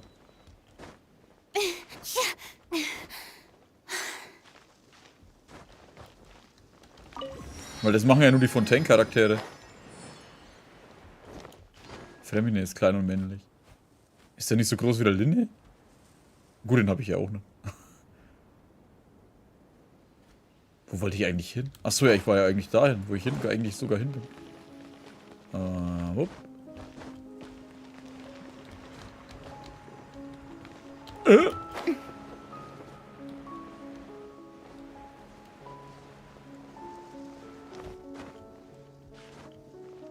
Sagt nix, sagt nix.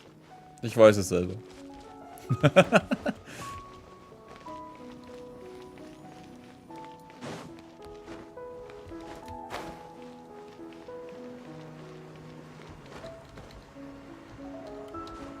Hallo? Jetzt. Wo geht es eigentlich hin? Dann runter wäre ich auch so gekommen. Wo gehst du hin? Hä?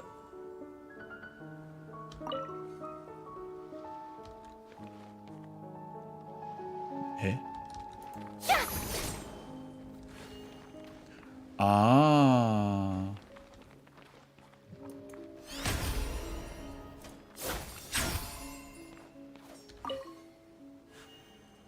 Oh, fuck.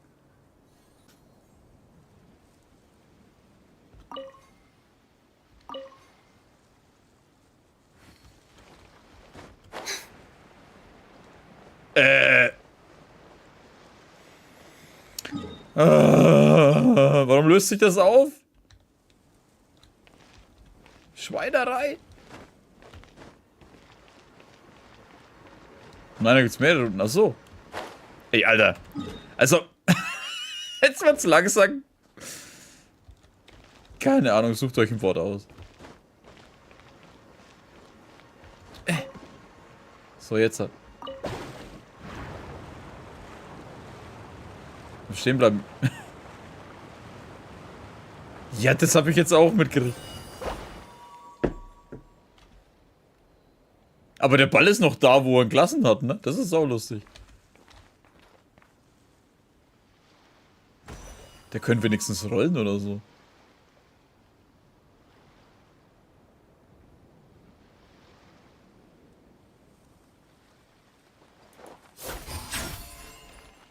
Ja gut, das ist jetzt eigentlich... Hä?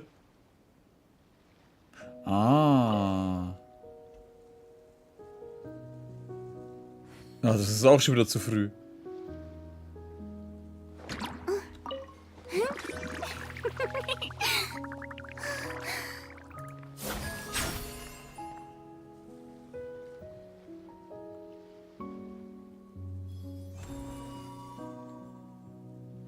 Da oben?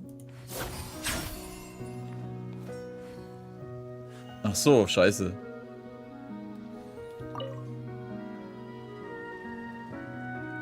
Schneller, du dämliche Plattform. Ja, fuck you. Ah, Mist. Nein!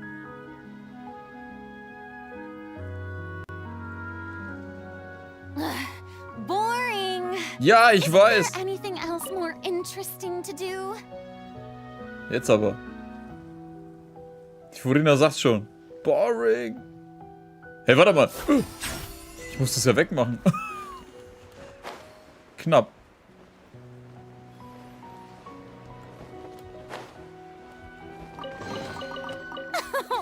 Splendid. Nein, warte, das geht so nicht. Oh, ich komme runter. Trinkets for me.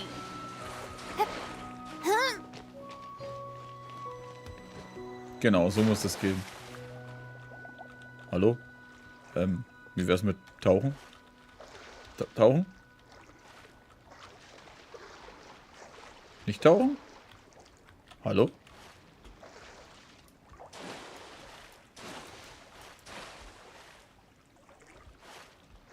Ich glaube, da geht's nicht runter, kann das sein?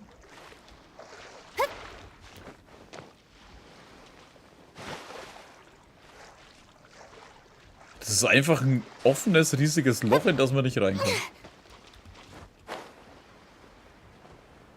Okay.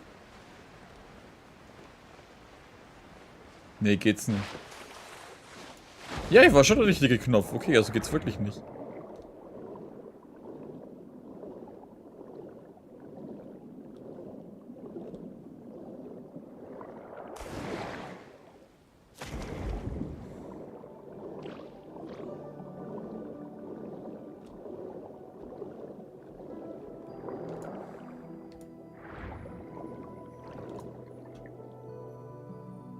Elektro?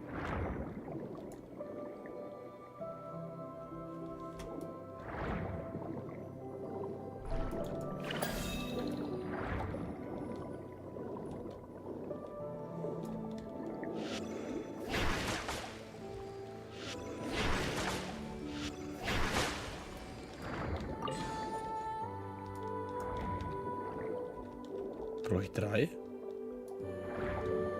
Achso, wahrscheinlich kann man da innen drin das Ding absaugen. Das Wasser. Was ist das? Wie er gebaut ist. Da. Wo ist er hin? Da ist er. Also als Waffe habe ich den zeremonielle Jade, was du beim Monatspass kriegst. Oder Kampfpass? Ach, ich habe vergessen, wie er heißt. Und so ist einfach das Übliche auf Stärke und Angriff gehen. Crit. Kritischer Schaden. LP halt. Gut, das ist ja hier normal. Mehr Crit, Elementarkunde. Noch mehr Crit und Lebenspunkt und Aufladerate. Hydroschadensbonus. Und Crit.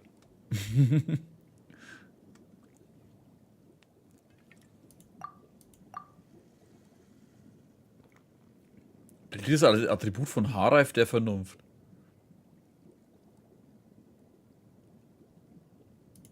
Das ist neu, ne? Hydroschaden, LP-Rate, Angriffsrate.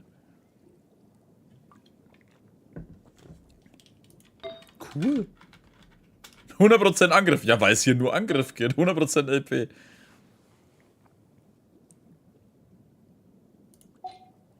Achso, Attribute gesamt. 100% Crit. Crit-Schaden 135 nur. Aufladerate 138%. Hydroschadensbonus 53%. Und ansonsten halt Leben, Angriff, Verteidigung. Wobei Verteidigung ist für den Arsch. Aber Verteidigung ist halt überall. Blöde ist Verteidigung.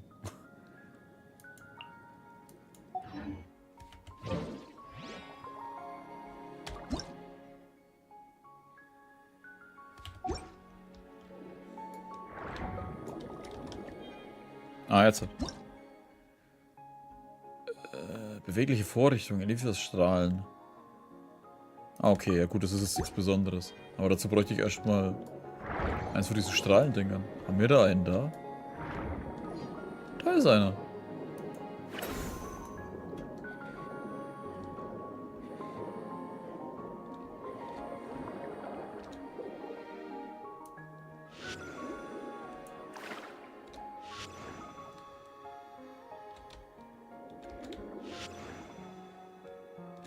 Hä?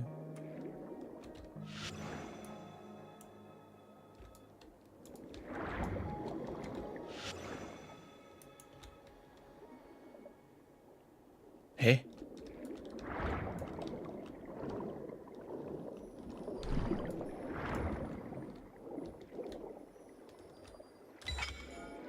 Ah.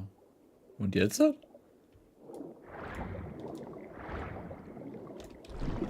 Ach, oder ist das oben jetzt angegangen? Aber das war doch an.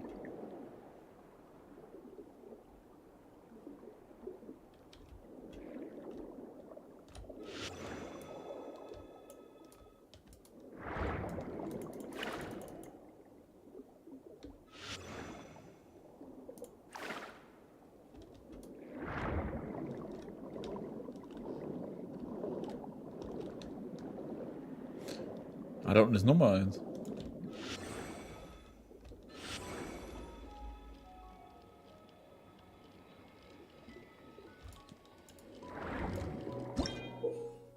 Ah, wenn ich das zum Betrieb 2 Kristallempfängerknoten benötigt, obwohl die so...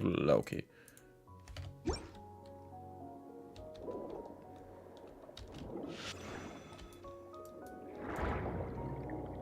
Achso, muss ich das da rein verbinden?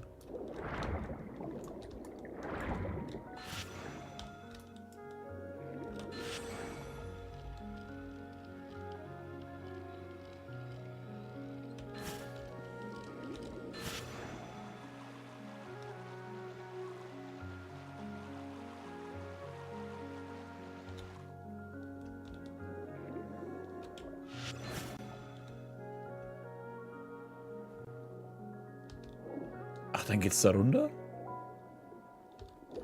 Aber dazu muss ich erstmal das verbinden.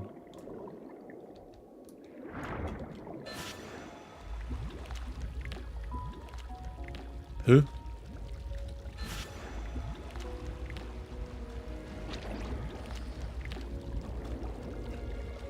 Ach so.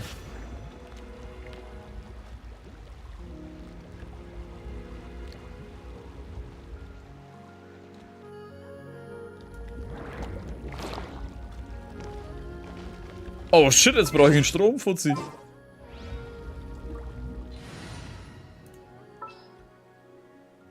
Stream wieder? Denke mal schon. Ich lege mich jetzt mal nicht drauf fest, aber ich denke es mal schon. The princess.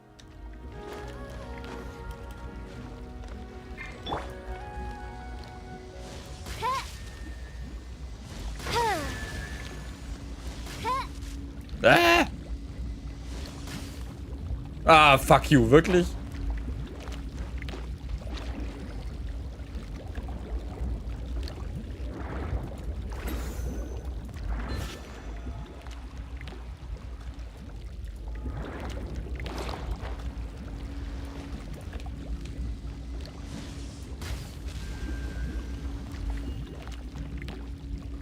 Waren das nicht alle drei?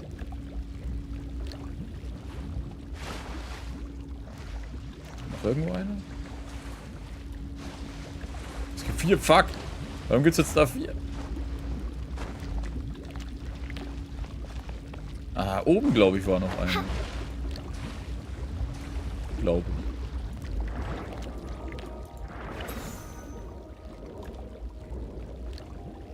Nee, auch nicht. Bin ich jetzt blöd?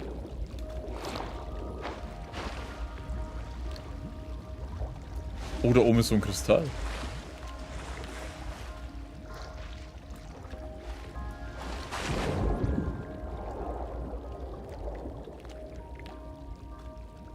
Oh, da unten. Wow. Tanz nicht so viel, gib mir dein Zeug.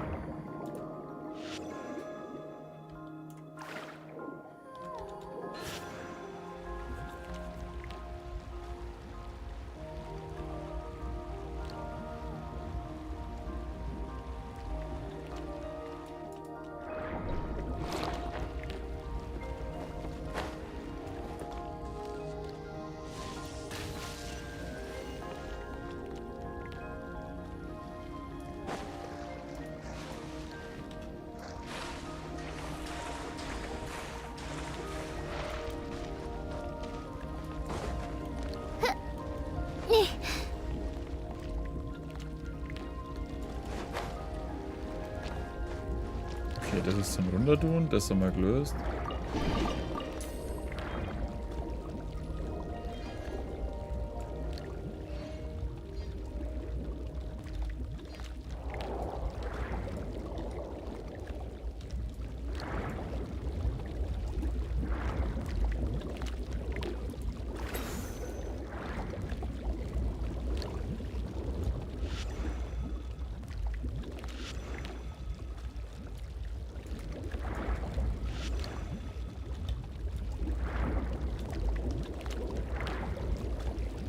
Ich glaube, da brauche ich einen Kristall für.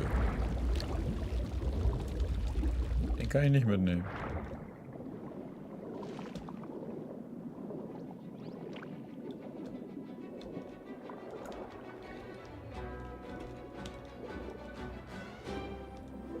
Ach so, weil der oben drüber ist.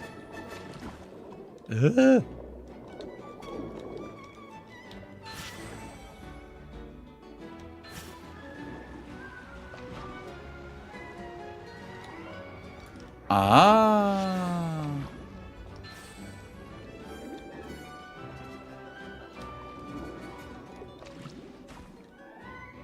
Kostet das nicht?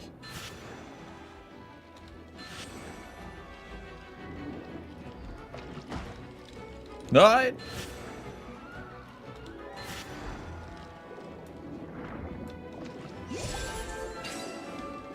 Okay, lustiges Rätsel. Da muss man auch schon mal drauf kommen.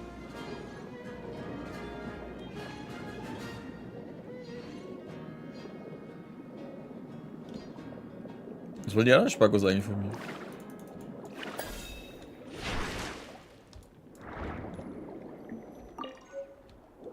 Rocky, will der ins Verschwinden?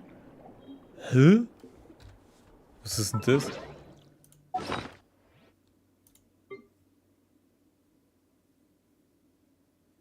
Ach, da ist die Linse.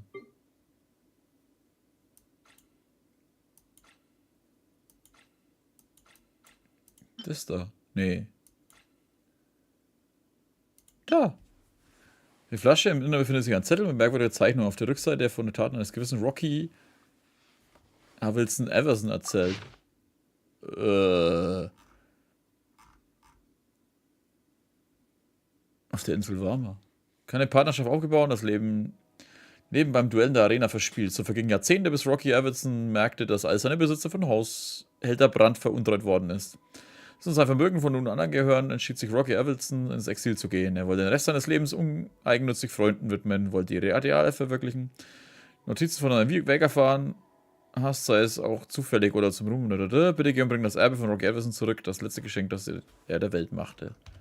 Okay, das ist nicht schwer. Sind wir nicht sogar in der Nähe? Da einfach.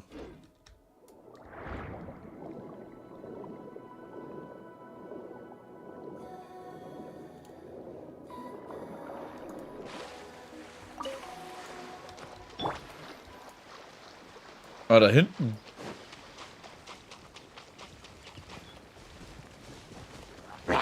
Hier, schlagt euch mit denen drum.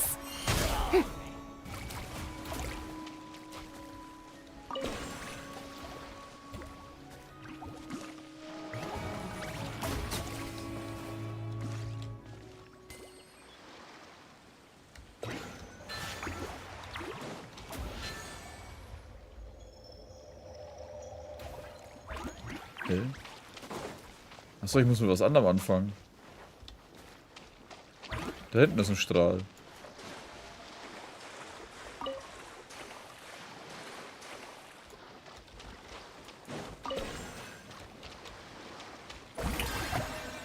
Nein, ich habe das umgestürzt schon mal nicht.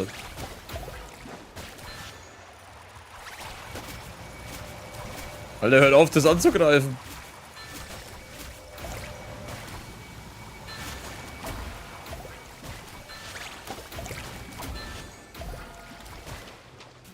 Alter Jungs, ich sehe nichts, hört auf, das... Die gewalttätigsten Viecher im ganzen Spiel, Alter, das stimmt schon, was immer alle sagen. Schau mal hin, was da abgeht, Alter.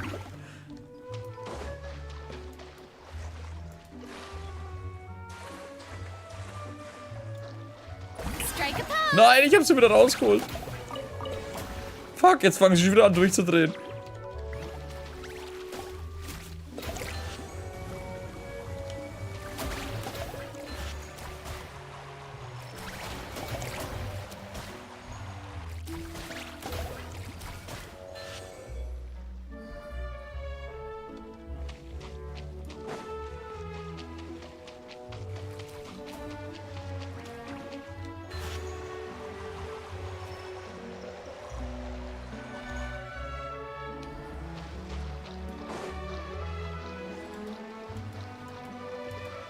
Warum liegt da überall rohes Gefühl rum? Ich habe keine Ahnung.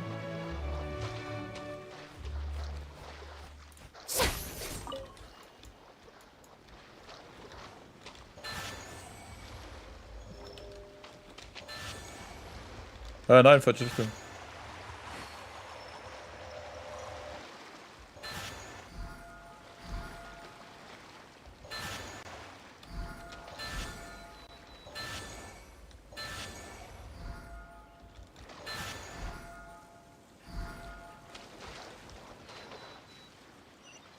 Na, jetzt. Ich wollte gerade sagen, hallo, lasst mich mal dahin. Take it. Go on. You have my approval. Da hinten ist ja auch noch was.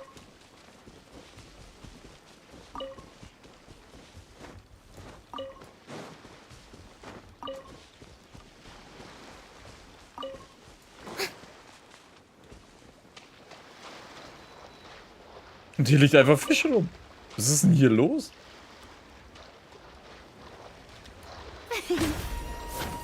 Ah, yeah. Splendid! More interesting trinkets for me.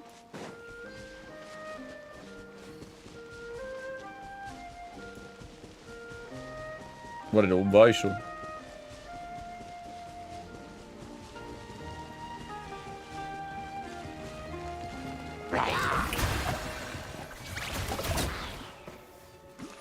Haben die schon platt gemacht?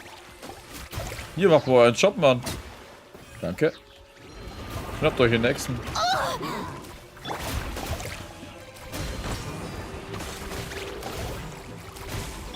Everyone hold hands. Yoo-hoo!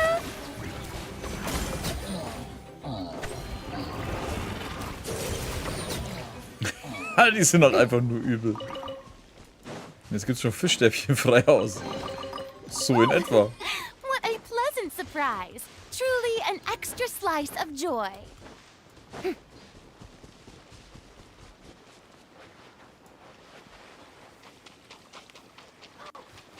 Das haben wir gerade gemacht. Dann liegt da schon wieder irgendwas zum... Nee, das ist ein Seestern.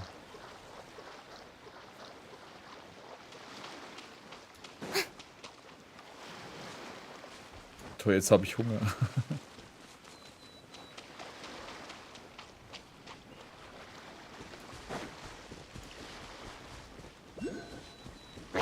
Strike a pop! I summon thee!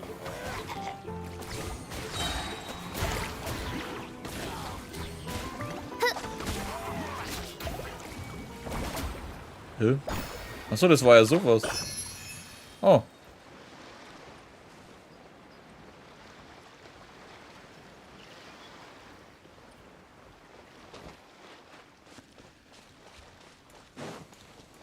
Ist da noch irgendwas?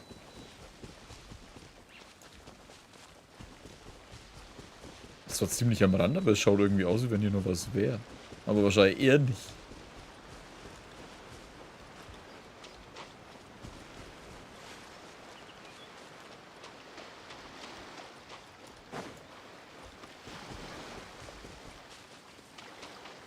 Was für eine Aggressivität ist er schon vorhin hat? Ja, sowieso.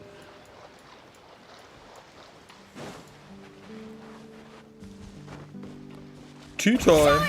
David Smith Jr., Blut einer Räuberfamilie. Muss mir mehr Zeit aufbringen, um den Schatz zu finden. Die Zeit können 3 Spieße mit Pilzen und Hühnchen essen und ihr wisst wirklich, die Zeit ab, weil man 3 Spieße mit Pilzen und Hühnchen braucht.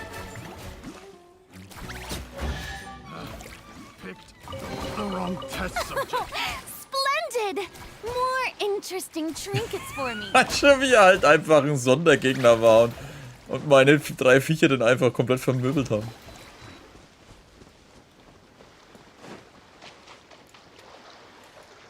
Halt, warte mal.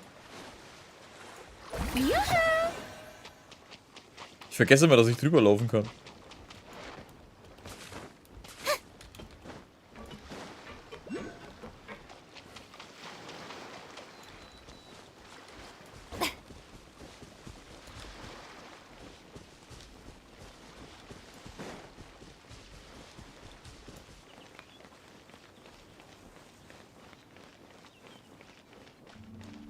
Oh, warte, da oben ist was. Die Furina hat locker den Berg einfach hochjoggt. Hep. Oh.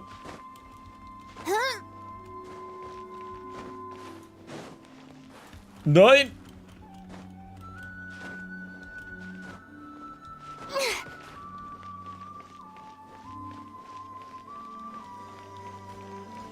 Tada! Das haben wir gemacht. Was ist da hinten eigentlich? Lumidos Hafen. Cool.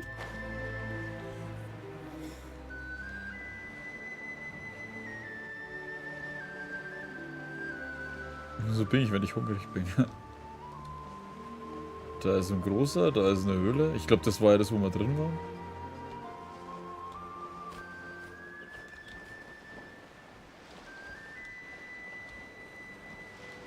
Und abwärts.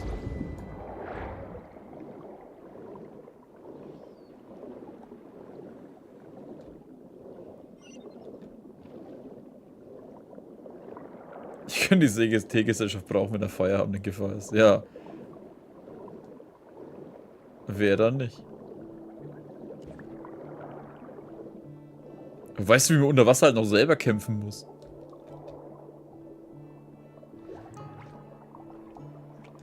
Das ist mir doch gar nicht mehr gewohnt mit der Furina.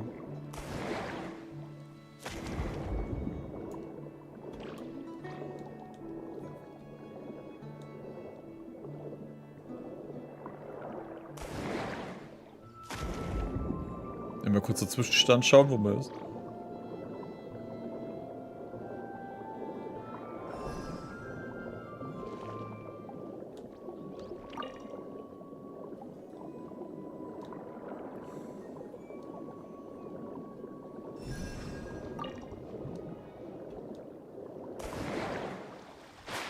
Ah, verdammt.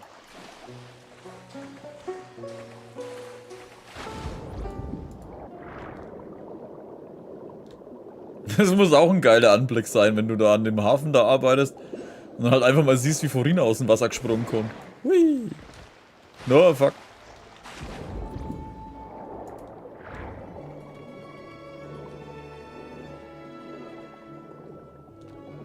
Überraschungsinspektion.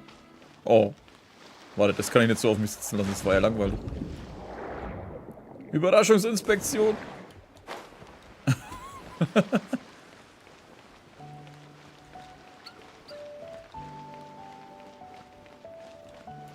Ist das dann eigentlich ein Hafen? Achso, hier werden die Güter dann verladen und dann kann man runterfahren, oder was? Hafenbeauftragte. Hafenmeister des Lumidus Harbor. Ja, warte, was war da? Das ist der Ankündigungstafel.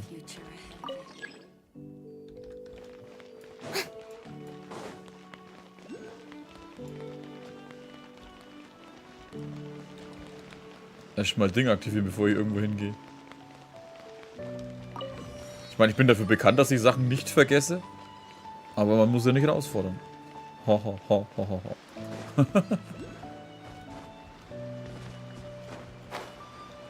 Warte, das sind Liegeschiffe.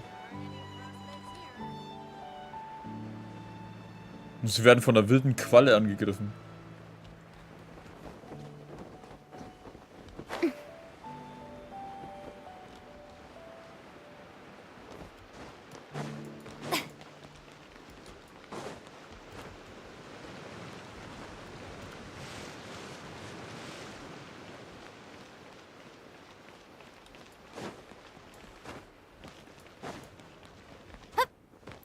Chorei. Friedlich und ruhigen Tage sind die besten. Was magst du? Ich halte hier im Hafen die Ordnung aufrecht. Dieser Hafen ist sehr sicher und die Ordnung stabil. Das Gefährlichste, was hier bisher passiert ist, war, zwei Schiffskapitäne darüber stritten, wer von beiden zuerst in den Hafen einlaufen darf.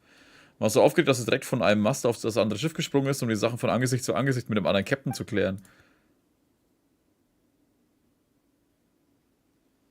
Das war doch die Ding, oder? Das kannst du mir nicht erzählen, dass es jemand anders war. Das war doch die Beidou. Alle in Furcht versetzt, aber am Ende hat Fräulein Cassignol persönlich in dem Konflikt vermittelt. Sehr weit gesprungen. Sind Seeleute so stark? Jede Wette, dass es Beidou war, ja. Wie hat sie das denn überhaupt geladen? Dass ein Schiff mit Tee aus Liebe kam und das andere mit Gewürzen aus Sumeru. Die sprechen, ich habe von der Delikatesse aus Liebe gehört, die bei der zuerst ein Vogel gekocht und danach die Schale teilweise aufgebrochen wird. Geklickt und kommen noch verschiedene Gewürze. Das war 100%ig Beidou. Weißt du, da redest einmal aus Scheiß einfach mit jemandem und da kommt so eine Story raus.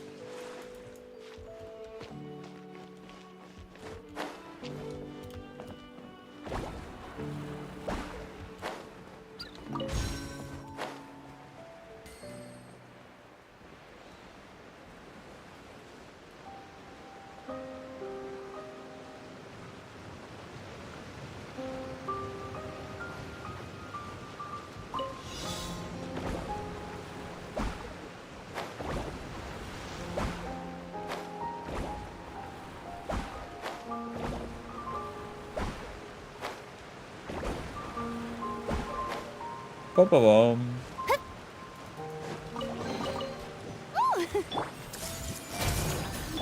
Strike a pose. No rest for the wicked. As you wish, mein Fräulein.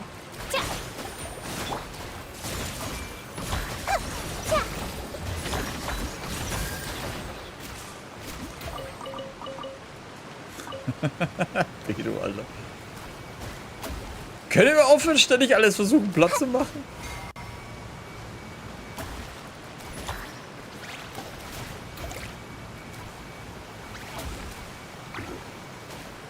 Wie ging das nochmal?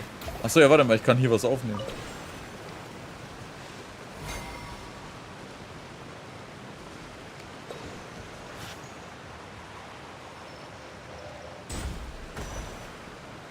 Achso, ja, das ist so Ballspiel. Hallo, ich brauche den Ball wieder? Ah, okay, muss ich viel mehr aufladen.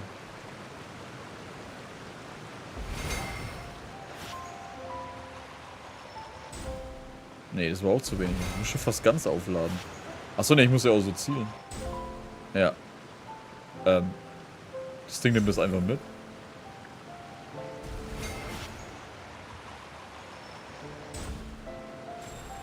Ah.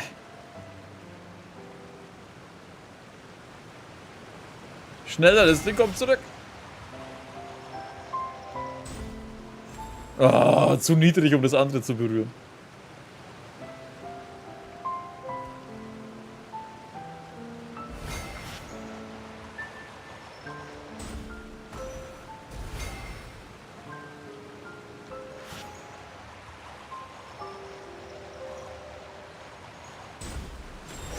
So, jetzt. Curiosity deserves a reward. Dafür krieg ich eine goldene Truhe, Alter. Ich hab doch eigentlich fast nichts machen müssen.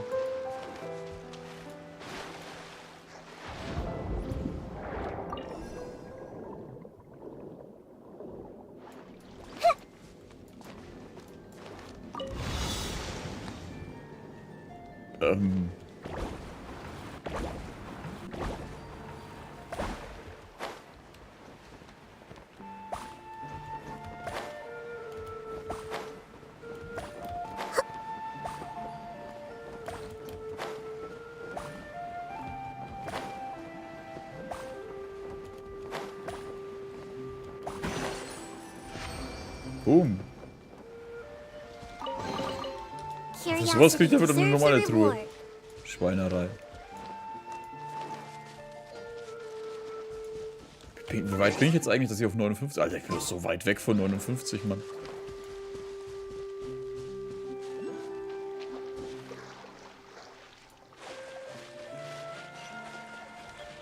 Diese Strampel.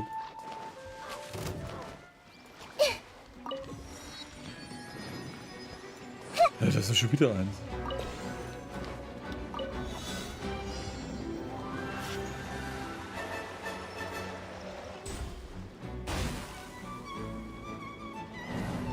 Oh.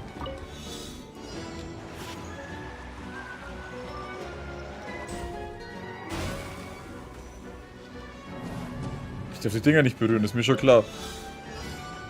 Aber scheinbar muss ich warten, bis es durchkommt.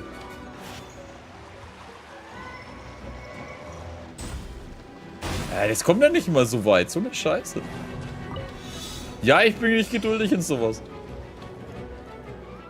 Wie weit geht das Ding eigentlich? Wahrscheinlich nur bis zu dem Fass, ne?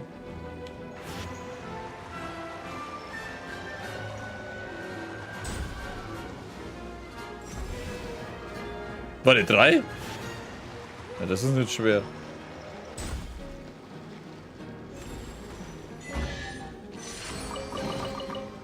Der will mich eigentlich angreifen. Der da?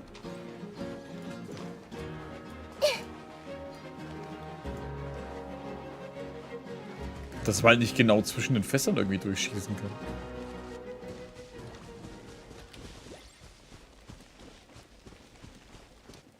Oh, da drin ist was, aber da muss ich erst mal reinkommen. Ach, scheiße, da brauche ich 3 Schlüssel.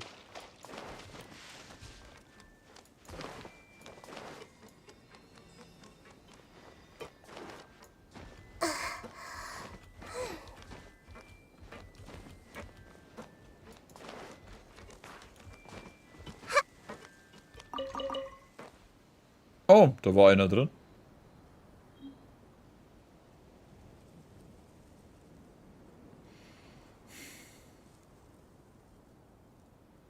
Ich soll es jetzt schon machen. Und... machen eh wieder meine Kameraden. Da, schnappt ihn euch. Der hat mich krumm angeschaut. Macht ihn platt.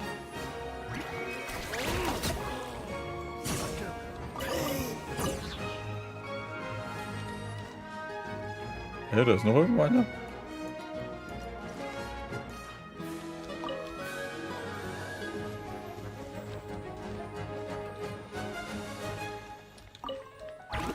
Ist denn da noch einer?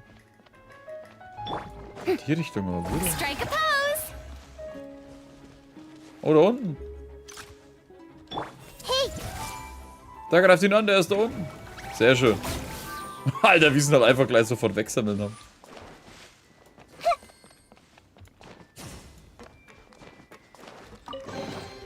I wonder who this gift could be from. Das ist die große Frage, wo kriegt man das dritten her? Was greift die jetzt schon wieder an? Ah, wahrscheinlich von dem Ding.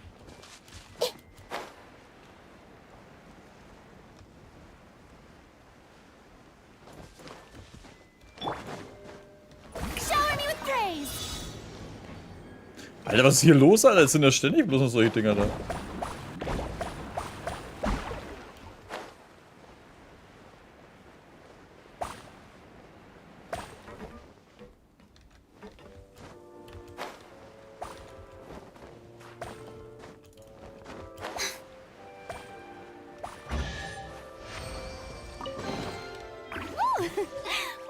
Das wollte ich nicht haben, ich wollte... Truly an extra slice of joy. Juhu! Mach ihn kalt. Danke. Done.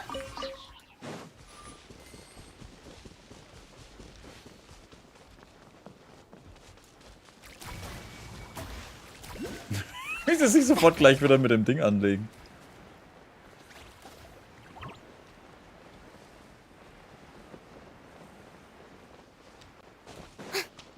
Da drüben irgendwo? Da? Oh ja, tatsächlich. Zu spät.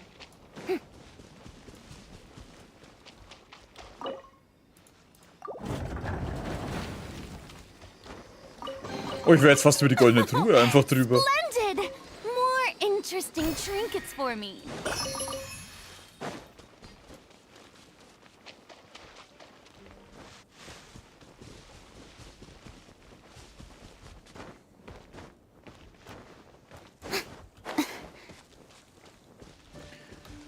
So, was machen wir jetzt? Ein Ding machen wir noch und dann...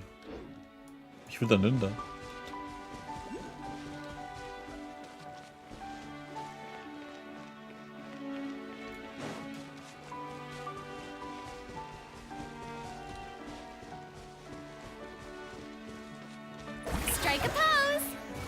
Schnappt sie euch, die wollen es nicht anders. Schaut, wie sie aggressiv schauen.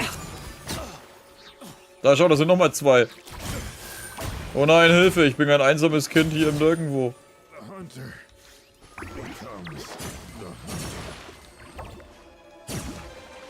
Oh nein, schaut euch diesen bösen Fiesling da oben an.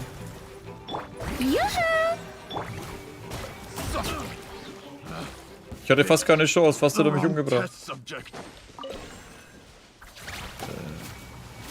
Hört mal auf, das Ding wieder anzugreifen. Wo soll ich das überhaupt hinschießen?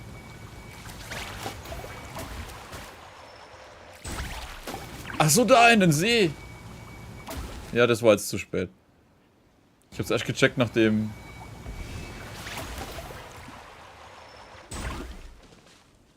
Und flop.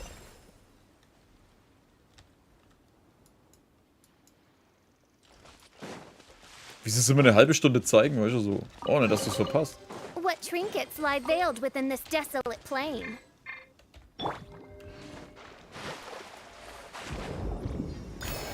Wo geht denn das hin? Hä? Oh.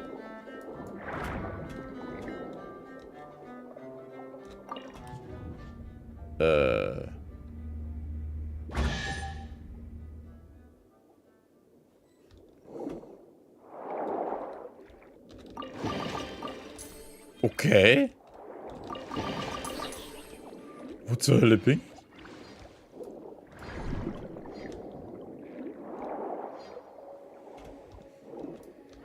Ja gut, irgendwelche Teleporter-Strudel halt einfach, ne?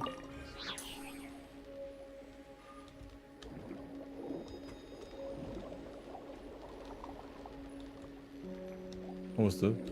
Nix.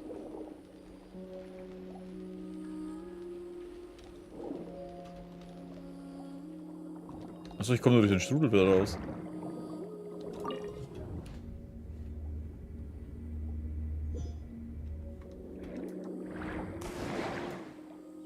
Ah, ich liebe es. Komm, einmal lassen wir unsere aggressiven Freunde nochmal los. Oh nein, Hilfe! Wie sind die da oben gleich alle in die Luft jagen? Meine kleinen aggressiven Helferlein. Ey, der da unten hat mich geschlagen. Ihr könnt mich einfach abhauen und andere verprügeln. Da schaut der Dreck nach mir geschmissen.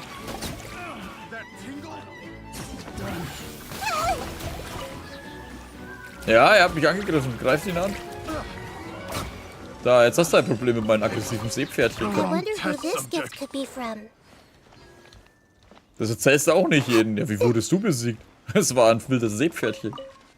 Auf Land?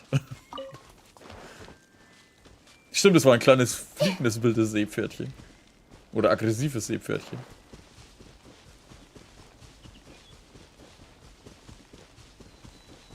Okay, jetzt hören wir dann auf. Das dann noch. Ich muss kurz warten. Oh, ne? Hallo, schieß mich in die Luft. Hä? Hä?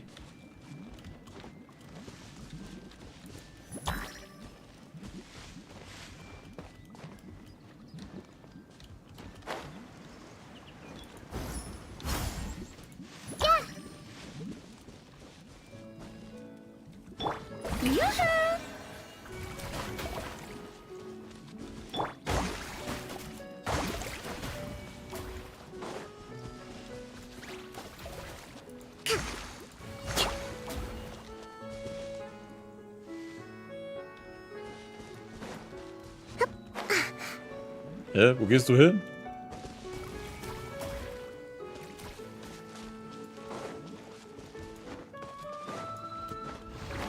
Ach so, der geht dahin, damit ich was machen kann. Ach, lass mich raten, ich muss mehrere holen.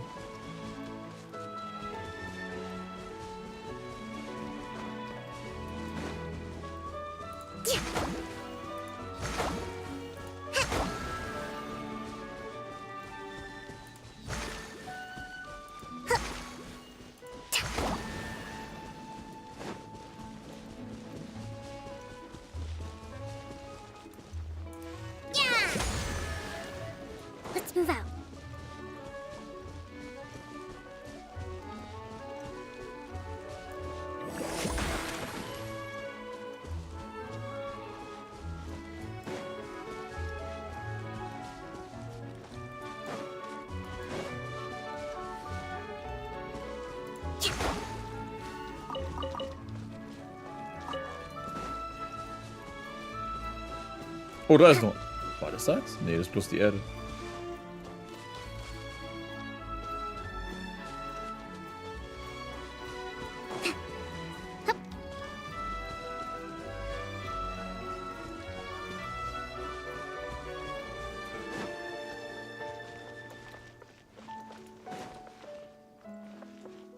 Das kommt mir hier bekannt vor. Das war das, wo die eine war mit dieser Fantasiegeschichte.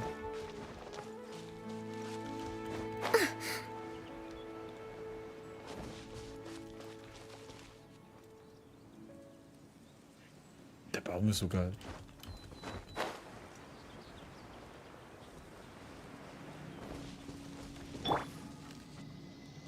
Oh, da oben ist ja noch einer.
Es fehlt doch noch einer.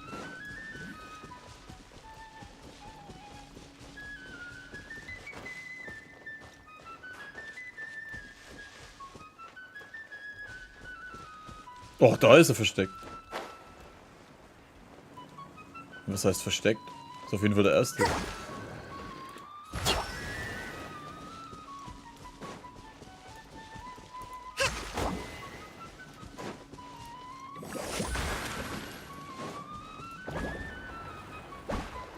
Hä? Warum hat mich das Ding jetzt in die Luft geholt?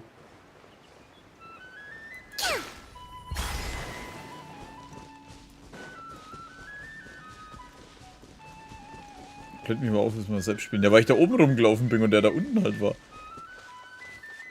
Ich meine, die wissen schon, was sie machen. So Kleinigkeiten sind dann schnell mal gut versteckt, obwohl sie voll offensichtlich sind. Let's move out. Shower me with praise.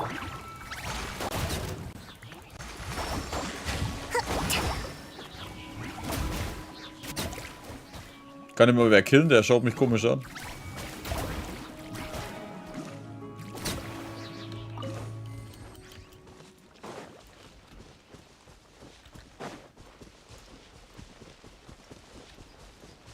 Warte mal, wo sind die eigentlich hin?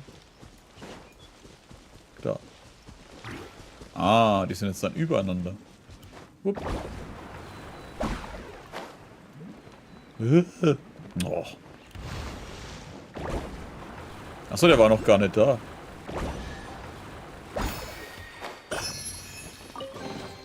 Provisions are vital.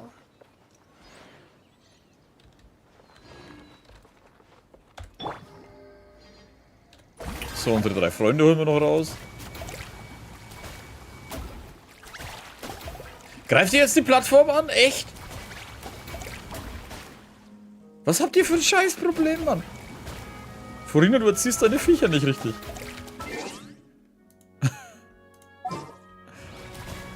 Weißt du, wie sie halt versuchen, die Plattform zu massakrieren? You want? Heute machen wir mal eine spezielle Bennett-Opfer-Situation hier. Oh, du?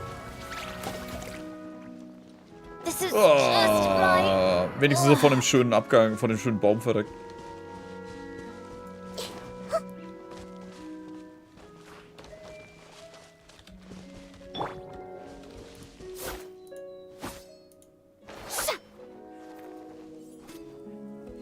Also gut. Das war's dann beim Genshin-Stream heute. Wie gesagt, nächste Woche weiß ich noch nicht. Denk's mal schon. Kommt auf den Tag an. Aber im Normalfall schon. Dann. Genau, ich wünsche euch auch besinnliche Feiertage. Lasst euch gut beschenken. Feiert schön. Fresst sehr viel. Weil zu mehr ist das Zeug eh nicht da.